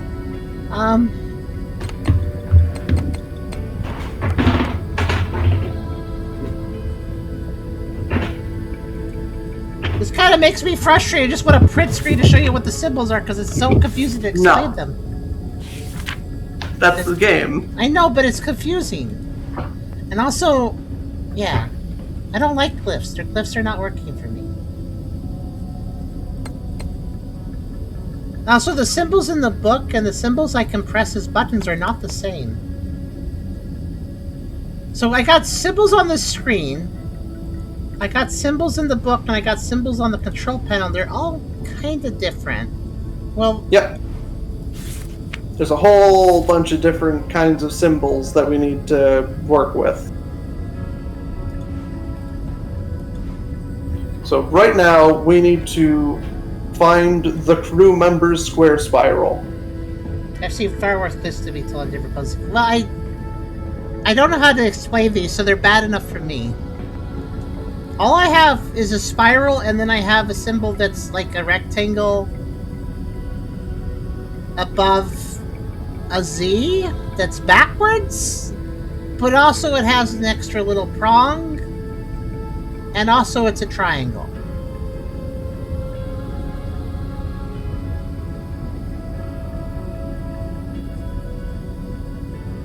Okay.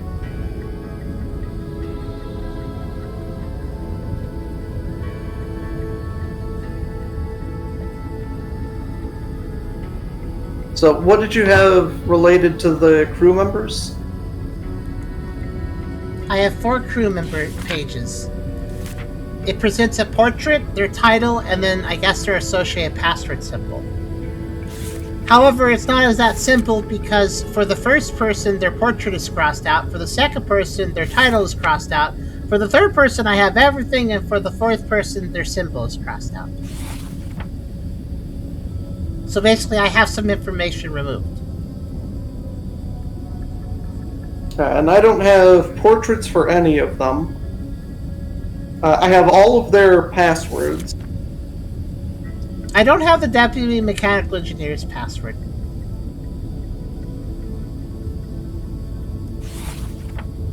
Oh! The Deputy Mechanical Engineer. Is that the third one? No, the fourth one in the book, at least. Fourth one. Fourth page, if that's what you're asking. Because I have one of these that is the Spiral Mechanical Engineer. Well, I must be... Well, I have So Spiral on that's the the screen. I have Spiral on the screen. Do you have their password? Yeah, technically on this... Well, I mean... It's crossed out in the book, but on the screen is a spiral and then a symbol. No, that's asking you for the spiral. What? But that's where you need to input the information. I have... No, there's a command arrow, there's a spiral, there's a symbol, and then below that are 3 blanks where I got information in. Yeah. You should just disregard whatever the screen shows you, because that's just asking you to input this information for the next step. But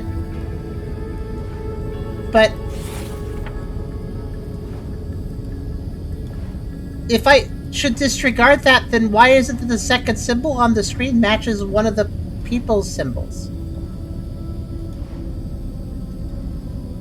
What person? It's the second person. Guy who I have a portrait of, but not their title, and then I have a symbol for them, and that symbol matches the second one on screen following the spiral. Do you have their password? Yeah, it's that symbol.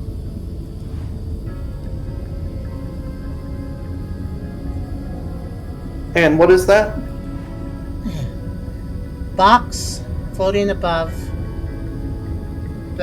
mirrored Z, that also has a part that makes it a triangle and also has a prong on the top of it. Second person has the same symbol as the second letter in the glyphs. What?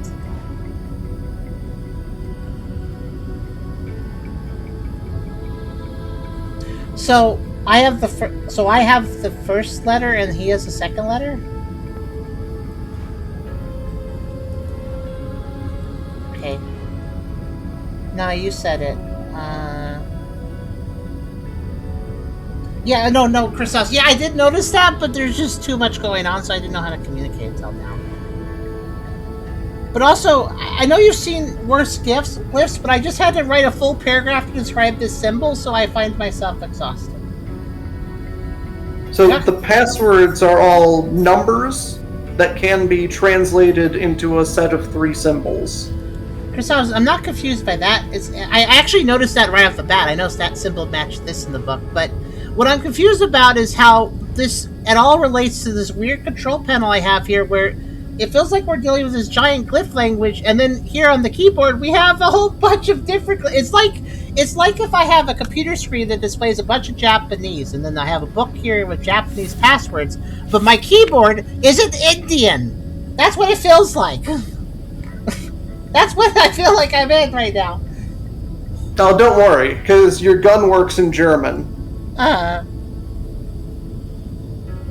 But anyways, yeah, I'm supposed to enter 3 blanks. I have no idea what exactly I'm supposed to do to find 3 things to enter. So, yeah. So I have the passwords for everyone. Is it 3 symbols? Yeah, they're 3-digit numbers that are also 3 symbols. And I know the numbers 1, 2, 3, and 5 for symbols. Well, I don't have numbers, so disregard. And you don't have sets of 3 symbols either? What's a set of 3 symbols mean? Like 3 symbols in a row. I mean, I have to enter 3 blanks. They're mostly just lines. Yeah, I mean, I have my... That sounds like my console keyboard. Though there's more than just lines, but yeah, there's some of those. Like in the crew stuff. I have a lollipop, and I have an upside-down lollipop, and I have a T that's zooming to the left, and I have a T that's zooming to the left, and I have a box with a little bubble above it on the left. And then I have a safe, and then I have a set of backwards L's that are next to each other with another ball. None of those are related to the passwords. An L with a ball in between, 2 L's with a ball in between them, and then I have a dash, and then I have a dash above a dash, and then I have a dash above a dash above a dash, and then I have an E. Oh. Those last 3 were the numbers 1, 2, and 3. You mean dash, and then dash, dash, yeah, then dash, and dash, dash, dash. Those are 1, 2, and 3. Cool, how does it help me? 5 is an 8. Okay.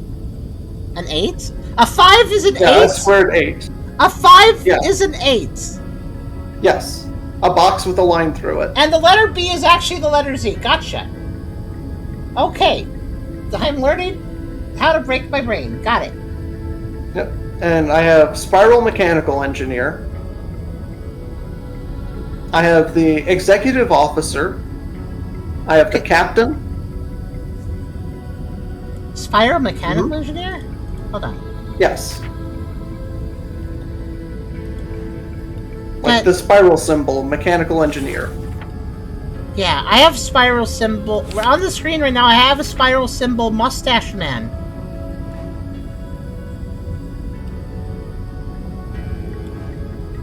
But his title is crossed out, so I don't know that.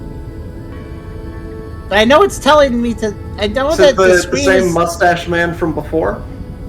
It's probably the same Mustache Man from before. Wasn't that the captain? Because he was the captain. Well, like, yeah, I can remember that, but how are you supposed to solve it in this room?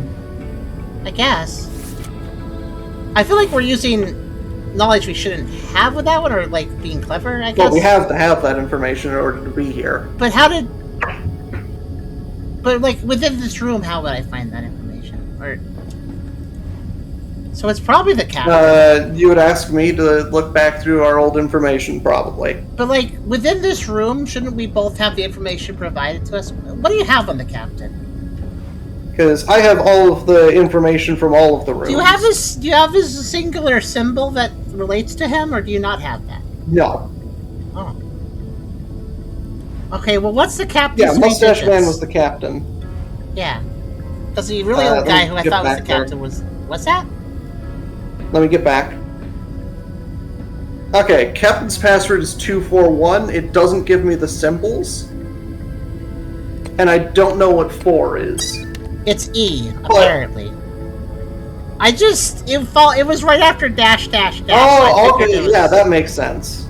Yeah, dash, dash, dash, so then put a line on the left, and then put another line on the right to make it 5. Do you know why you say that these have numbers associated with them doesn't make sense to me, though?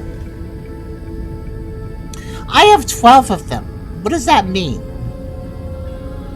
It's not like a keypad that goes up to 9 and 0. I have 12. I'm gonna assume... Before we had the keypad that was the digits 1 to 9, and then F, G, and L. Yeah, I guess so. Okay, now I have... I thought that the rule here was that I would have 2 symbols, and the left one is telling me, you need to input something, and then the right one would be, here's the symbol of the person.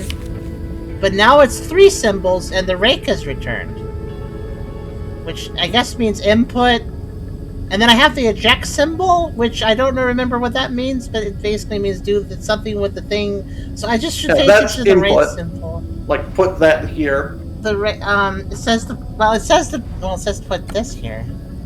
Wait, it was just that simple. It's just okay. I guess so. The last symbol was just what I had as a key, so I just selected it, and that was it. Okay, next screen. Then,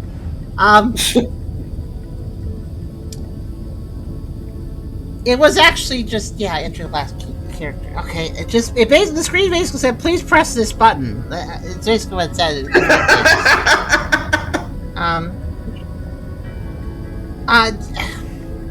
Do you have a symbol that looks like a 4, but if you connect the two top bits? Yes, the fish. Yeah, I guess so. Anyways, I have fish and then safe. Yeah, that's what we're symbol. trying to launch. Fish and then safe symbol. Oh wait. Oh, is that 3 squares?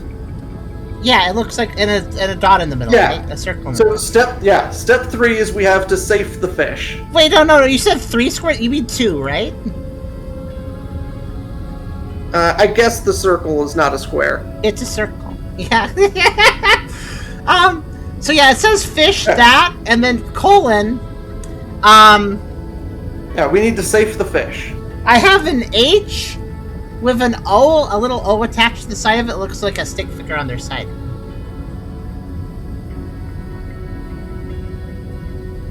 Wait a minute.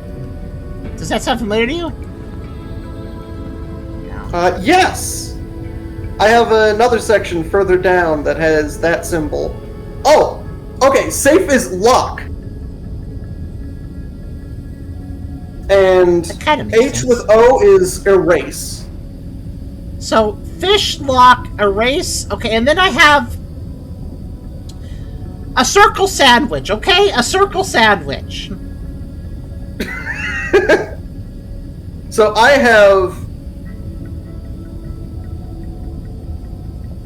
a bunch of symbols that have meanings, but one of the meanings is crossed out, and 2 of the symbols are crossed out.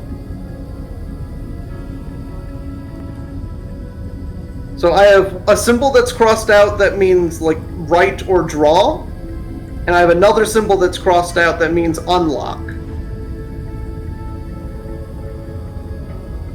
So That's H with the unlock. circle I know is- what the unlock symbol is by just being smart. Yeah, Because and the H I have with a circle was erase, so I think the circle sandwich is draw. The last one has to be unlocked for a simple reason.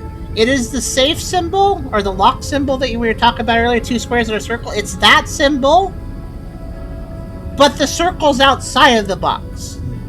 Oh, perfect. So that's got... I also have that as on my keyboard, too. Yeah. So, is it on the left side of it? It's on the very left... Well, it's in the middle row So left it's side. exactly the same as the H then. The circle sandwich is the H symbol, but the circle is in the middle. So that means draw. So...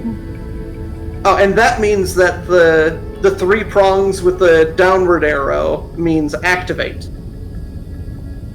Okay. I have 11 minutes. Do you want me to do something? I have no idea what step we're on. I have You need to 3 out of save the 5. fish. I have 3 check marks complete, and I have 2 check marks that aren't complete. I have 5 boxes. 3 of them are checked.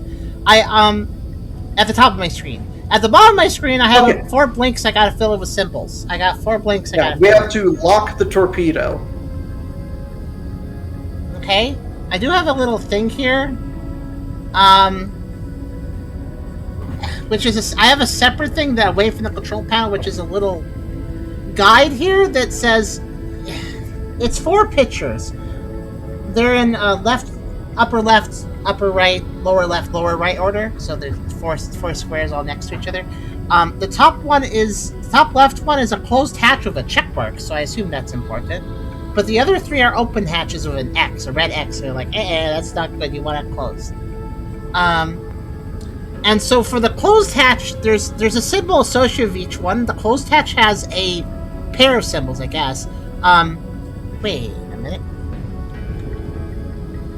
I have those symbols. Oh! Okay, I have a thing. I have a circle sandwich to unlock. And then I have upper right, and then a bunch of arrows. And then I have, like, upper left, a bunch of arrows, lower right, a bunch of arrows, lower left, a bunch of arrows. I don't have arrows here, so I can't really... Each of those directions is 4 arrows. I have 4 blanks I need to fill.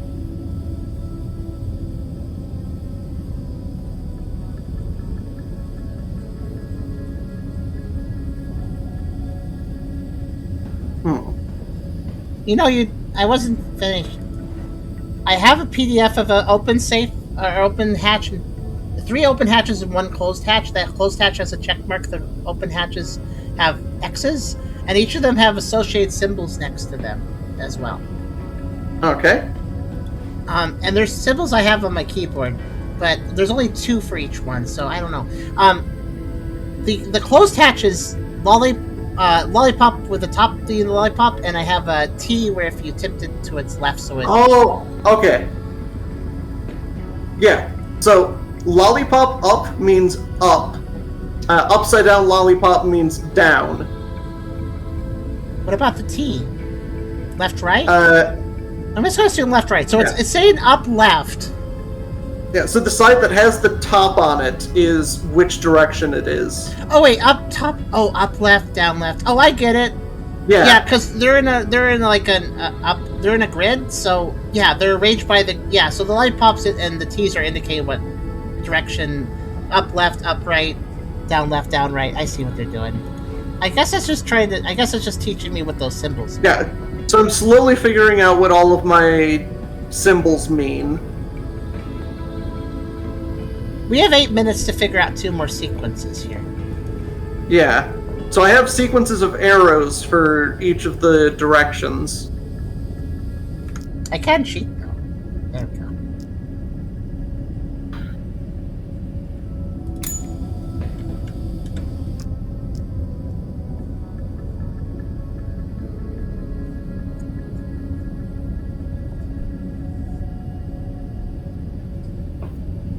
So what do we need to do right now? We have to lock the torpedo. Oh, the pipes have fish on them too. Oh. I mean, the torpedoes have fish on them because they're the fish. I don't think that helps us in the puzzle, but I'm just noticing they're drawn on the torpedoes. Yeah, so you need to lock those. Oh, and the control panel here is another way to know what those glyphs mean. Look. Look, audience. They also tell you what. So this is. Oh, then maybe this can.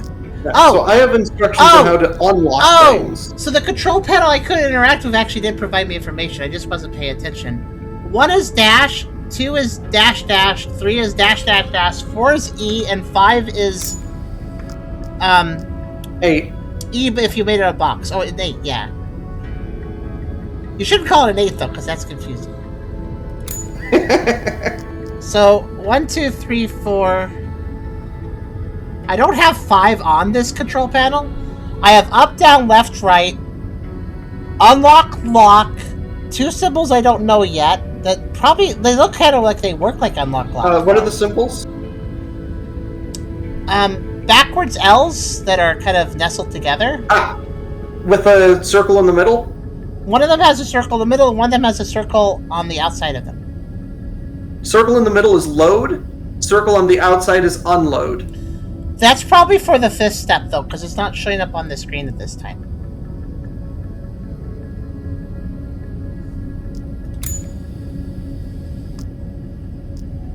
What I have is torpedo lock, H with circle on the right, circle sandwich, unlock.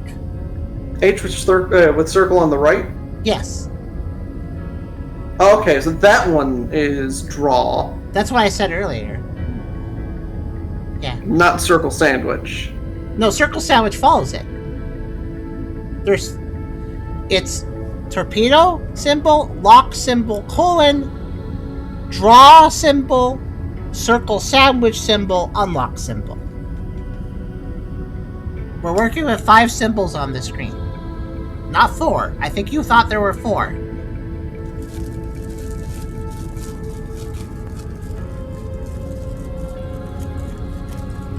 And I have circle sandwich to unlock, and then I have the various arrows. Just to confirm, when I say circle sandwich, I mean a circle where there's a horizontal line on top and bottom of it, like bread. Yes. What does that symbol mean? I don't know. I don't either. But I have circle sandwich to unlock.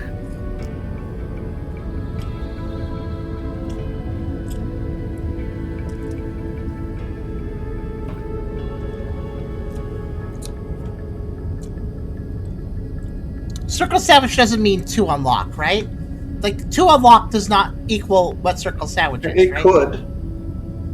But that would I mean don't know. that would mean torpedo lock draw And it could just to be unlock sequenced. which sounds redundant.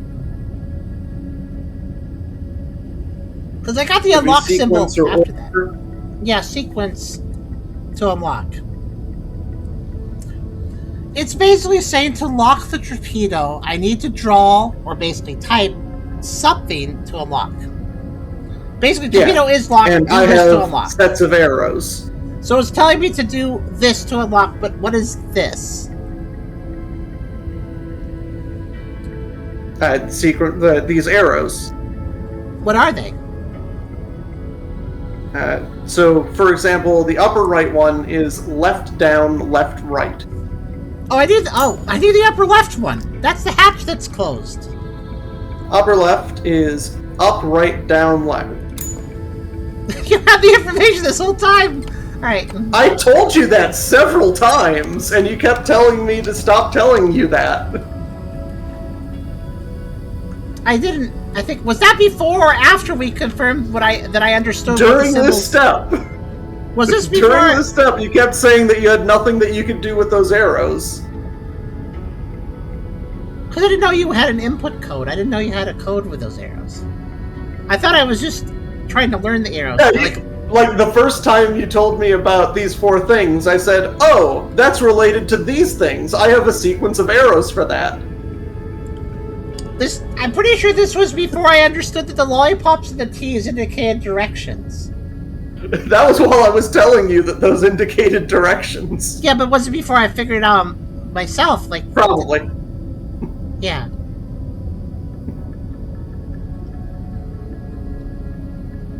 Anyways, we would have lost, but I'm actually cheating a little bit.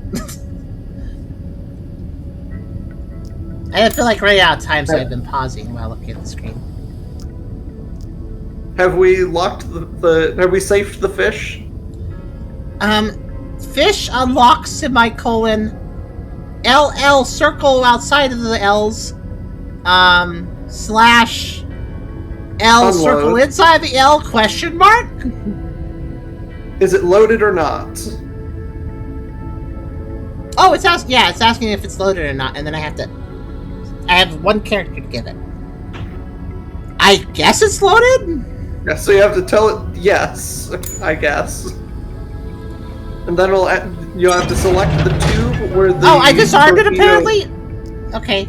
Wait! Oh! An order is an order you decide... Oh, wait. I just make a... Hold on. I just got an achievement. It said you decided to follow orders by sending the torpedo. Oh!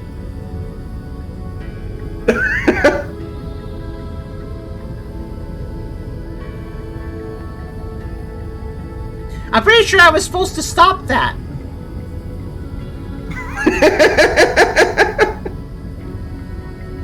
I mean, is it a...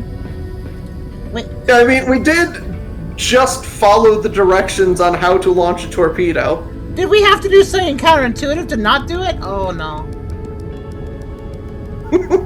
What? Wait, what? Should I have just answered no? No, that probably wouldn't... Would that... Was it just that last choice mattering?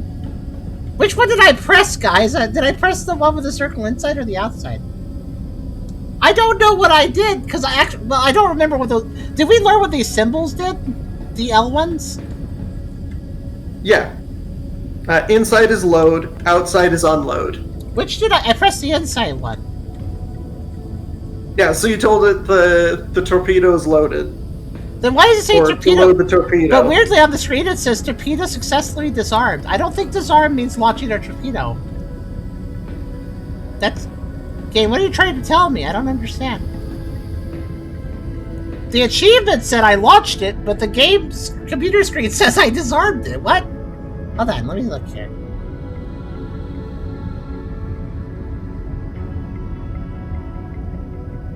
Yeah, okay. So I was supposed to defuse it. Okay, I don't understand, but I'm gonna go in the next room. We won. Okay, control room. Oh, so that was like an ending choice, but it's also not over? Okay.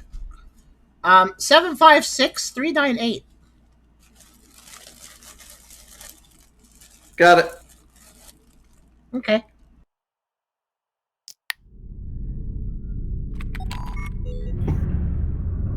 It's disarmed, sir. Good. Now, disable the launch controls.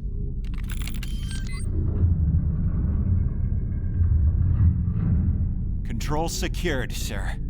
All right, we're leaving. Move out to the rescue sub. But where are we going, sir? We disobeyed direct orders. If we surface, we'll face a court-martial. We're deserting. A court-martial? We choose with our conscience. It's done. Let's go.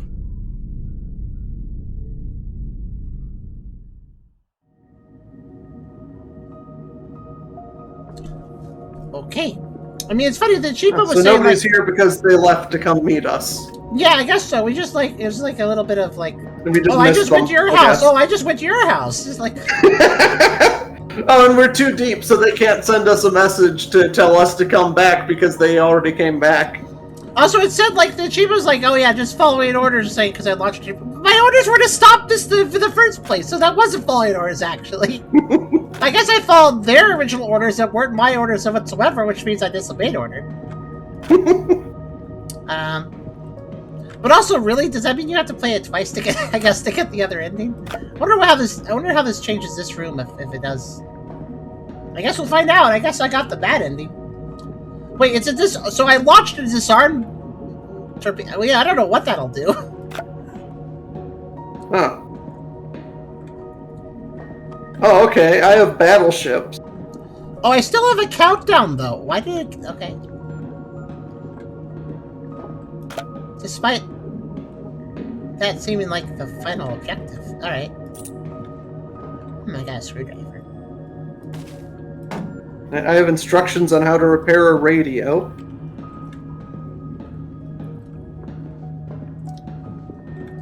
Honestly, I just like puzzles where I can explain what I'm looking at. When you give me weird wingdings, it's like, oh boy, how do I explain this? I'll just wait for the final thing where it's gonna have us combine a bunch of symbols in like 2 minutes. I also think our brain doesn't work good with nonsense symbols. If it's like actual letters or numbers, sure, but if it's nonsense symbols, it's a lot. Because I remember that was a thing in the first game. Oh, I don't remember this at all. At the very end, after we solved the last puzzle, it initiated like a 2-minute countdown, and we had to tell each other symbols to press. That were all symbols that we had seen throughout the rest of the game. Oh no, they're gonna come back, is what you're saying.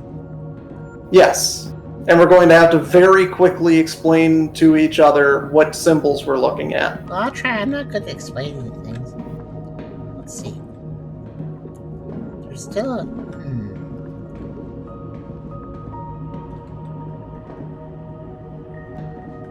Wait, is there one over here? Doesn't seem like it. Yeah, so I have instructions for battleship and for radio repair. I see, radio repair. That is important.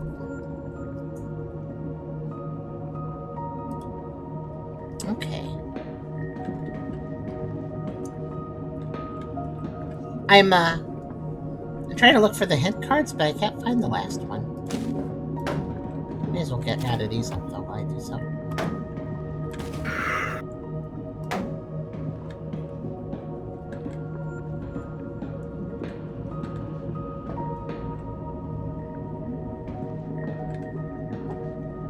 That's a fake pipe.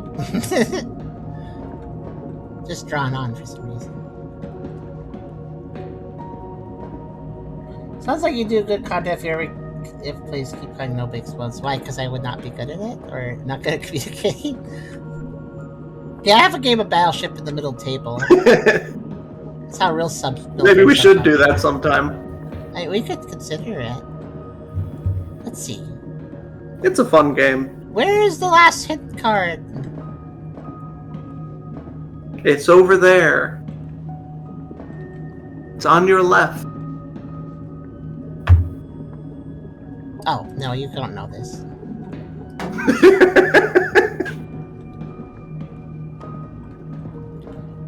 well, I imagine it'll show up at some point. Oh, I can use the screwdriver on this.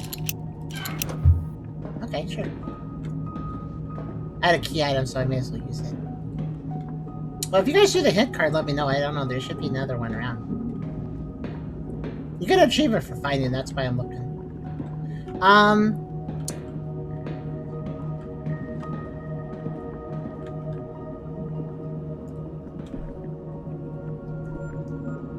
Alright.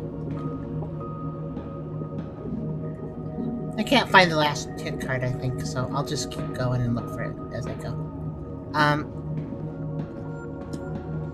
Codex of 7187, I guess. We'll start with that.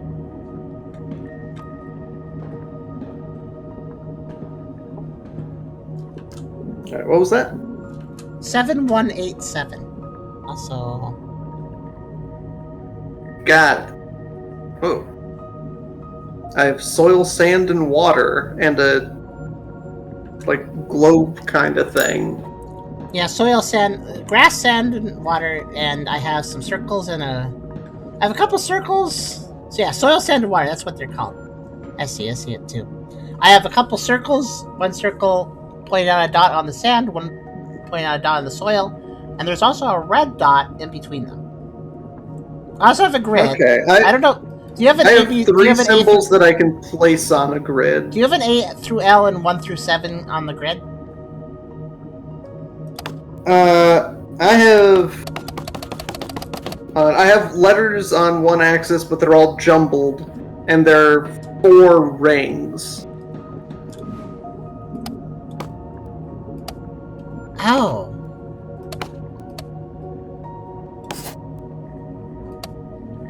I have A through L.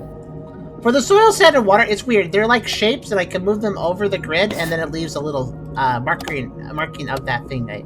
So I can place circles, basically, with a dot in the center. Yeah, I can also place those. I can also erase them if I don't like what I did. But it starts me with a couple already. So I guess a dot... On the map already, I have a gray circle. Where is it? Where's the dot? What's its dot coordinate? It's on C2. And do you know what it is? It's a gray circle. Well, I guess that's soil, since it's on soil, right? No. Because soil would be green. Yeah, C2 is soil. I have this map that the grid is on a map that has water, soil, sand, and more water. And C2 is on soil. On my screen, C2 is just grayed. But do you have topography? Do you have an environment? Does it show you water and stuff? Okay. Yeah. So that region of the map is in a gray area? Yes. So that's soil. C2 specifically is gray. I guess you don't know, but I do. That's soil. Because it's gray, so that means you don't have the information, I guess? Oh, I have a couple circles that are white. What is F4? F4 is just barely water. Oh, okay. So maybe this is wrong then. Oh. Hold on a second. F4 is just barely... Oh, I can't actually place on F4. That's interesting. Yeah, and I can't place on C2. But C2... Maybe you need to put something on F4. Or you have to put something on C2, rather. Yeah, but what do I put there? I need to put something on F4, maybe. F4 is... Oh, I can put multiple waters down. Wait a minute. Each of these circles is a different shape. F4 is soil. F4 is soil. I can tell you that because soil, sand, and water have different shapes. So I just noticed that matches that shape. Do you see it? What matches that shape? Hold on. Okay. F4. Okay, so I have soil, sand, and water are each of them have a different shape. Basically, what I mean by that is, if I want to place more circles, I pick up the soil shape, the sand shape, or the water shape, and I press it down, and it's like a stamp, and it makes a particular shape. Yes. So, The circles I have for F4 and H2 could only be made by one of these shapes, one of these panels. The F4 is absolutely the soil shape, because the soil shape has unique shape, the sand shape has unique shape, and the water shape have unique shape. So I could tell you that that is a soil shape, because I have a circle. It gives me a circle for F4. There's a circle around F4 that is exactly matching the soil circle. Okay, so on my side, soil is an oval, and water is an oval. But water is a thinner different oval. ways. Water is a thinner oval. No, water is a much thicker oval. Not for me. And it's pointed a different way. And sand is a circle. But none of those match C2. Okay, just hear me on this one. The circle, it literally matches. I put them over each other, and I know they're the same. So, you needed to know what F4 was. It's soil. And H2 is sand.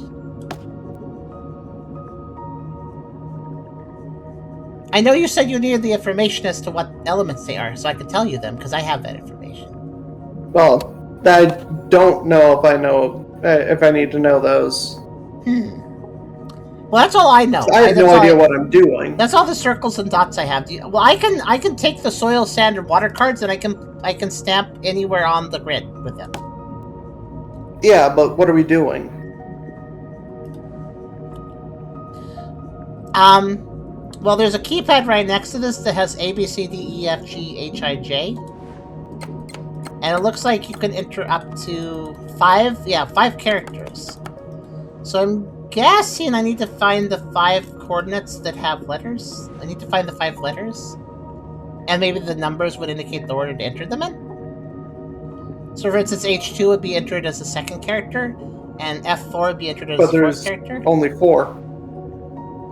But see, that's where we differ. You have 4, I have 2. What's the other 2 you have that I don't have? No, there's only 4 rings. So what would be the 5th character? Wait, when you say there's 4 rings, how many do you have on your screen? 4? 4. I have 2, Essler. Your map only goes out 2? I have 2 rings on my map. That is it. So, could you maybe tell me your rings you have so I could add the other ones? But you said that there's something at F4. Yeah, F4 is one of them. One of the 2 rings I have. So you have at least 4 rings. What's your logic here? I don't understand. Your grid has 4 rings. My grid has 2 rings. Then there is no F4. Okay. Every ring has a dot in the center of it. No. The rings on the grid. Huh? There's lines and then there's rings on the grid. Does every grid space have a ring or something that you're saying? The grid is made up of rings. No, the grid's made up of squares. Squares? It's a square grid, like a normal graph paper grid. Oh. Mine is a circle. The only circles I have are the circles that circle around a point on the map. Which I have 2 of. 2 points, 2 circles around those points. Also, I'm sorry, what the heck? You probably should have mentioned that your coordinate grid is in fact circles? Because most grids are squares, Essler! That's why I kept calling it rings. And mentioned that it was a globe. I have rings that I can stamp onto the page. Yeah, and I also have circles, shapes that I can slap on. Right, I thought that's what you were talking about. I thought we were both working with a square grid, though. Okay, well, that changes. No, I have a circle grid. What is a circle? That doesn't make any sense. Like, circle grid? How does that make sense? Yeah, it has 4 rings that go outward. Essler has a radar shape? Yeah. That is not a grid. By the definition of the word, that is not a grid. That is something else entirely. I guess a sonar. It's just a circular grid. And it's a grid. My audience, let me explain why that broke my brain. Let me show you something. When I hear circular grid, the closest thing I can think of to that is, let me make a grid. Here's my grid. Here's my Hey, grid. we have limited time. This is a circle grid, but like there's a weird space in between, and it's weird looking. You know, that's what a circle grid is to me. Like that doesn't make sense. You can't make a circle grid. I know we do. I can always cheat if I need to. It's fine.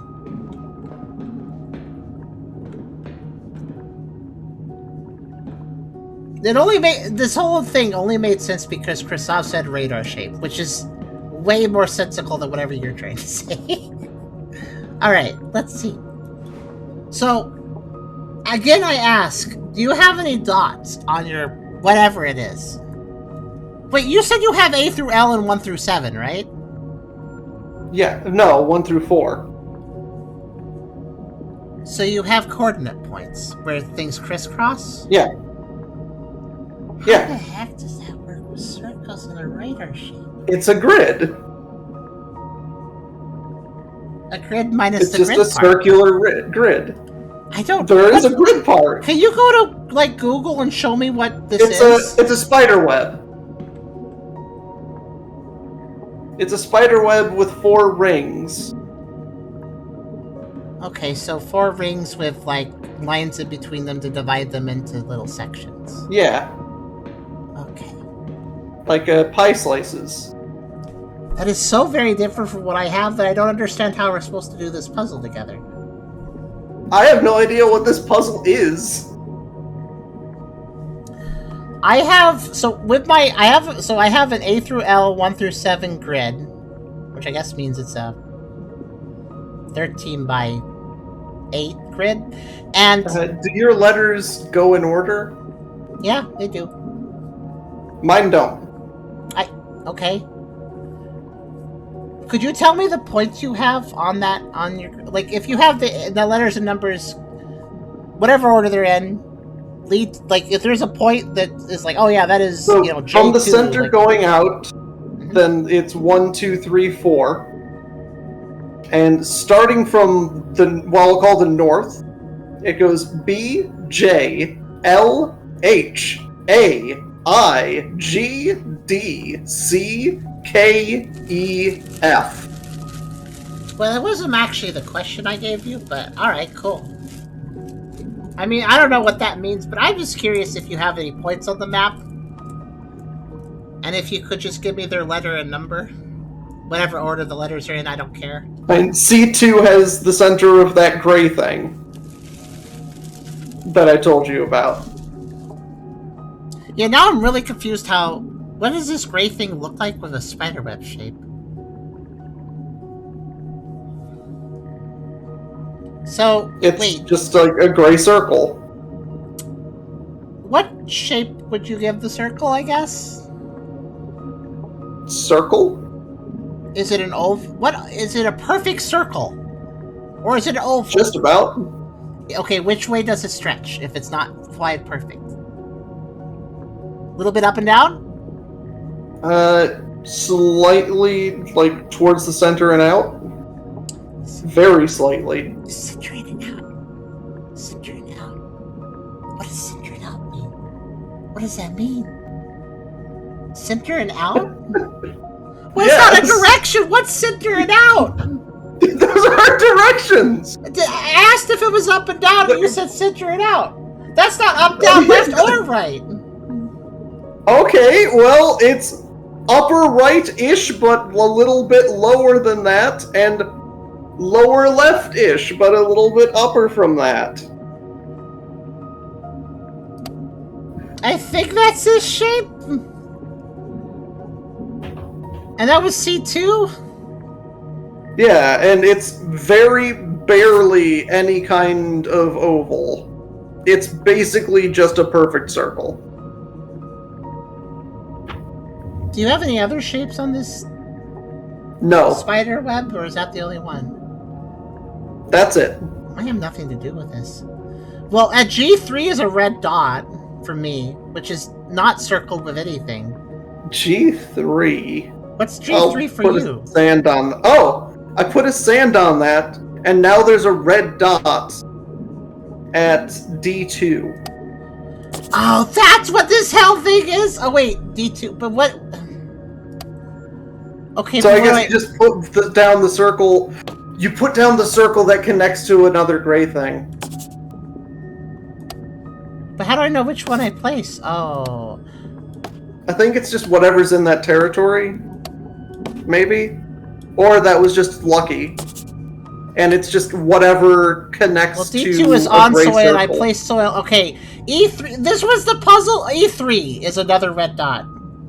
Okay, E3. That's on soil, and I'll put a soil here. K2. This is what this puzzle was. Huh. This is the puzzle. And the soil, sand, and water, I'm just supposed to use whatever one is... If it's on water, I use the water thing. If it's on sand, I use the sand. It wasn't complicated. I thought it was more... This is the puzzle. I, too.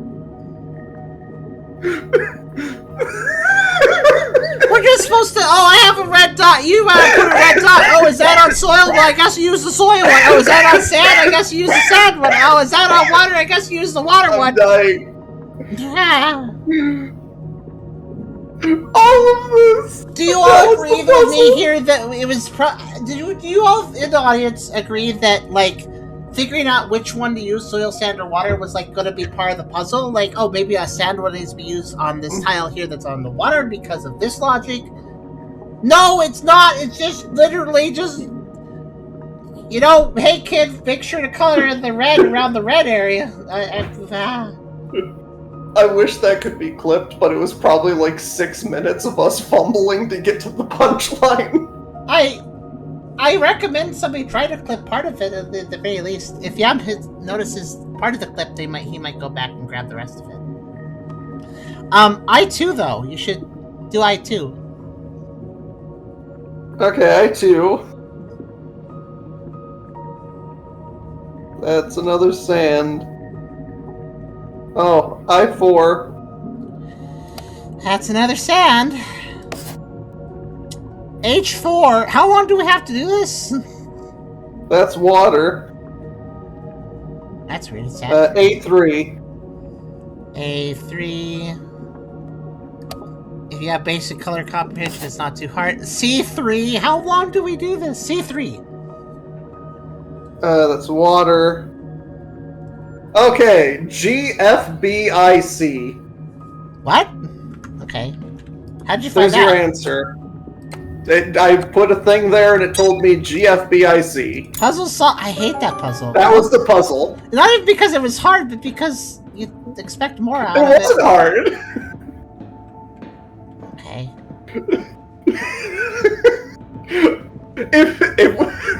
If we started with there's a red circle here, we would have solved that in like a minute. Okay, in my and we never even would have figured out that we had different looking grids.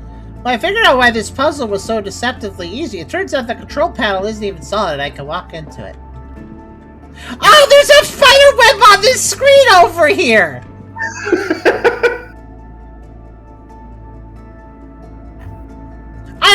I think I actually thought that was like a cobweb because this place was old, but actually it's not old, so that wouldn't make sense. So you had my grid? Well, no, it's just a side screen that wasn't even lit up. It wasn't like interactive or anything, so it was easily ignored. But that's what I was looking at. Okay, so what was I gonna say? Right, so let me give you... got 2 more puzzles. Yeah. Let's see. I open a screwdriver control panel. I have to... So are we doing battleship or radio? Radio. I have 4 slots to put parts, and I don't know what order they go in. Okay. Do you have 4 slots? Yeah, I gotta like repair the control panel before I start using it, I guess. Okay, I need you to write these things down, I think. Am I writing text? Because I have a or whole am I lot of drawing things. Something. It's text. Okay. Okay, so if there's 4 slots, then that means that the core type is ID number ARL97. That's the core type. ARL97. Okay. How many wires are there?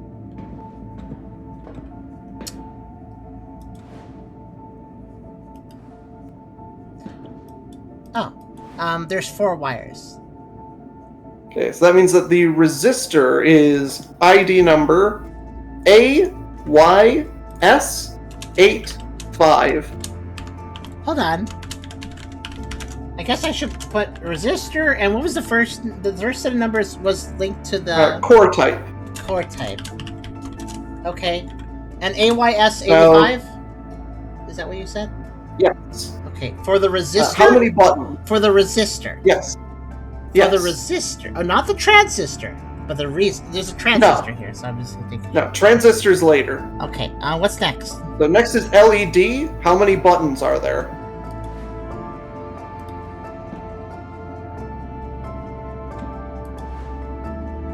Oh. Okay.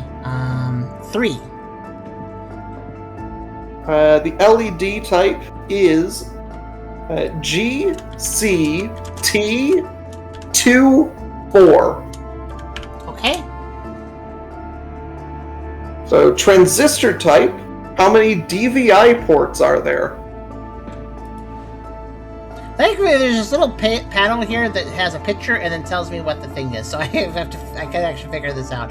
DVI port is okay. Those things. 3, which was always the answer. I feel that is ARL97. What is that in relation to? That was the transistor type. That's transistor. And how many fans are there finally? 2.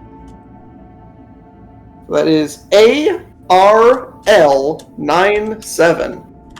That's the round battery. That's literally the number you just gave me? Yes. For transistor? Yes. And for core type, for that matter.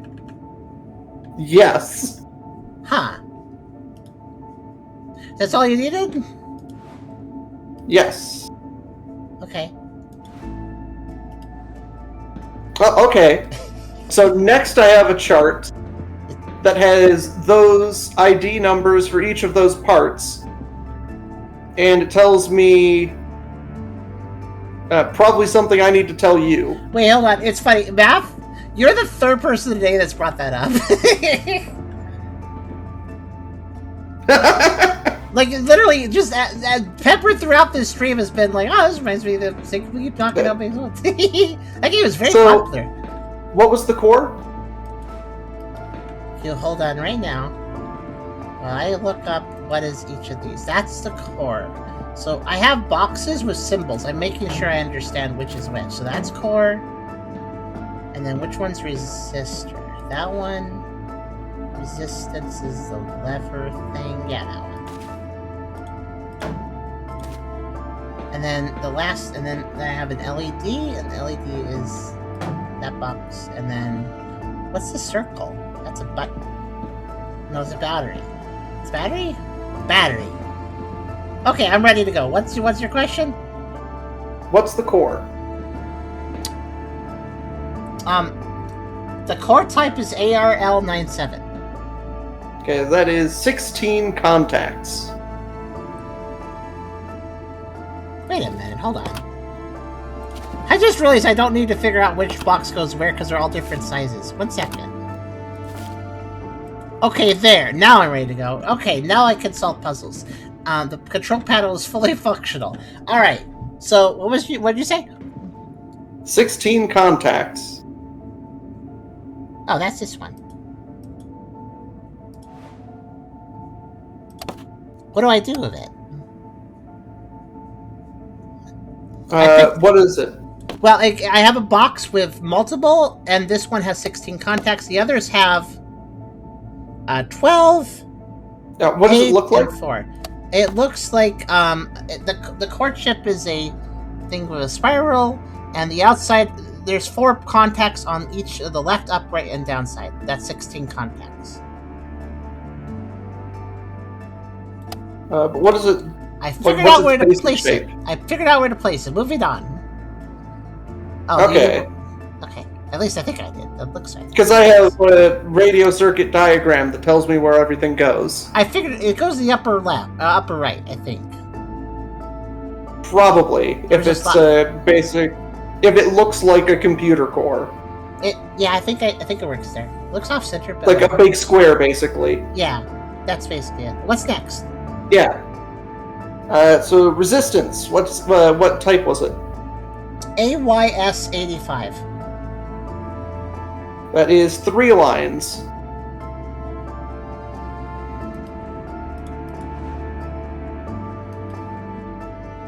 That's for resistor. Oh, okay. Hold on. That's 4, that's 2, 1, and 3. You'll go... Sure, I can put you... Wait, where do I put it? There's numerous options. What shape is it? It's... Every resistor is shaped the same. Yeah, what shape is it? It's like a horizontal fuse with wires sticking down on the left and right side of it. Okay, it's basically like kind of dead center. Is there an electric icon in the middle of the circuit board that you see? I don't see an electric icon, no. Okay, that's annoying. I have 3 places to put it. One a little low, one extremely high up, and one about dead center, so I'm guessing it's that. Then, yeah, it's that one. Okay, what's next? LED. LED? GCT24. Blue. Oh, okay. I assume that's the toilet. Which goes a bit left of the core. There are 3 places left of the core, just so kind of around center-ish top. Just a little bit, pretty center-ish at the top. Okay, next up is transistor ARL97. Triangle. Okay, and where does it go?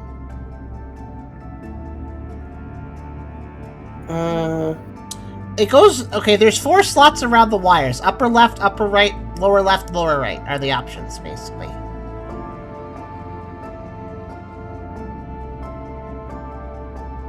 So in the middle I see like a circular thing, and in the bottom left I see a star. Huh?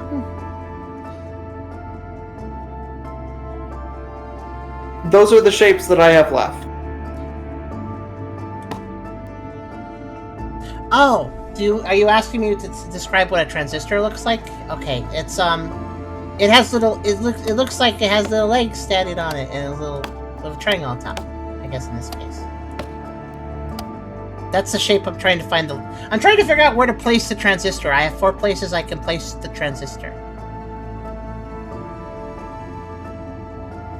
Can you tell me which place to place it, like you did with the other stuff? In the middle, just above the resistor, is one thing, and in the bottom left is another thing. Hold on, let me remember what a resistor is.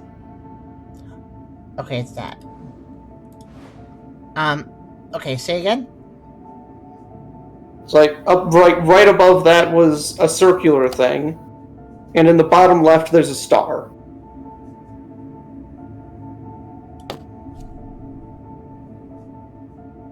Yeah, I'm not actually sure what you're trying to tell me. I don't know. You're ignoring. Can you not answer my question? I'll ask that. No, I can't. Okay, why can you not answer my question? I have a map that has shapes put in places. I can tell you where the shapes are.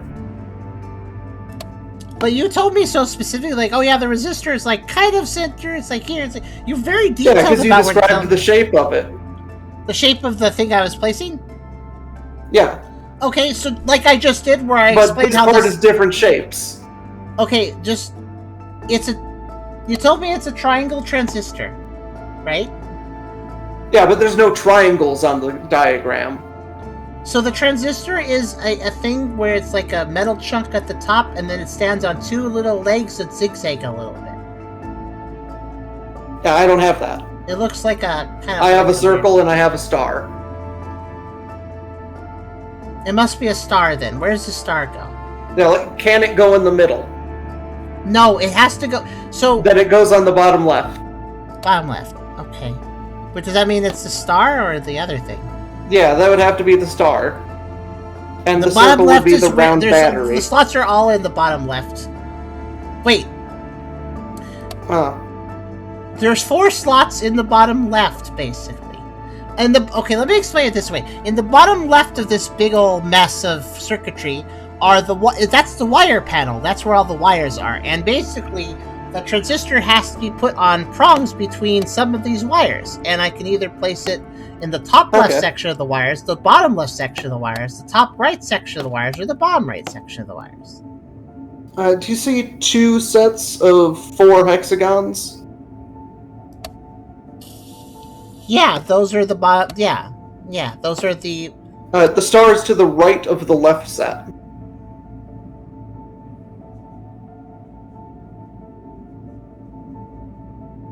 The right of the left set. So yeah, the left set of hexagons to the right of that. So it would be on the right set? No. Because right of the left set is the right set, Essler. That's how directions work. Like, in between them. In between them are the wires, but there's no place to slot the transistor in the wires. I have to place them to the left or right of the wires. Basically, I have to place them on the hexagons. Oh. Okay, I think it's connected to the bottom 2 hexagons of the left set. Okay, that's all I was... That was the whole reason I was constantly saying I have the options of top left, top right, or bottom right. I had to pick one of those. Because on my diagram, it just shows me things in places. And if I look really closely, then there's some tiny, tiny lines that connect them to the hexagons. And just the lower left hexagons? Yeah. Okay. Yeah, those tiny, tiny lines are what I was asking for, yeah. I guess. That makes me think of the faded numbers a couple of rooms back. Some of this stuff is very unclear. You have to, like, look for it. Well... So then the round battery. ARL's 97. 15 volts. And once again, I have a few places I can put it. Well, okay, it looks like 2 places. Like, it's near the middle, and it's on, like, a straight-up cross. Like, a north-south, east-west intersection. The south is zigzaggy. Yes? Well, it is for me. Yeah, it goes into a zigzag. Yeah, okay, it's not a... Yeah, alright, I'll put it there. The other intersection was all diagonal, so this one makes more sense. Yeah. Okay, now what? I don't know, you got them all. The panel's still open and nothing has happened.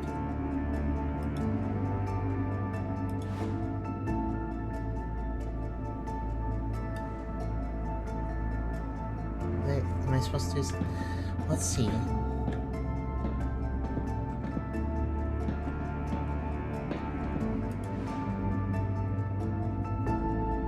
When you said 3 stripes for the transistor... Yeah, 3 lines. Yeah, was it blue? For the resistor. Was it blue? It's 3 lines. I have the words 3 lines. Chat, wouldn't it make sense that the 3 blue line of transistor I put, technically it has 1, 2, 3, 4 gray lines, yeah?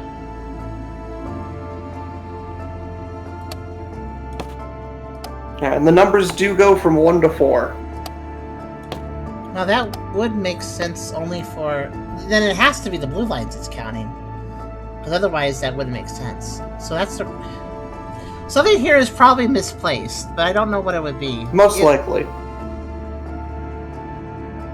Let's just go over everything again. Yeah, because now we know what we're trying to actually connect. Core type ARL 97. Yeah, that's 16 contacts.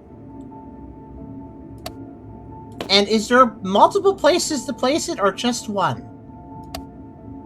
There's only one picture for each of these. And it's in the upper right. Okay. I can't find any connection points for the core, aside from right there. I'm pretty sure it doesn't have options. Alright, resistor AYS85.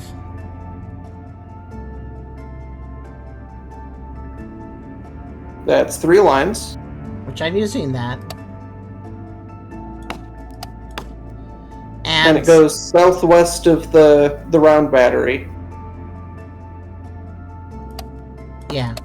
Pretty evenly southwest. Not south-southwest, but southwest. Yeah. And it looks like it's connected to 2 hexagons. Yeah, it is. That are due north and south of each other. Yeah, that's right. LED GCT24.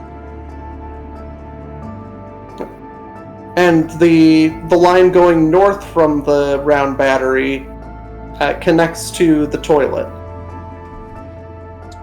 That's the LED, right? Yes. Okay. No, is it? Yeah, it is. And which one is it, though? That one was blue. Yeah, it's blue. There's only one blue one, so it has to be that one. And transistor of ARL 97, where's that go again? That was the triangle, and we put that on the bottom leftmost 2 hexagons. And then round battery ARL 97 is 15 volts, right? Yes. And it's directly south of, well, toilet, as you would keep calling it. Yeah. I see nothing wrong with my arrangement. Maybe something was miscounted. Well, okay, what would you like to do then? We could go back to the first step and count everything again. Okay. Just to double check. Alright, go for it then. So that was the core slots. Which was... What were they again? Oh yeah, core slots. Yeah, it's just the one. Just the one. Just the one? Just one core slot. Because that's AYS 85. That's the problem then. Yeah, you said 4 the first time, I think. Did I? No, that doesn't make sense. Well, AYS 85 is 12 contacts. Solved. That was the mistake. The panel closed itself. Wait, did I say 4? Why did I say 4? I feel like I said 4 too, but why would I? There's only one there. You might have been counting something else, because that was the very first thing. Maybe.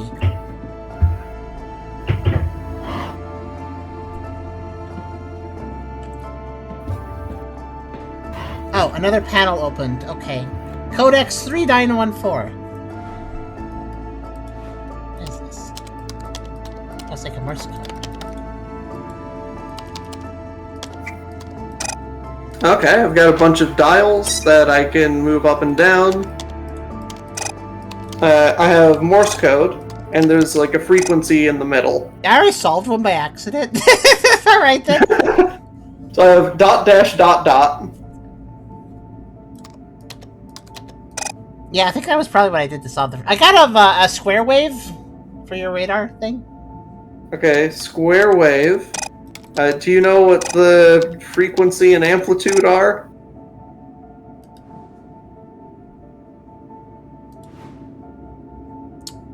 Well, I don't have any text or anything saying that. I can just tell you there are a bunch of squares. Like, you know, it's going up, down, right, up, down, right. It's very straight with corners. Up, down, right? Up, down, right? I'm sorry, up, down, up, right, up, right, down, right, up, right, down, Yeah. right. That pattern. Yeah. How many times does it do that? Well, it starts high and goes right, down, right, up, right, down, right, up, right, down, right, and then it goes off screen. Frequency is how long it is, amplitude is how high it is. It's 4 grid spaces high and... Oh, that's perfect. I don't know that it goes left to right, so I guess the frequency would always be the same length. How many ups is there? How long till it repeats? Am I just supposed to know this, or is there something telling me this somewhere? What's that? How many ups are there? Yeah, how many ups are there? 2?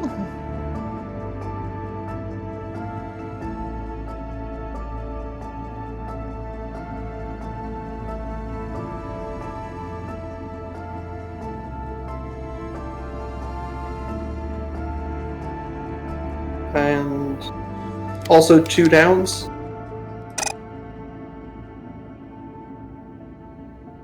There's 3 or downs. is there more downs than ups? There's 3 downs and 2 ups. If we're going left to right. We're going left to right to determine that, right? Yeah. Okay, so 3 downs, 2 ups, 4 grid spaces, and square grid, it's dash dot dash dot. Yeah, I just solved it. Were you just brute forcing it while I was doing that? Yeah. Right, I'm actually better at testing sequences than I am at solving these puzzles. Well, you're just telling me numbers. So what's the next one? It goes up and down in a curve, but it's kind of a scratchy curve with like, it looks like it's poorly drawn. Stop brute forcing, it's disrespectful. It's fine. Technically, this is a form of puzzle play the game. Okay. I want to play the video game. The frequency go up and down 4 grid squares. The lowest to highest points is 4 grid. Tall. Starts up, goes down, goes up, goes down, goes up, goes down, goes up. That means there's 3 downs. How many ups, how many downs? 3 down. 3 ups, 3 ups. 3 downs. 3 and 3. Dot dot dash. Nope.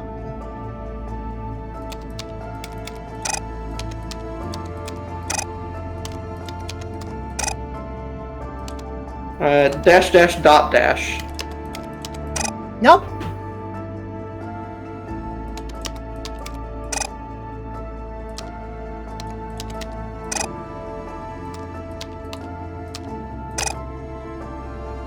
Okay, I'll stop brute forcing. Try dot dot dot dash. Okay, it sounds like you're brute forcing now. No, there's multiple solutions that fit the criteria you gave me. That's just brute force. I mean, there's multiple solutions that fit the criteria of the entering combinations, too. Technically, you could apply the same logic. Like, does it start and end on a peak? It starts at a peak and ends on a peak. Then yeah, it should be dot dot dot dash. Nope. And you're sure it's 4 grids? It's 4 tall. Like, the highest peak and the lowest low are 4 grid pieces apart from each other.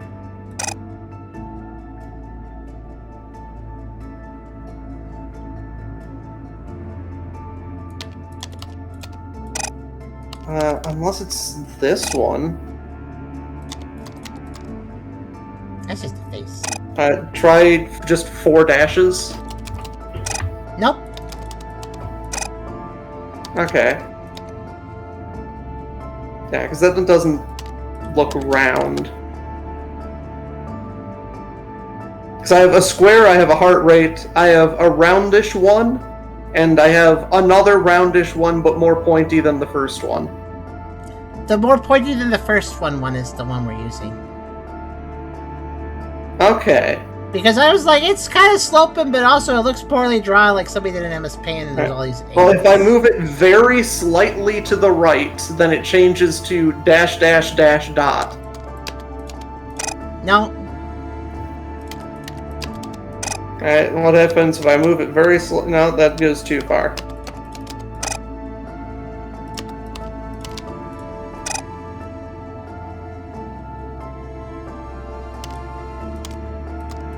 What?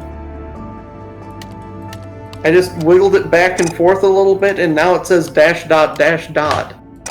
This is awful. So there's no snapping to this, by the way? It was dot dash dot dash. Okay, let me wiggle this around and see if I can make that. Okay. So let me put this in perspective. I want to solve the puzzles, fair enough. This whole room has been bad puzzles, though. So I feel like a little bit of brute forcing. I mean, if the puzzle's going to disrespect me, I don't mind disrespecting the puzzle, I guess. It also sounded like, the moment you said this is awful, I started brute forcing again properly. I was just doing random stuff, and then I tried to do combination. Yeah, so it was the more round one, and it was actually shorter. That was not round. The more round one, that was not smooth on my display. Oh, did you mean 4 total grid spaces? Like from the top to the bottom? From the top of the line we were following to the bottom of the line we were following. Basically, at the highest peak of the frequency to the lowest low of the frequency, that was 4 total grid spaces apart. Okay, because I was measuring it from the middle to the top. What? No, I was just measuring the actual width of the frequency. Or well, in this case, length of the frequency. Or height.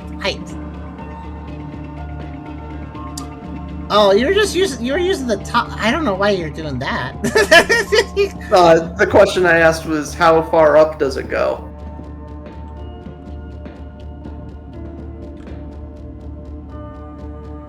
I guess 2 from the middle up, 2 from the, I guess 2 from the middle up, 2 from the middle down. This would have been the answer to that. Pepper doesn't know. How does this involve physics? It's a sound frequency. I mean, I guess that can vibrate. Also, the frequency for that solution is in the middle of 2 of the lines. Yeah, there just is no snapping at all. Then how are you supposed to figure it out? Well, there's the last hit card. I don't know. So, yeah, okay, anyways. I guess, that's that. Yeah, did you figure that one out? I mean, it's solved. Yeah, we're done with that. Okay, good. I guess we'll play the game of Battleship in the middle. What's this? Battleship. But yeah, these puzzles, I mean, I kind of agree with Charem a little bit, probably on finding that the last game had some lemons that kind of messed things up a little bit. Yeah, if you have a bad puzzle amongst good puzzles, then you start worrying that the next puzzle you have won't be a good puzzle. So yeah, I kind of understand the problem there. And I think I remember the bad puzzles in that one also being, like, right at the end. You're good at that. But yeah, I find that word puzzle unforgivable. The one where they literally gave, like, they wrote it poorly. Remember, Charem talking to you about writing, like, board game rules and how, like, you need to be real careful how you write them? Yeah, these people wouldn't be good at writing board game rules. But anyways, the Battleship, I'm trying to find, like, a codex for you? There won't be one. Okay. Well, I have a Battleship game. What can I do? It's round 1. And I guess I can... So I have a bunch of ship detection areas. I have a bunch of submarine firing areas. And I have naval strategies. I have literally just a battleship grid, A through M, 1 through 13. My grid is... 13 by 13, I guess? Yeah, it looks like it. Anyways, 3 ships are placed and I can't move them. 2 of them are ships with cranes, and 1 of them is, well, it looks like an aircraft carrier. They're all 1 by 3 in size. I can also place a submarine and a different submarine. They're like slightly different, but they're both submarines. I can place them wherever I want. Okay, and what do those submarines look like? Well, one of them is just kind of a sleek-shaped submarine, mostly, and the other submarine is a little bulkier with some, like, prongs sticking up and down. Like, is there one that just looks like a normal submarine? Yeah, that's a sleek one. That's the normal submarine. With less prongs. Okay. Well, I mean, hold on. You're using a very subjective word when you say normal submarine. What are you... Like a torpedo and there's a thing coming up from the middle. Yeah, that's that one. Yeah. Yeah, just a normal submarine and not like a square or some weird sci-fi thing or a straight-up spaceship. Yeah. All I could do is either undo my moves, place these 2 submarines, or hit validate. So that's all I can do. I gotta place these 2 submarines somewhere. Yeah, so I have to play battleship. Square front I have to tell you where to place sub. these 2 submarines, where they will shoot the ships that you see, I think, without getting detected. Oh. Also, let's see here. So Sierra said, Pepper doesn't know physics or how ray function technology works. Krasov says as a mechatronics, because that's right, Krasov says that. I know how to measure from the middle. That's very weird, measuring from the middle. I don't understand that concept still, but yeah, I can tell you where the ships are. The one that's not normal, what does it look like? I can tell you what, Is it like a rectangle, or does it look like something out of a sci-fi movie? I mean, it looks like you took the first sub and you bulked it out and gave it 2 more fins on top and a couple little fins on the bottom. Okay, so that's the rectangle. I guess. It's not really quite a rectangle in my opinion, but it's flatter, I suppose. I can also tell you exactly... But it doesn't look like something... It doesn't look like a wrench. No, it doesn't look like a wrench. Or like a Star Destroyer. You want to know where the ships are? You keep interrupting me. When I was trying to ask you, I know where the ships are. What, you do? Yeah. Oh, but F3, G3, and H3 is a ship? Do you have that? Yeah. F11, and then G11, F, H11? G, and H at 11. And K10, and then L10. Also 10 on the right edge. At KLM10? Okay. Alright, I thought I had that information you could give it to you. Yeah, you told me there were 2 cranes and 3 total ships, and there's only 1 grid that has those. Okay. Let me find what the crane's detection range is. Does crane just mean a ship with a crane on it? There's 2 of those. Yes. Okay, so the crane detects the space below its middle, and then like a 2x3 below that. Huh? So basically a 3x3 below itself, except for the upper left and upper right corners. So a 3x3 below itself, except for the upper left and upper right corners. I gotcha. So yeah, it has a little blind spot there.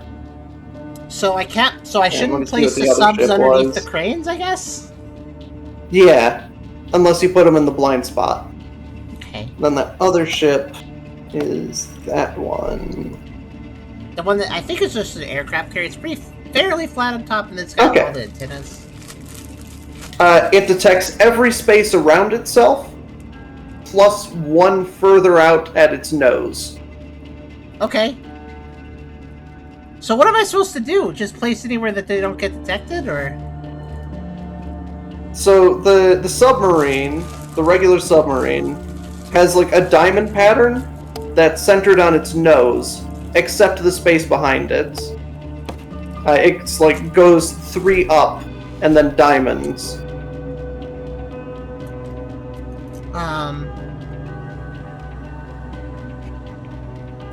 Okay.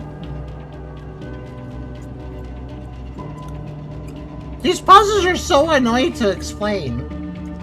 Yeah. It's like if you take the nose and you go 3 out in every direction, including the diagonals. Kind of a cone? Or a triangle? It makes a triangle. That makes a diamond. Oh. Except for the space directly behind it.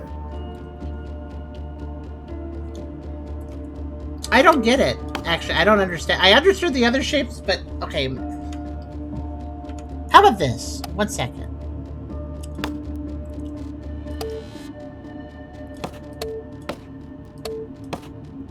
Sure, whatever. Let me just draw something for myself. Hold on. Yeah, and both of these fire in a diamond. Fire? We're talking. I thought this was just the texture races we were talking about. Okay. No, we're talking about your ships now. I wasn't even sure. Your submarines. I wasn't even sure if the subs were mine or if the. Okay, hold on. So the crane detects what squares? It's a 3x3 below itself, except for the upper left and upper right corners. Of that, the upper left and upper right of that 3x3. Yeah. What about the aircraft carrier? Every space around itself, plus 1 further out from the nose.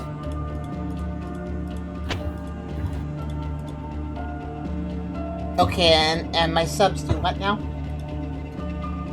They have diamond patterns. So, like, if from the nose of your basic submarine, if you go 3 up, that's a hit. And then diagonally down in both directions is a hit. Oh, wait, hold on. I'm setting up a second grid. Because some of these puzzles are just, you don't have a lot of information, your friend has to give that information, it's just kind of annoying. Like the maze. This makes me think of the maze again. Okay, let me do this one ship at a time. So first, okay, sleek sub. Give me its setup again. Yeah, so from the nose, 3 up is a hit. Okay. Diagonal down in both directions from there is a hit. Wait, from the nose, 3 up. You mean forward from the nose, yeah. Or up, as in up? Just up. From the nose. So like, so it's a 3. It takes up 3 tiles. So from the rightmost tile, I go up 3. Yes. 1, 2. It's a diamond pattern that is centered on the nose. Okay, and then down from the nose 3? Yeah, also. And like, if the nose of your submarine was a chess knight, then all of the spaces it could move to. Essler, I'm 12 years old.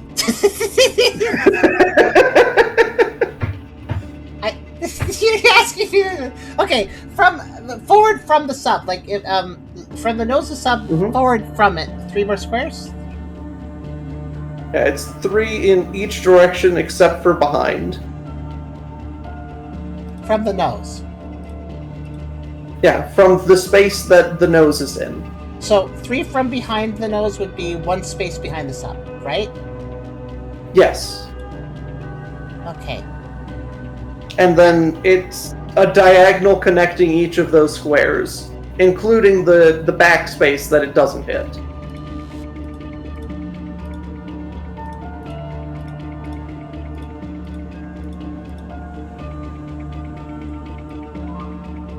Alright, how's everybody just here, you guys are being very judgmental in chat, but I appreciate your engagement. How's this look so far then?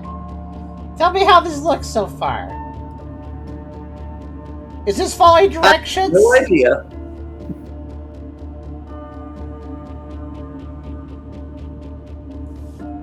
Okay, let me make another copy for the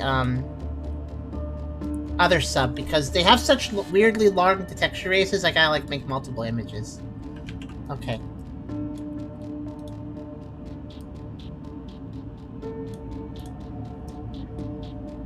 Except, it seems good except for the block behind the sub. Oh, does the sub not detect one block behind itself? Yeah, the one block directly behind itself, it doesn't hit.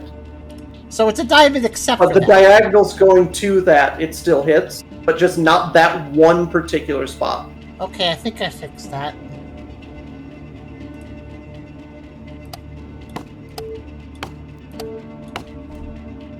Alright, are you ready for the other one?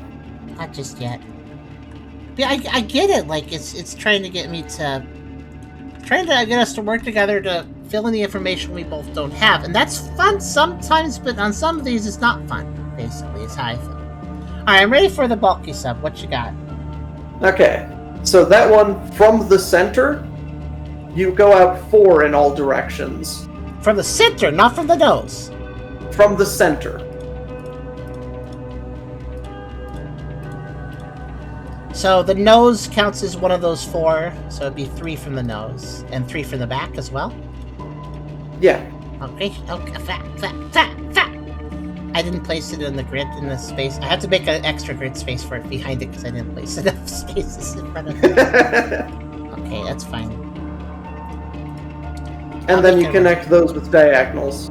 I know you guys can't see the whole screen. Then connect those with diagonals? I hope I know what I'm doing when you say Yes. that. Here. How far out does the diagonals connect? All the way to, like, a normal diamond shape? Yeah, they make a diamond. Okay. You just go straight from each of those dots to the next. Is this also missing, like, one behind it, like the sleek sub, or does it No. actually... Okay. That's a full diamond. Okay. And to be clear, it does not hit any of the spaces inside of that diamond. Just the diamond itself. It doesn't hit any of the spaces inside that diamond. So, like, the space directly in front of your sub is a miss. What? It's not inside of that, it is just the diamond.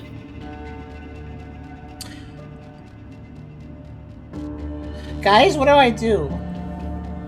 Do I do this? Or do I do, like, one more out?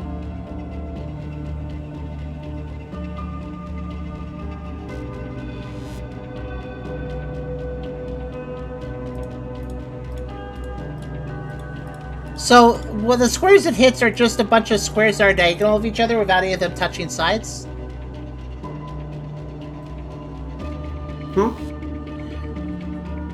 Yeah, it's So just diagonal. The actual I need a yes no to the question. So all of the hitting squares, the squares that it hits with, these are squares that are all touch on diagonal sides, but none on their cardinal sides, right? Correct. Okay, the sleek sub though. Is the same. Is the sleek sub was also hollow? The same way? Yes. I did not draw it that way. Okay, I guess I think I'm glad that I thought to specify. What about the enemies? Do they hit? No, they don't really do hollows. Okay. So some of you were like, "This is just Fire Emblem." No. Some of them do hollows, but not the ones that you're dealing with. Okay. So now that I've done all of this annoying work, what do I do next? The enemies that you got are like the simplest patterns. It was still a lot of work. Alright, anyways, what's Now, next? presumably you have to place your ships such that they hit the enemy ships without getting detected. But it doesn't actually tell me anything. Okay, hold on.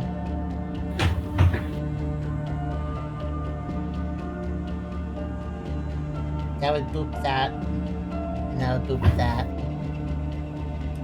And I guess... And do you only have two subs to work with, Yeah, or? I only have 2. I guess that would boop that. I guess that's good. And you can't What? place any copies? What? I have 2 ships, 1 of each, that's it. But also I messed up? But hold on a second.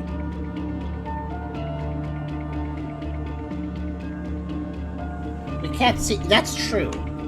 I guess I can only show you one thing at a time, audience. Okay, here. I'll do like this for now.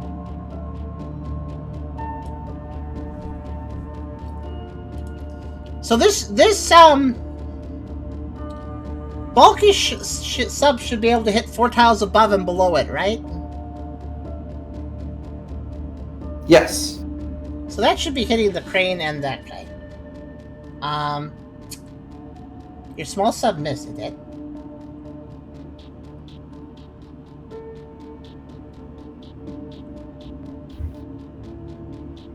Oh wow, I placed it just perfectly to miss. Good point. I placed it so very oh no! No! No! It went to a second round and everything's different! Okay, we get to play with the more complicated ships now. Now there's a yacht, now there's a bigger yacht, now I have a jet plane, I have another I have a helicopter, this thing. I don't wanna. A yacht and a bigger yacht. Okay, I think I see. There's 3 ships total? Yeah. And yacht is the one on row 11. And bigger yacht is the one on 9? Wait a minute. You know exactly what grid spaces are. Bigger yacht is C11 through E. C through E11. Okay. Smaller bigger yacht is 11. Smaller yacht is I through K9. And aircraft carriers J through L12. You know where these are. Yeah. You both know where they are, and you know their detection radiuses. So why don't you, instead of telling me where I can hit, why don't you just tell me how close I can stuff my things next to their things, and then I'll just validate till it works. Because if I have stuffed my things next to their things without being in their detection radius, I'll probably hit them. Well, because your shots have blind spots. I'll just shuffle them around till that doesn't hit blind spots. So, oh no! Do you have the space yacht, the submarine? I wouldn't know, because this game wants me to have these weird shapes, and then we try to spend 10 minutes explaining to each other what those shapes are, and I'm a little tired of doing that at this point.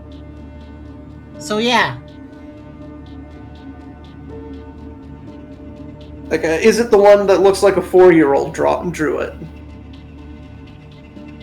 With like a million fins and outward things. Does it look like the fins have fins? Yes. Okay, yeah, that's one. Okay, so that one is really stupid. Oh, good.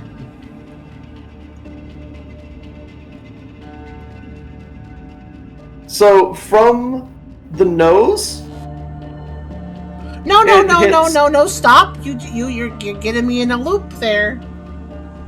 I just want to know what you have the same grid as I do. So, yeah. You know where the enemies hit. You know which grid spaces. You know which grid spaces are safe to be in. That's what I want to know first off. And then I'll shuffle around until it works. And then you can tell me the stupid in a second. Let's worry about this first. I just pulled up a new file. So okay, let's start with big yacht. Let's start with big yacht. Where's it hit? Okay, from its nose. Up and also 2 up. C10, C9, C8. I can't look at the grid and also look at its firing range. Oh, that's why I was like, why don't we just figure this out with the grid? No, with the grid it just shows me where they are. And then I separately have to scroll through a big list of all of the ships and what their detection ranges are. Okay, then in that case, Sirius technically is wrong, in the sense that he technically could, but he'd have to constantly bounce back and forth between lists. So that wouldn't be very viable. couldn't you just know the enemy's areas and then brute force placements? That's what I was saying. Like, there's a few different arrangements where I can hit things, probably, so if I just know where not to get hit, I could probably hit them. Yeah, from the nose, up and 2 up. Alright, I'm gonna... Hold on, let me get the chat involved again. Real fast.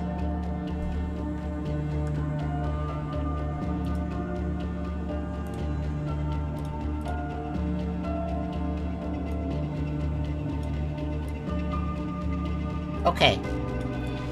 From the nose, and in chat, you can judge me here, okay? From the nose, up and 2 up. Yes. Also forward and Wouldn't that just 2 be forward. 3 up from the nose, though? Up and 2 No. up is 3. No. Both 1 up and also 2 up. Alright, chat, which squares do I hit with that information? Actually, you know what? I have absolutely no reason. Yeah, I have 5 minutes left. I'm just gonna pause. I don't care. I'm just gonna work on this fate file.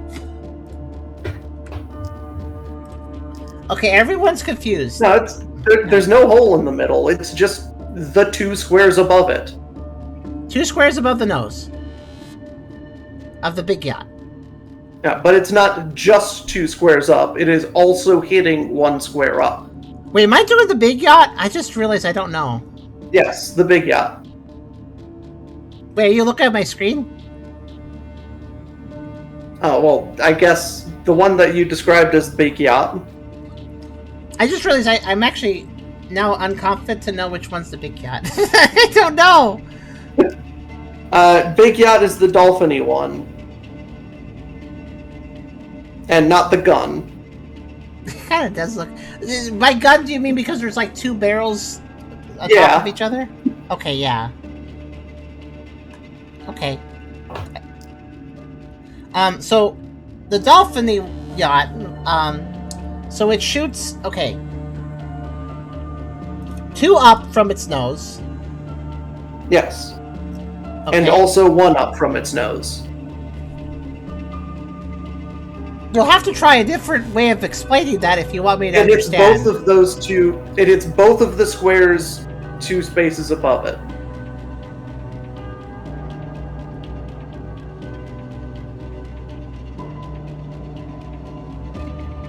So it's just 2 up from the nose. It's the 2 squares above And the also nose, the that's one it. next to it. And also the one Like, it's not a hollow line. next to it. Yeah, both 2 squares up from the nose. Is that another way of explaining what you're trying to say? Yes, both That of would- those squares. That's a more elegant way of explaining it. Also, I'm not going to assume there's a hollow unless I'm told there's a hollow, I think. Alright. Right, now, both of the 2 squares ahead of it, Okay. and then both of the 2 squares on the diagonal between them.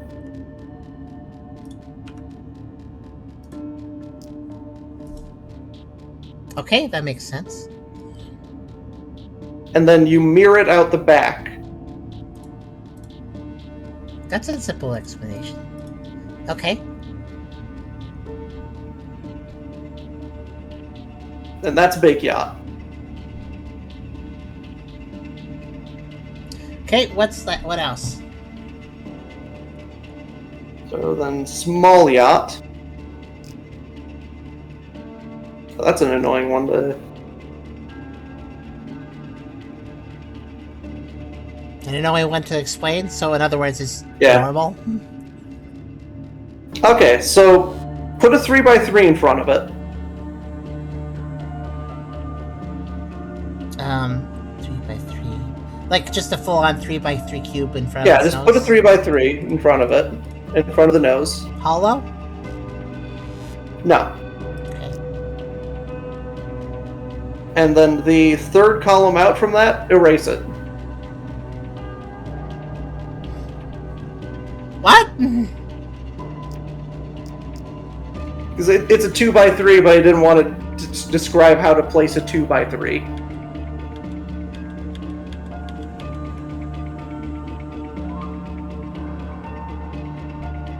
And behind it is a cross. just like one square out across. Like vertical, horizontal cross, not a diagonal cross.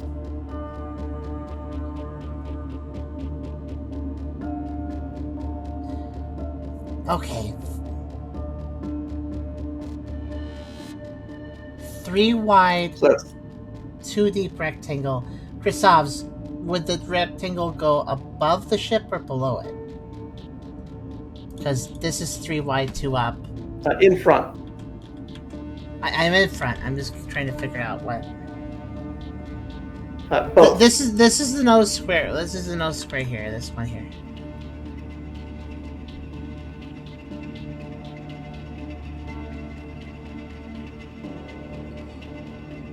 From the tip, 3 wide. So 3 in front of this ship, right? The 3 in front of this ship, the 3 squares in front of the ship are hit, right? Yes. And then the next 3 squares after that.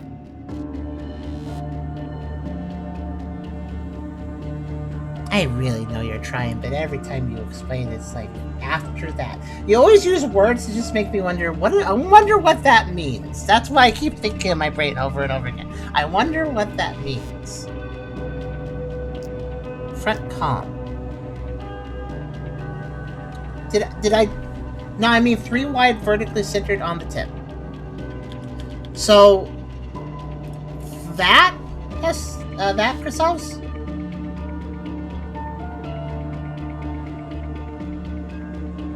Okay, and there's more, right? In front of it, besides... So, the square in front of the nose, the square above it, the square below it, all hit. Mm-hmm. Yes. And then I do that again the square to the left of it also.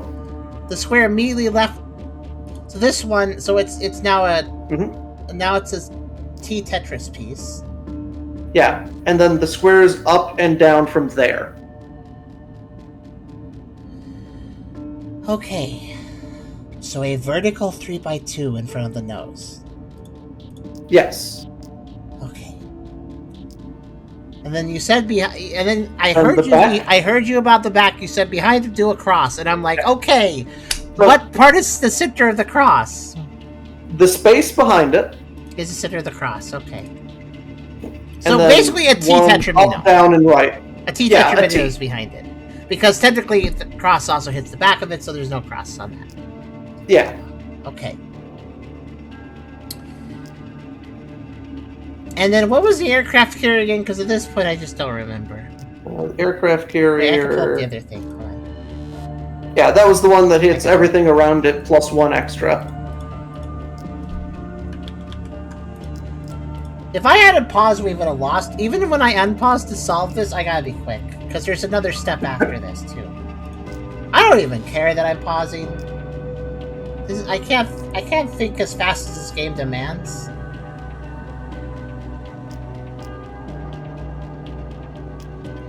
So that's where it can hit.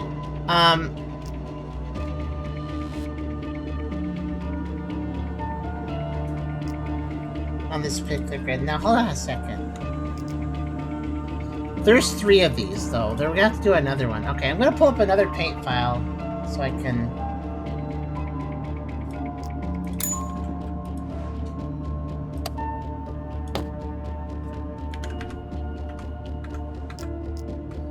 Okay, hold on a second.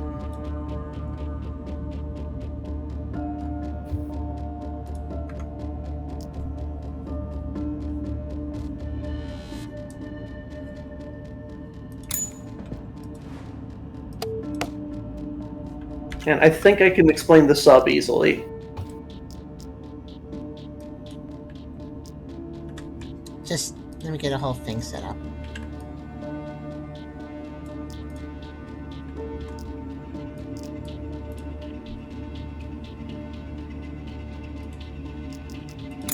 I really do understand these puzzles are supposed to be something that kind of get you trying to have to really think about how to explain it and stuff, but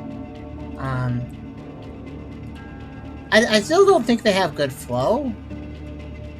Like, sure, there's supposed to be a puzzle definitely where you get stopped up, you think about how to explain something, etc.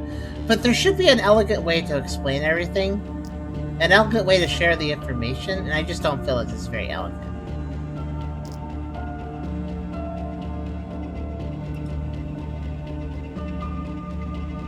Bomber has a very clear blind spot where even the simple sub can kill 2 of the enemies.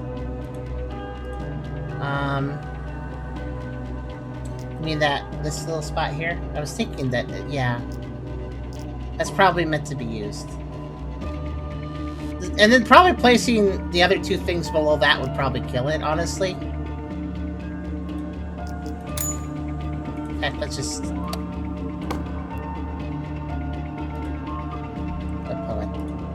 There? Was that the blind spot?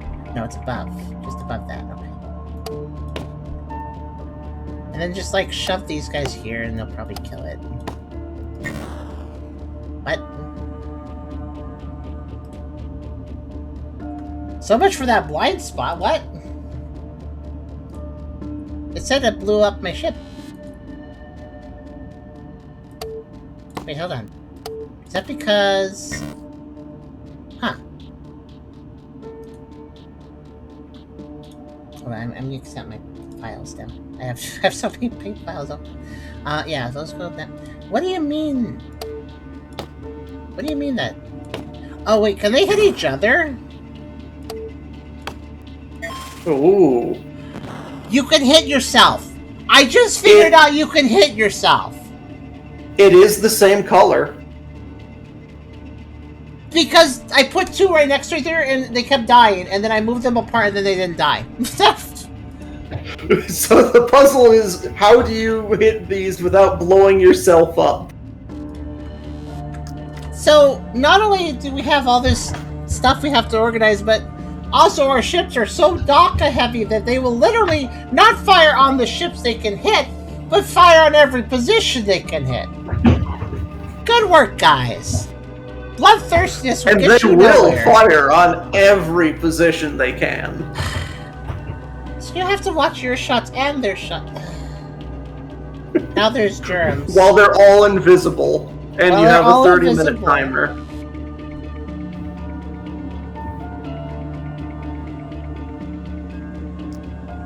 Okay, but you can actually tell me... Hold on a second. I'm so glad I can pause and choose. Hold on a second. I'm here. I'm just pulling up paint file number 4. Okay, here we go. So, why don't you go ahead and tell me... I know that we're not using them right now. Actually, we might be using them right now. We're using the stupid double fin one, so we do need that one anyways. Okay, go ahead and tell me what's the stupid double fin one of mine. What is its range? You said it was stupid? Okay, so from the nose, 1 upright. So diagonally upright from the nose. Okay. Yep. And from there, diagonally upright. Diagonally upright from that square. Yep. From the nose, diagonally down left, or down right. Okay. From there, diagonally down right. Okay. Same thing out the back. So, we're kind of making a weird X with it. Yep. That's it? That's it. Esther, the one you specifically called out as stupid is one of the easiest ones for me to understand. The design is stupid. The shooting pattern is very simple. It's pretty easy to understand it. Oh, you just wait for the spaceship. You mean the rocket ship? The one that, yeah, it looks like a spaceship. Okay, what's the spaceship? Go for it. Tell me. Oh no, you have a spaceship? No, but I still have its print screen for the last one, so I was kind of curious. I was just waiting to solve that first, and then now you can tell me. You can tell me how stupid it is. Okay, so spaceship. Oh, was this the one you called stupid, not the other one? Okay, how is this stupid? Let's see. I haven't described the spaceship at all.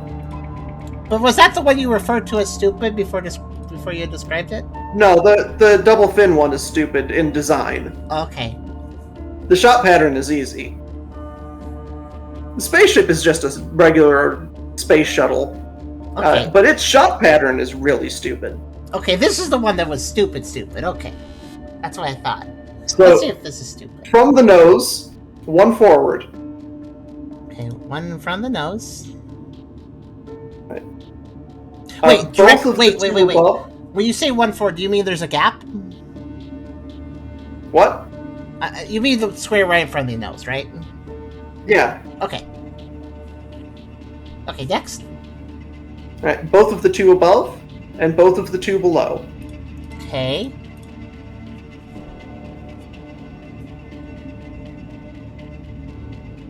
Is that it? From the nose, two forward. So, one forward in front of the nose one. Yeah. Okay. And then the three squares above that, the three squares below that. Wait, three? Okay, gotcha. Yeah. And then from the nose, two up and two down, but not in the middle. From the nose, two up and two down, but not in the middle. Yes. That's hollow. So basically, two down from the nose, two up from the nose, but not the ones directly touching the nose. Yes. Okay, how did it manage that shot pattern? Right. And that's the spaceship. How did it manage that gap? That's a weird gap. Yeah, I don't know. But that's how it shoots. I mean, at least the X, I kind of get it. Like, it's a stupid shot pattern, but it makes some sense. But this is... it's a table. Now you have all the submarines. It's playing tabletop, so we're going to toss the table. Okay, so what do we have to do with... You're still missing two ships, though. You know what I really hate? Oh, that's good. I think I have some to see on this still one. two more of those. Okay, hold on. Let me generate another print screen for the last, hopefully, of this paint stuff here. Okay. So now Wait, so now the table has islands. Yeah, it's that one. The table has battleship, crane, the yacht that looks like it has two barrels, and then I have a new ship that I've never seen before that has 3 different antenna towers. I also own the X marks the spot shot pattern ship and a sleek sub. Okay, at least I know how to do those. But there is a new ship here, so you have to teach me this one. Okay, so I just looked, and one of the ship designs is just not used. Okay, cool, good design. Yeah. So the 3-mast one. Yeah, go ahead and tell me about that. Just a second. Okay. Then I'll just extract. Okay, so take the front of Big Yacht. What? But we're working with 3 antenna yacht, not Big Yacht. Yeah. It's the same pattern as Big Yacht. Hold on. Well, I don't quite remember what Big Yacht is because when I was filling the tiles... I'll just explain it again. Okay. So from, I guess I'll call the nose the side that has one antenna. I consider the nose to be the left side because I think the nose is always the left side of these icons, of these pictures. If it's fixed, then yeah, that's the nose. Okay, from the nose. Both of the 2 up. Okay, both 2 of above the 2 nose? left. Yes. Both of the 2 left of the nose? Okay. Both of the 2 up left diagonal. Both of the 2 up left, so there's leaving little gaps in between the ups, the lefts, and the diagonals, right? There's like 2 little gaps? Okay. 2 gaps. Yeah, 2 little gaps. The space directly above it. Directly above what? The middle. Middle. Nope, I'm confused. That's it. So does it hit? How many squares? How many squares does it hit? 7. I did it wrong. I have 6 squares. Right, so you have the 2 up, the 2 forward, and the 2 diagonal. Okay, going northeast from the nose, it's hit, 3 tiles? No. No. Or northwest, I'm sorry, not northeast.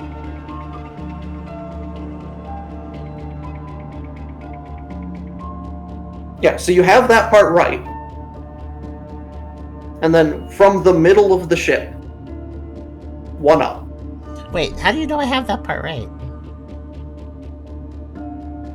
Because that's 6 tiles, it has the 2 gaps, it goes 2 diagonal. In the middle ship, 1 up. You mean this one? Sure. Whatever you're pointing at is probably right. I don't know, I'm just asking the audience. Everybody happy with that? Okay.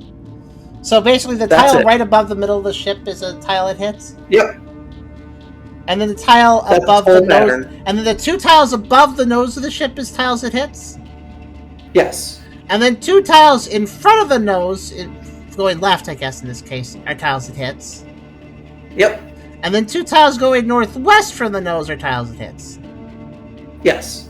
That's also, in my opinion, that's a stupid pattern, too. Because I don't know why it's got that weird little dangly bit. Yeah. Like and that's it. That's all it hits. Okay. So now, what I have to do, audience, is I gotta fill in the information from this. Oh, you guys can't see it for some reason. I gotta fill in... Oh, you can. Just have to read that. I gotta fill in... I gotta fill in that information onto this, so... Let's see. I am so glad, at least, that all of these are just 1x3. So, the battleship... the aircraft carrier, the one with 1 into the tower, hits all the tiles around itself, and then 1 more in front of the nose past that, right? Yes. Okay. Okay, and then let's see. Crane does... Oh, wait, no. The yacht hits a T-Tetramino behind itself. And, and a 2x3 in front of itself. Yes. And the crane... Tapped downward. The crane was kind of simple, but I don't know... Do I have it? Yeah, that was the 3x3, except for the corners near it. Yeah. Okay, that's the actual... That's the danger pattern, aside from my own shots, which count as also part of the danger pattern, because my ships are stupid, and will shoot each other. Alright. So. Where's the other file? Oh, there's that, yeah, but I have... Okay, so I have Sleek Submarine and Double Fin thing. So I got the X marks the spot one, and I have the Sleek Submarine. Oh, and you don't even get the spaceship. I guess not. Wait, what? So I'm working with this, and I'm working with this. This is what I'm working with. Okay. Okay, I got... So these are the 2 ships I have. This is the grid I'm working with. That's actually all the information on screen for you guys right now, actually. So that's what I'm working with.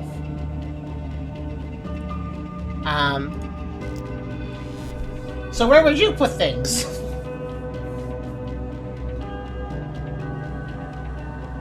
I guess it looks like if I were to put it... oops, and then... do. That wouldn't quite hit. But it would hit that. Well, no, would it?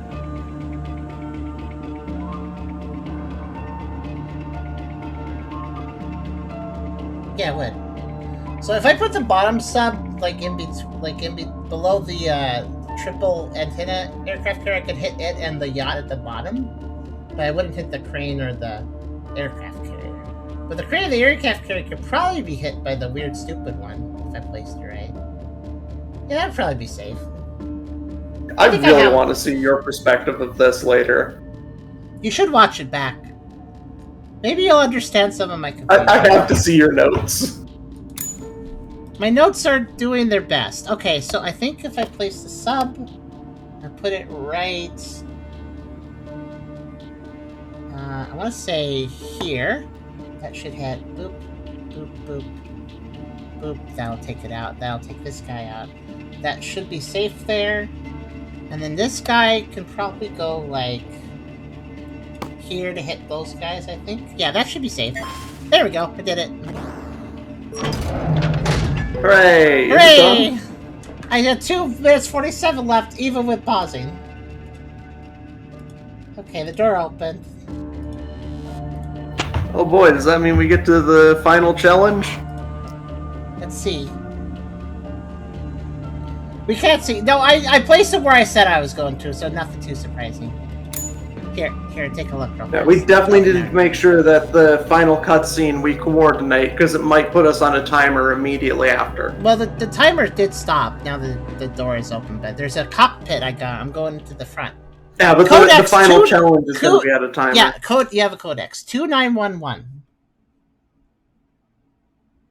I like I'm kind of used to shaky thing. Confirm with your partner that you both have the same message before pressing the next button at the same time. What's the message? Confirm with your partner that you both have the same message before pressing the next button at the same time. Oh, there it is. I have it now. I'm ready. It's going to do it. It's going to do what you said, though. Let's get ready. Yeah. Get yourself mentally ready. Okay, I'm going to hit next when you're ready. Okay, 3, 2, 1.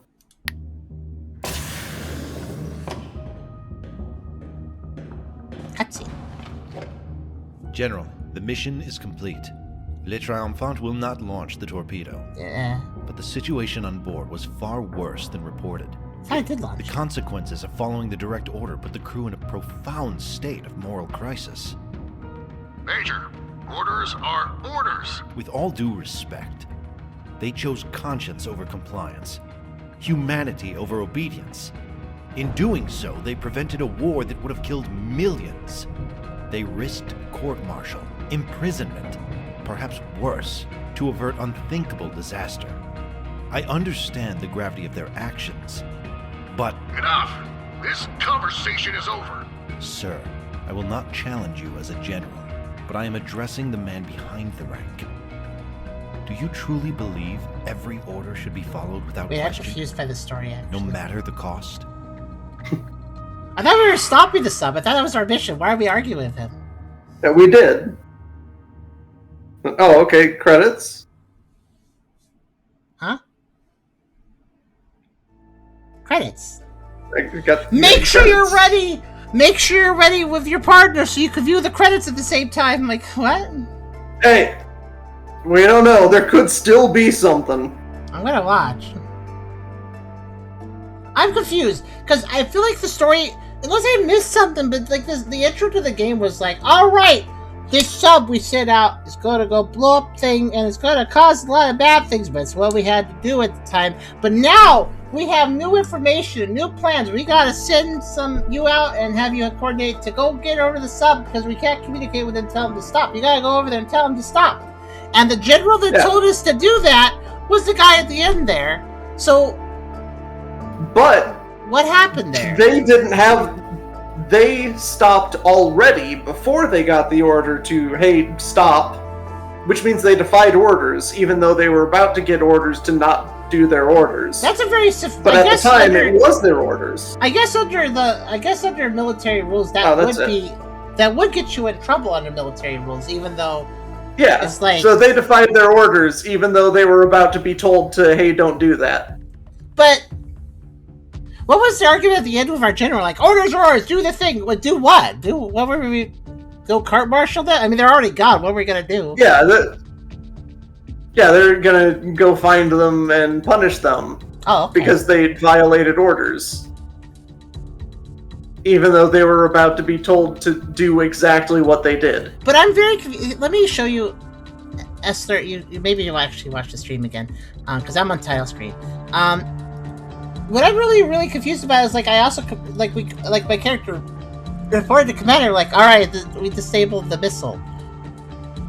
But here. I'll put it on screen. Alright, I can watch again. Yeah. But this right here. An order is an order. You decide to follow orders by sending the torpedo. I thought we were going to get a specific ending for that. But then I didn't send it, or I did send it. I don't know what I did. Because, yeah, 11%. But here, look, if I scroll down here. Humanity first. You decide to save your comrades by defusing the torpedo. Wait, what? What did I do with this torpedo? I don't know what I did with this torpedo. So I think what probably happened is that the original crew was escaping on another submarine, and we shot them. The game didn't do a very good job making that clear. But okay. This plot could have worked, but I'll be honest, that ending didn't feel like... Yeah, it didn't feel like it didn't feel like we were going into another scene or something, and then it just ended. Oh, I guess if I had made the mistake of placing the captain badge with the oldest person, I would have gotten this achievement. But I did. We figured it out before I did so.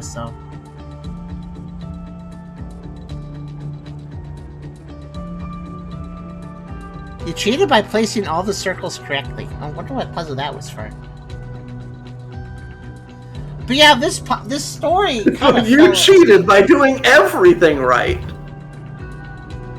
You weren't supposed to succeed instantly. You're supposed to struggle for a while. What's this? You must be cheating. Wait, you can color that? Colored all squares of the battleship. I don't know what they mean by that. Oh, I think that means every square is hit by something. That feels even more annoying. Also impossible on some of the setups. If not most of them. Or do they mean color the squares of one of the others? There's a few grids in the game. Maybe they mean a different one? I don't know. I don't know. This kind of fell a little bit flat for me, a little bit. Like, it got worse at the end, and then the story didn't make sense. Like, I didn't even know what I was... Like, I think there's a real problem when there's a major story choice where you choose to blow something up or not, and I make the choice without knowing that I was doing that. And we didn't really see any of the consequences. Yeah, but I really find that weird, because I, like, locked in an ending choice, I guess, from that, but I didn't know I was even doing it, because I was just trying to solve the puzzles that were... It was wingdings. The wingdings told me I was making an important ending choice, however, it was in wingdings, so I didn't really figure it out until after the fact. I don't really get it. Yeah, that felt... And also, yeah, I feel like those puzzles were going a little too far on the... Oh boy, you better figure out how to explain this kind of way. Like, the starting puzzles felt like it had better flow. And then as it went on, it felt like the flow kind of dropped off. I don't feel bad for cheating, but I'm kind of sad that there was no final challenge. It even acted like there was going to be, though, because it's like, make sure your partner's ready, you hit the button at the same time. Like, it never said that on any of the others. It didn't make that distinction when we were going to the other levels, like, oh, make sure your partner and you are ready. Even though we had countdowns on the other levels, so there could have been a good reason to do that. But only on the end there where the credits did it. You know what? Essler, I think if we had picked the other empty path, there would be a final challenge, so that's why that message was there. But because we picked the bad ending path, we didn't get the final challenge. But the ending path that we choose was in a different room. Yeah, but that like locks it in, and then we go through the next. Because if the cutscene with the commander would have been different, maybe we would have also been in trouble. Oh, like it might give a different code. We would have been.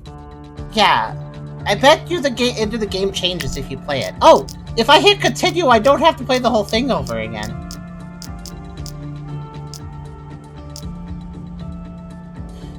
Do you want to try to not launch the torpedo real fast? Since we know what we're doing, sorta? As long as it wouldn't make us do a new game. No, I just hit continue, and I can choose any level. And I won't bother leaving the stream. Yeah, why don't we just... Because we already did it. Yeah, because Yeah, I agree with that. Today I learned Tucker is the type that would start pressing random buttons if structure and clear instead of waiting for instructions. I didn't do that much, just when I realized I could brute force a puzzle. I guess you could enter your own code since you're watching.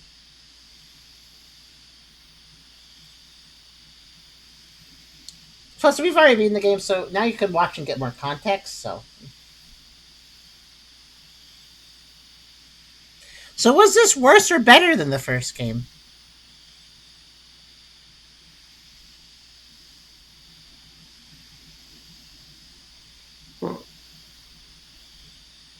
I remember there being a really awful puzzle in the first game. And I don't think there was anything that bad this time. No, I feel like there are some misstep puzzles and stuff that was obnoxious, but not like the worst thing ever. And stuff that I would not like to...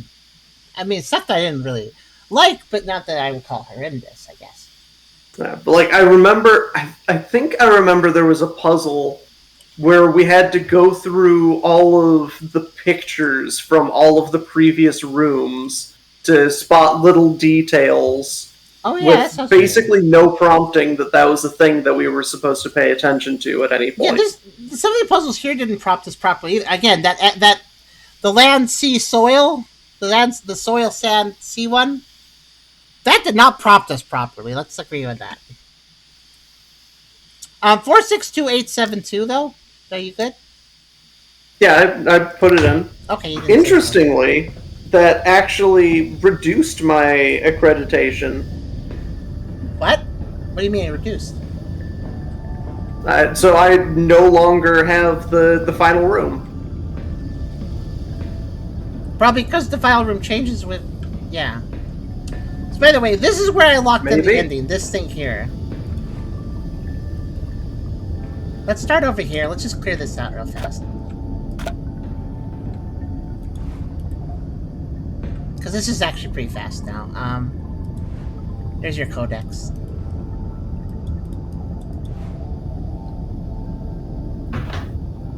Oh no, that thing. Okay, Christophs. With the translations or something, you're gonna watch the walkthrough? This is easy enough if now that we know how it works. Alright, I'm in. And you're starting with 11. It's a little slow. It's that pattern.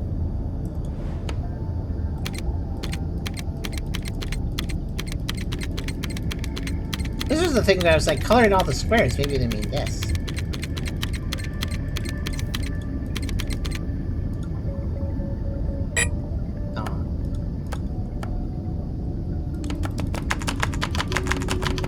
Oh, it's different.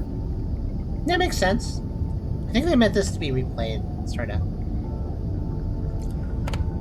Alright, so what's my numbers? Your generation 11? Oh, your numbers for experiment 1? There you go. Yeah. 30, 20... Yeah, in my same pattern, but in a different area. I know some of you are not exactly in appreciation of my levels of intelligence. That's fair enough. But can we all agree that story was very... I got it. Can we all agree that story was like, what the heck?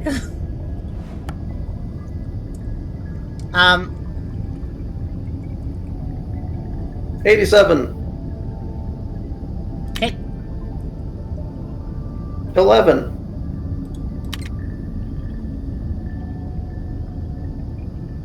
Just keep saying them, I'll find them. 81. 14. 51.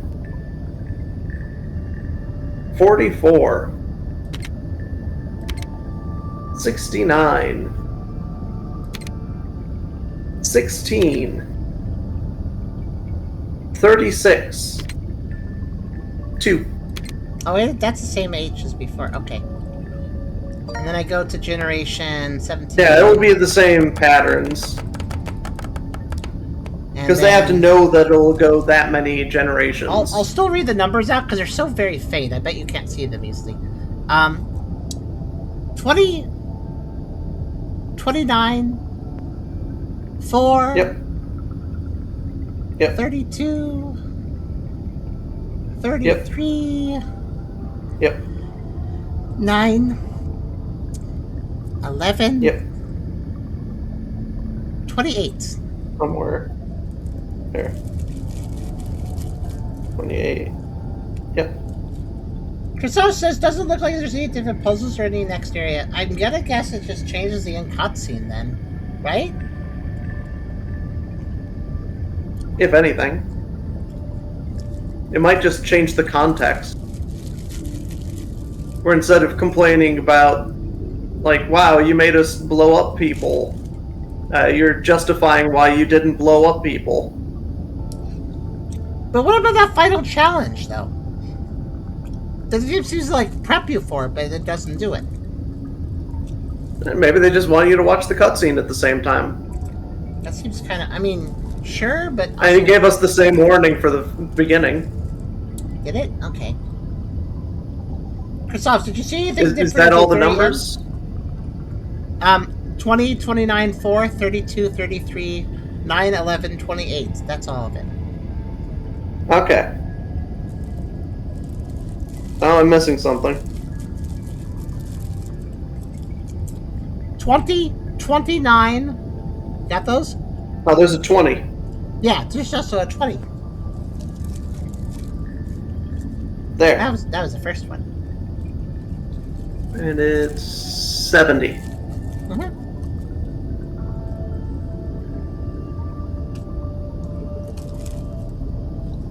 This is the worst puzzle. Serial said, I don't know what I think about the ending. I look away for a second, you're in tile street. Yeah, it kind of just ended, didn't it? 51. Oh my. Okay.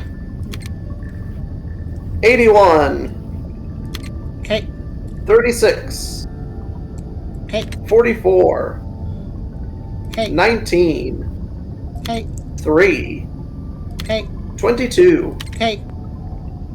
You're done. Okay.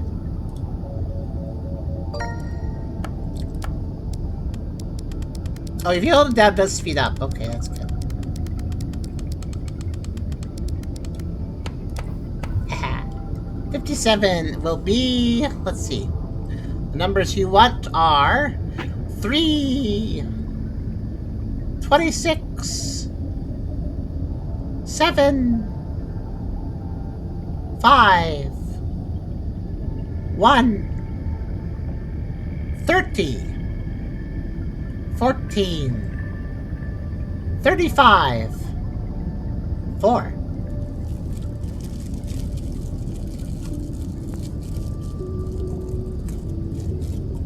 I won. You only have to get to 90 this time. That's not in the hundreds, at least. Oh, nice. I feel so accomplished watching Conway's Game of Life. But yeah, this right now is a good demonstration. But I feel like too many of the puzzles in this focus on being tedious. Right? It's like, oh, what makes this puzzle hard? Well, you have to try it. You have to put stuff in for a while. Like, okay. 2? Okay. 56. 11. 12. 81. 3. 27. 40. 14. 19. That's it. Okay, done.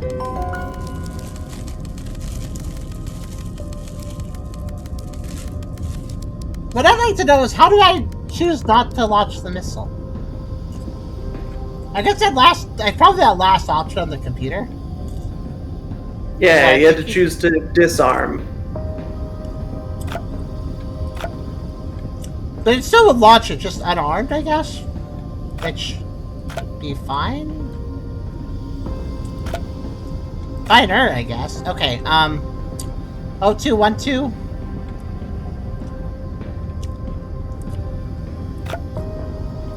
I think the problem... Yeah, I don't think that the puzzles are atrocious in this, but there's too many that focus on being really slow. Yeah, let me know when you're ready. Okay. I was looking for saying. I don't even know why I want to recollect them. I like to pick things up. Okay, anyways. Ready. Okay. Logging in. What is the user's rank? Captain. How many ships are detected? What are my actions? Or is it just that? Nothing yet. Hasn't given me. Look, there's no option up there. It would display. I said 5. Oh, 5. Okay. Deactivate communications in the internal network. Bonk, bonk. How many torpedoes? 3. Load 1 more torpedo and send. Then new notification and messages or firewall. Messages. Identify confirmation captcha. Change user. Lulibird or Muner.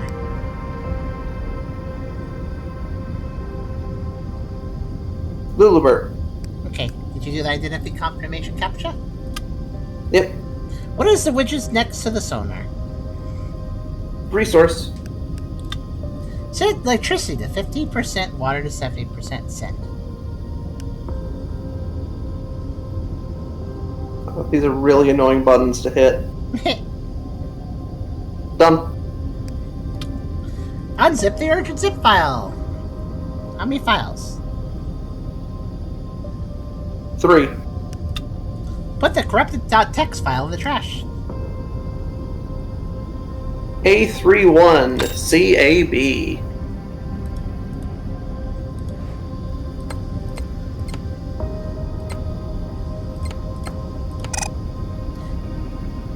Oh wait, A31 CAB? Yep. Okay, unless I entered it the first time. Okay. Yeah, you Here's put the an E in. So here's the That's buttons, the and that's why you can see why they're confusing me at first, probably.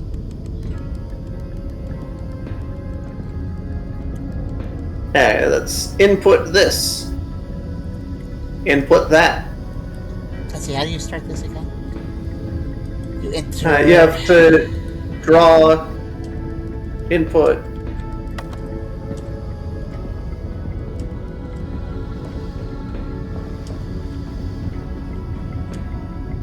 Or maybe that means button. You just press them in the order.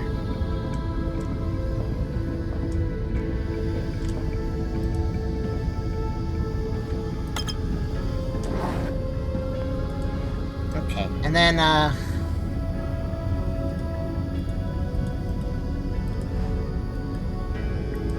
let's see, what was this one again? I ignore the spiral, I pay attention to the symbol, and then you tell me something, I think it was. I believe. And that's Captain Dude, I think. It's Captain. And his password is 241. And then we have the rake blah blah, and then I have to hit, I don't remember actually. What do I do in this one? It was, that says... You ignore the first two. It says press the button that says disarm. Oh, right, I think it was just press that. Yeah, that's right. Okay. And Yeah, then there was press fish. this button. Then this was fish lock, set, draw set, unlock.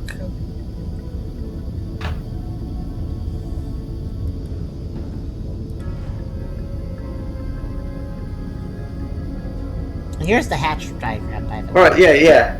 Yeah, the down thing is activate. And you had to give me a code of directions.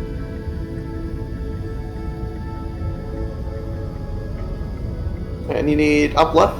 Up left. That actually didn't change. Up right, down left.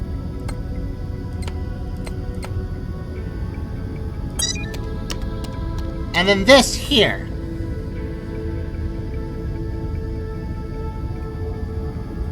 Torpedo. Unlocked. Launch or torpedo don't launch. unlocked. Arm or disarm. And just to be super clear, which one's disarm? Outside is disarm. So that one would be what I didn't press last time. Is that correct, audience? Okay. Yeah, that's disarm. Okay. You decide to save your comrades by defusing the torpedo. Okay. So will they Even indeed though change? it says that you disarmed it the first time anyway. No, it said the exact same message as last time. I think. Yeah. Which is a real big mistake, I think, on their part. They just that message should Yeah. probably change. The achievement said the only reason I know it was different is because of the achievement. GG, yeah, like did they just not code that in? Like both possible. Yeah.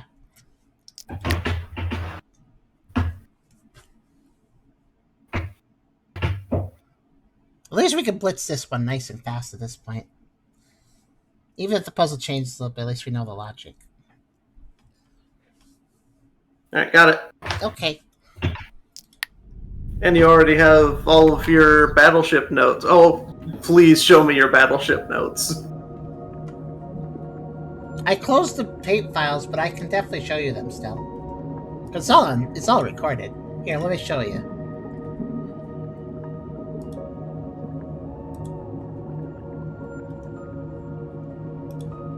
Time to get meta and show the stream while watching the stream. Okay, so, okay, you want to see my notes. Alright. I'll give you a quick time lapse so we don't waste too much time, but... Basically, I started drawing. And I started making notes like this. I'm trying to figure out where things went. And then I started drawing a bunch. I'm just skipping around but showing you. Drawing and drawing. Trying to figure out where you're trying to tell me to put squares.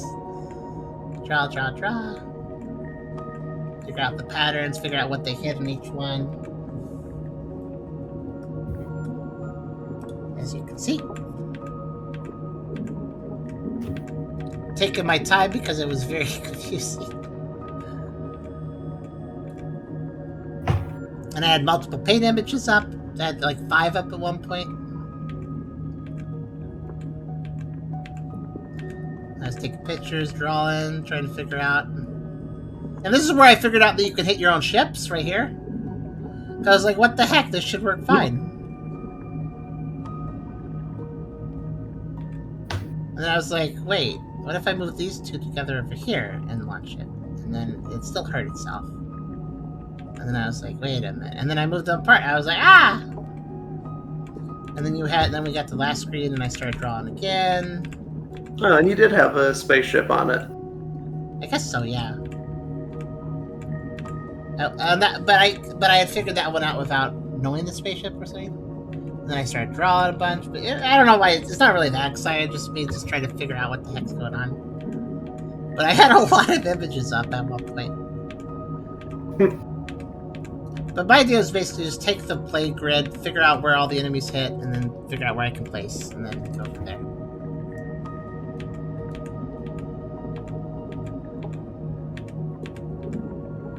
Yeah, well, I hope you remember all the solutions. Yeah, so many. I don't.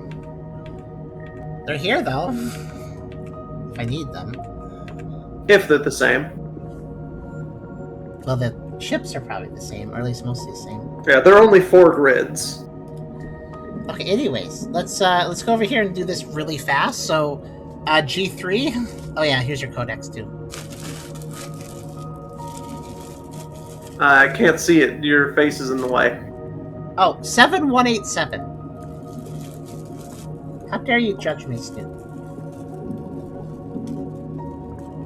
That was actually your name. Oh. Okay, what's the spot? G3.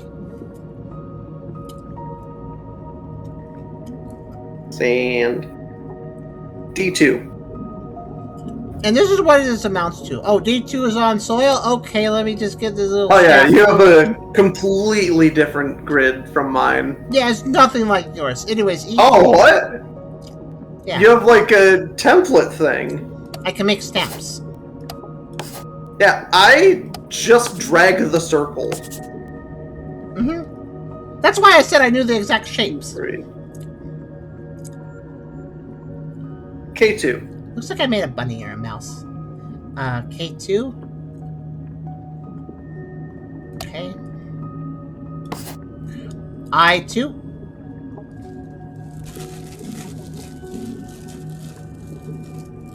So, Chris says I'm actually checking here. I don't think there are any different puzzles. I4. Feels like all the puzzles are the same. So this game is near zero replay value, other than I guess we're playing the companion app instead. Well, that and there's achievements. The Game of Life was different slightly. Okay, which one did you say?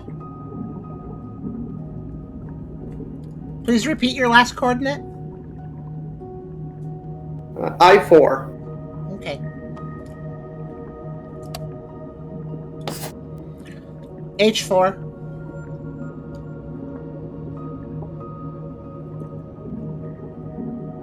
A3. I guess this is a good time to point out C3. If this is the same puzzle. You sunk my battleship. This is the first game are probably about the same Good pick.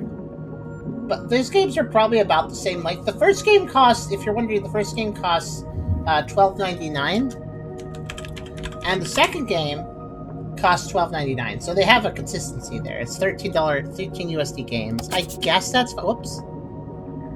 What? Oh, okay, whatever. What did you say? Goofbeck. What's that mean? GFBIC. Oh, you have the puzzle. GFBIC? Okay, there. Yeah, it's the same solution. Let me go get the boxes.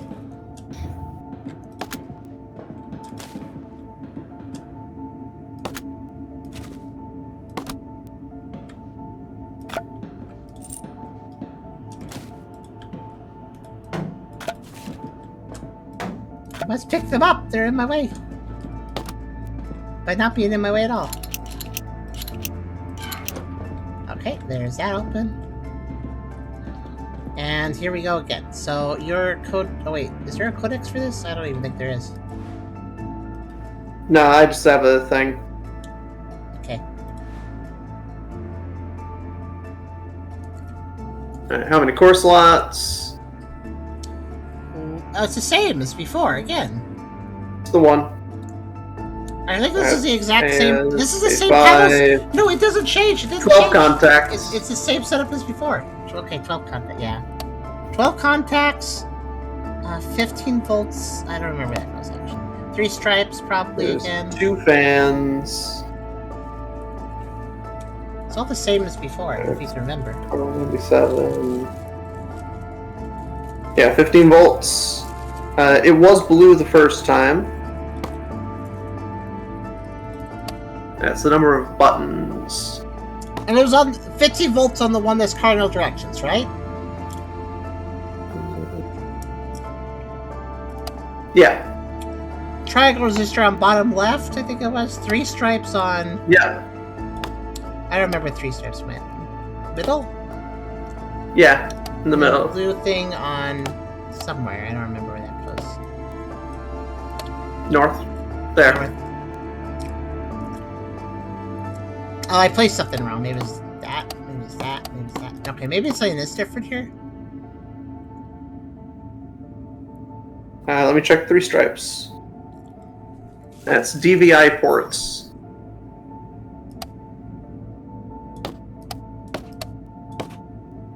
Yeah. Wait, was that actually... How many DVI never mind, I ports are picked there? 4 stripes, not 3 stripes. Yeah, that was the same puzzle. Alright, 3914.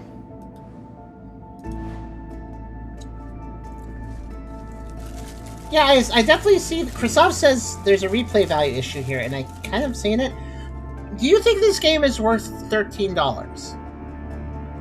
Well, it does give two people a game to play, so I guess that's a bit of value there, but puzzle game like this that doesn't have some randomness to its puzzles. Dot dash dash dot.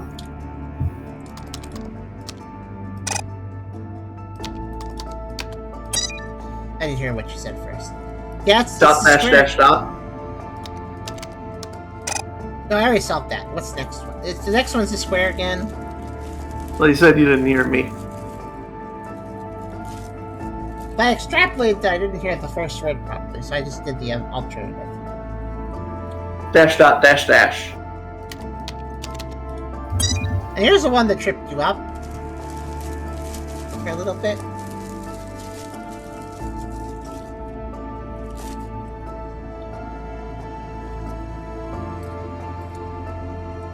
I mean, playing devil's advocate, maybe it's because I hit continue that we're getting the same puzzles. If I hit new Dot dash dot dash. Maybe some would be a little different, but I don't know. Okay. No, the game of life was different, but just that. Yeah, the game of life was different. To be fair, though, with how it works, it doesn't matter how you change it. It's kind of the same process either way. Okay, Yeah, so, and they have to have it be the same pattern so that they know that they continue a certain amount of times. yeah, I guess so. Alright, anyways. So it's kind of ironic that was the only one that didn't change. Same start as before, actually. This is the same screen. I don't remember what my solution... I forgot what my solution was, but... I think it was like... something like that. I don't remember. That's safe.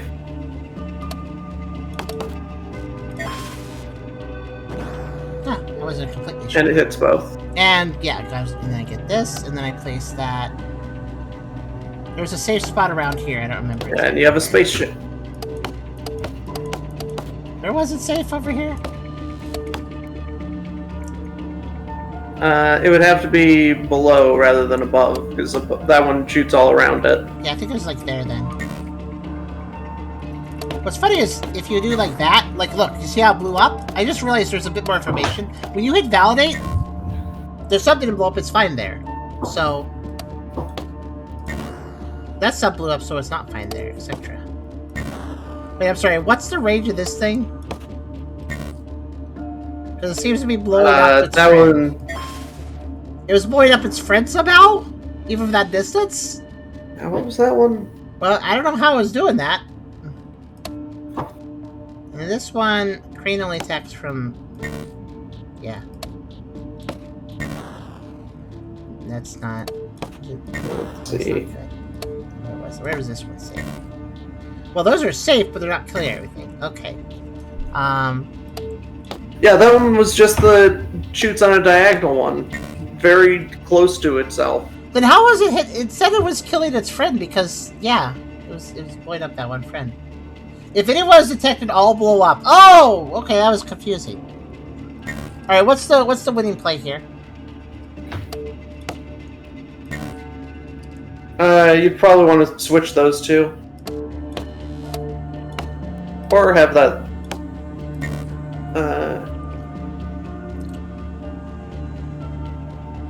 This is close. This is X pattern. This is X pattern, right? This guy? Yeah. Oops, he left. Well, X pattern's cool That is the bottom. that's currently hitting both of them. Yeah. So what's Sleek Sub's doing something wrong? It's missing the one below it, I think. You have to be moved forward. Yeah.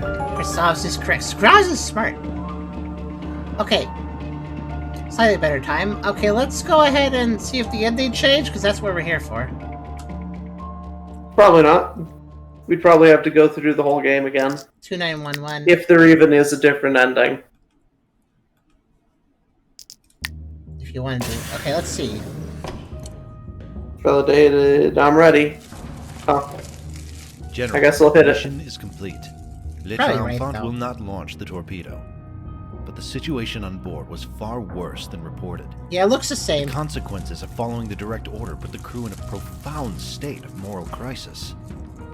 Major, orders are orders. With all due respect, they chose conscience over compliance, humanity over obedience. In doing so, they prevented a war that would have killed millions. They risked court-martial, imprisonment, perhaps worse, to avert unthinkable disaster. I understand the gravity of their actions. I still think that's a but- good memory of themselves. This conversation is over. Sir, I will not challenge you as a So, general, this story but is kind of addressing confusing, men though, behind the because... rank. Do you truly believe every order should be followed without question? No matter the cost? Like, this story be at the end here... If the story was... Just gonna edit the story a little bit here, because that ending cutscene feels like it's trying to be a bit dramatic and stuff. Yeah, that's the whole thing. At the end of the story, if the story was basically like, oh, we gotta go fire on this location, but it's a controversial decision, and the submarine crew, we lost contact with them. We're gonna send you down to make sure the mission's complete. And then you go down, and then you learn that everybody mutinied basically because they didn't want to do the evil mission. And then you had the choice to continue to do that evil mission, or to stop it like they did. And then the ending cutscene involved that. That would be a little more interesting, but it's kind of a weird... It's a weird story where those people are going to do an evil mission, but then officially they're going to be told, oh, actually, never mind, let's not do the evil mission. But they were too deep. They couldn't be communicated with, so we had to come down to tell them that. But then we learned they all mutinied and left because they didn't want to do the mission, which we were coming down to tell them anyways. So then when we talked to our general at the end, he's very upset that we didn't stop the mutineers, even though, again, like on a legal sense, yeah, technically they did mutiny, they did break the rules, but also they were not rules that we wanted to continue to carry out. So it just feels really kind of lame. It's a lame story, ultimately, because the original beats were, oh no, we want to stop this missile strike from happening now that we sent out. Which, by the way, right off the bat, I thought to myself, wow, the military is very incompetent in this situation, because they were like, hey, go do this bad mission that's going to make hurt a lot of people. But then after sending them out, and after the submarine left contact range because they went too deep, only then did the military go, actually, you know what? Maybe we shouldn't do that. Go tell them. Oh, wait, it's too late to tell them? Oh, no. Let's send out a submersible and get them. It looks really stupid and incompetent on this military's part, and it looks like they didn't plan things through, right? And then, like, there's a little bit of tension there, though. It's like, oh, okay, we gotta go hurry and tell them because the minds were changed, and we gotta stop this crisis that we were going to be happily causing as a military organization until we decided not to. But anyways, we're gonna tell them to stop, and then it turns out they did stop. So that's good. But before we ordered them. So now there's tension because they stopped like we wanted them to stop, but they stopped too quickly. So now it's bad that they stopped, and there's tension there. Because they stopped without permission. Yeah, but it's like, what the heck is this story, though? Like, just have it be that they were told to do a mission and then they lost Honestly, the story would have had more drama if it was just, hey, we told the submarine to do an evil thing, and now we strangely lost contact with them. We're going to send you down to make sure the mission's complete. And then we learned the story, we learned the mutiny, and we're like, oh man, maybe they were right about mutiny. Like, we agree now that this mission, they shouldn't do it. But, like, we already agreed to that. We were already going down to stop. There's this submarine, they're on a mission. But we lost contact. They need to complete their mission. Mm-hmm. And then over the course of the story, we learned what the mission was and why they didn't do it. Because it doesn't place the main character in a position where it's like they have to make a moral choice or anything. Like, they still do, because it's like, oh, did we blow up? Like, did we? I'm not clear if we blew up the mutineers or not when we shoot the torpedo. I'm not really sure. That's the best assumption, but the game doesn't really make it clear. Especially when it tells you disarmed the torpedo. Yeah, it's a very dumb story. What was the story of the first game?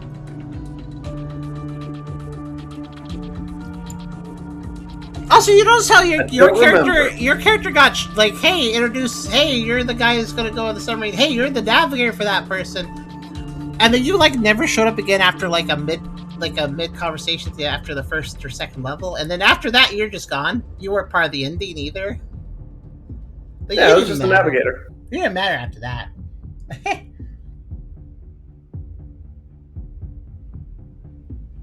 Hooray! Hooray! It kind of has its missteps, honestly. I feel like these games. I kind of like their aesthetic.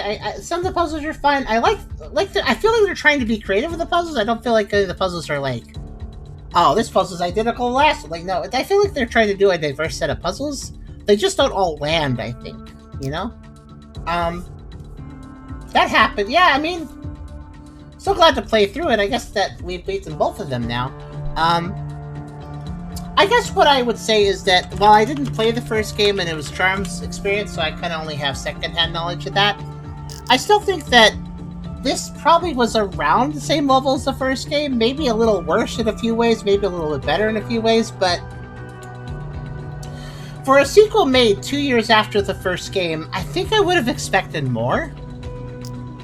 Like, oh, we made a sequel to this game we made, and due to our experience of the previous game, this one's way better. Like, I would expect a sequel to improve on the previous entry, right? Yeah. But I wouldn't really after say... the first game, I remember I was really looking forward to playing another one. To see what they would do to polish it. Like, I don't feel like they made a terrible sequel, but I also don't feel like they made a sequel that they really made built a upon sequel. anything. They didn't build upon anything, I think. Not really. Arguably. What was the first story? Let me see what the first story was. Emmy wakes up trapped on a speeding train filled with traps and enigmatic puzzles. Her only way out is to reach the brake lever of the locomotive to stop the train. Her brother Johan is on the other end of the phone, the sole possessor of information that will aid Emmy in navigating through the various carriages and escape the train. Will we be able to save Emmy in time?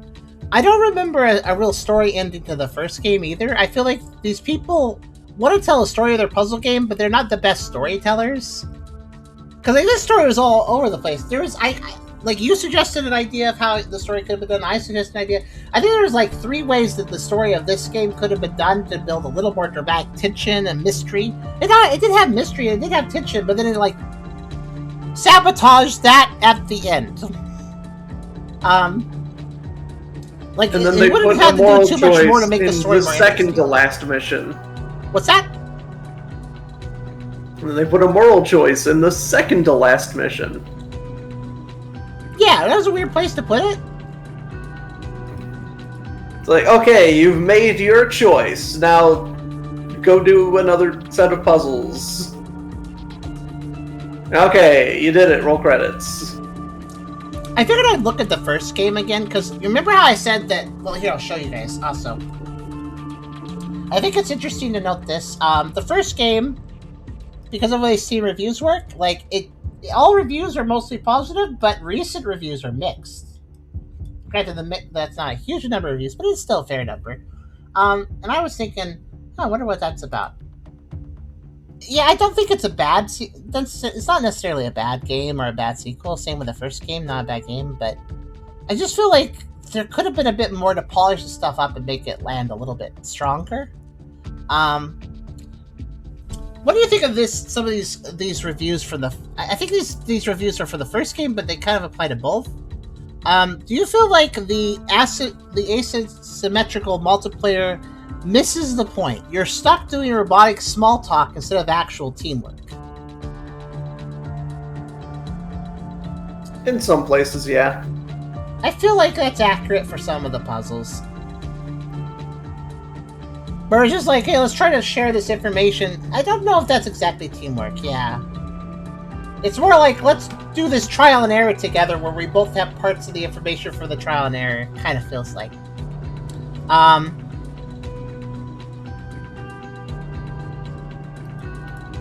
Yeah, some people left some really hot takes. Like, this has been... Like, the first game has the reviews, like, this has to be the most infuriating escape game I've ever played, and I'm really sad to say that because it actually started off really good. Like, there's good presentation in both of these games, but they do squander themselves, I feel, in places. But yeah, I mean, it was fun enough to play, but less working together, more struggling to communicate. It does feel like a lot of the puzzles were specifically designed to make communication difficult. I do feel like they went out of their way to make it hard to communicate over certain things. Personally, I'd like a puzzle game where it's easy to communicate, it's just hard to solve. That, in my opinion, talking is what made the precedent for that. The hard to communicate part? Yeah. I think if it was easy to carry on a conversation with your teammate to actually work out the details of what you're trying to solve, but the puzzle itself still required effort, that would be more teamwork. I feel like when it becomes hard to explain something, that teamwork aspect suffers. Like that one person said. Because the point of keep talking and nobody explodes is that the puzzle is figuring out how to express information quickly and efficiently. What's funny, Serial, is that before you woke up, 3 other people brought Keep Talking too. Everybody was thinking about that while we were playing this game. Maybe I should play it too later, since everybody keeps thinking about that one. Yeah. It is a fun game. Like, one of the things that game does is that there'll be a lot of wordplay in it. Like, if you need to tell somebody to, there'll be all 3 forms of to. Oh no. So it's actively... If a game is if that game is actively trolling in that way, fair enough. If that's the point of the game, that's fine. Yeah, that is the point of the game. Everything is a troll. But that doesn't work for these games, I don't think. First off, like red and red, lead and lead.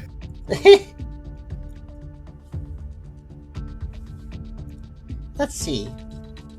Yeah, this it's interesting. Also, it's. This review from this one person said, for the first game, at first the puzzles are rather short and working together works well, everyone has something to do. The further you get, the worse it gets though. The levels take longer and longer. The puzzles are more and more complex, and each player has to do more and more stuff they have to do on their own, making the other one sit there waiting. The puzzles get less and less satisfying. They're more and more connected to each other, so you have to do increasingly more before you're rewarded for it. You often have to jump between puzzles and make connections that feel very far-fetched. I feel like that person is describing the second game a little bit, where like it gets longer, you're sitting there way more. Yeah. I think more complex puzzles is fair, but longer puzzles, depends. Depends on what that means.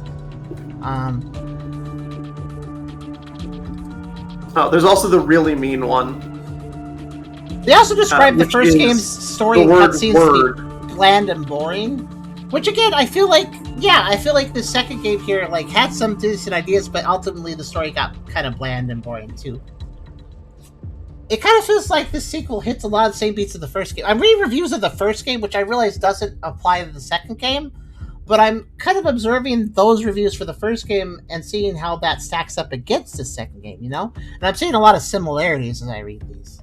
Like, oh yeah, that's something I feel this game had a problem with too. So basically, this sequel doesn't evolve enough from its prequel. And both by that, I mean, like, it's not doing enough different good, but also it's keeping a lot of the same problems the first game had, I feel.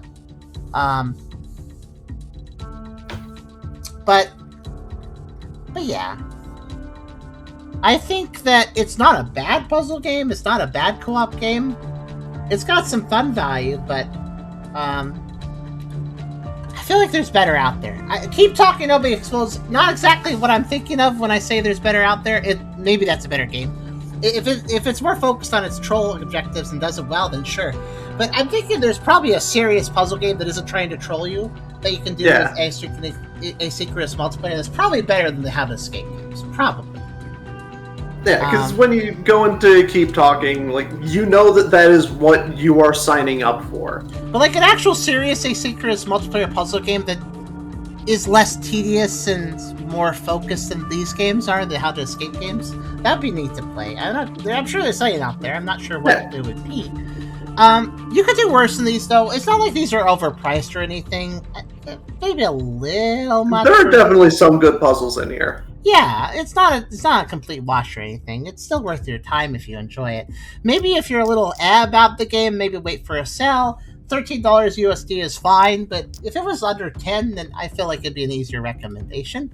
But yeah, I hope you guys enjoyed How to Escape Lost Submarine. I guess I understand why they didn't call this How to Escape 2. Because it is kind of like a 2-2. Like, what does this mean? But yeah. I hope you guys enjoyed, and this was a long stream, but that's alright, because we did 2 different multiplayer things. Thank you for joining me, Essler. Yay. There you are. And, but yeah, that's going to be the end of this video. I guess I'll get to insane in a minute, so I hope you guys enjoyed, and we'll see you again for another video very soon. Putcha!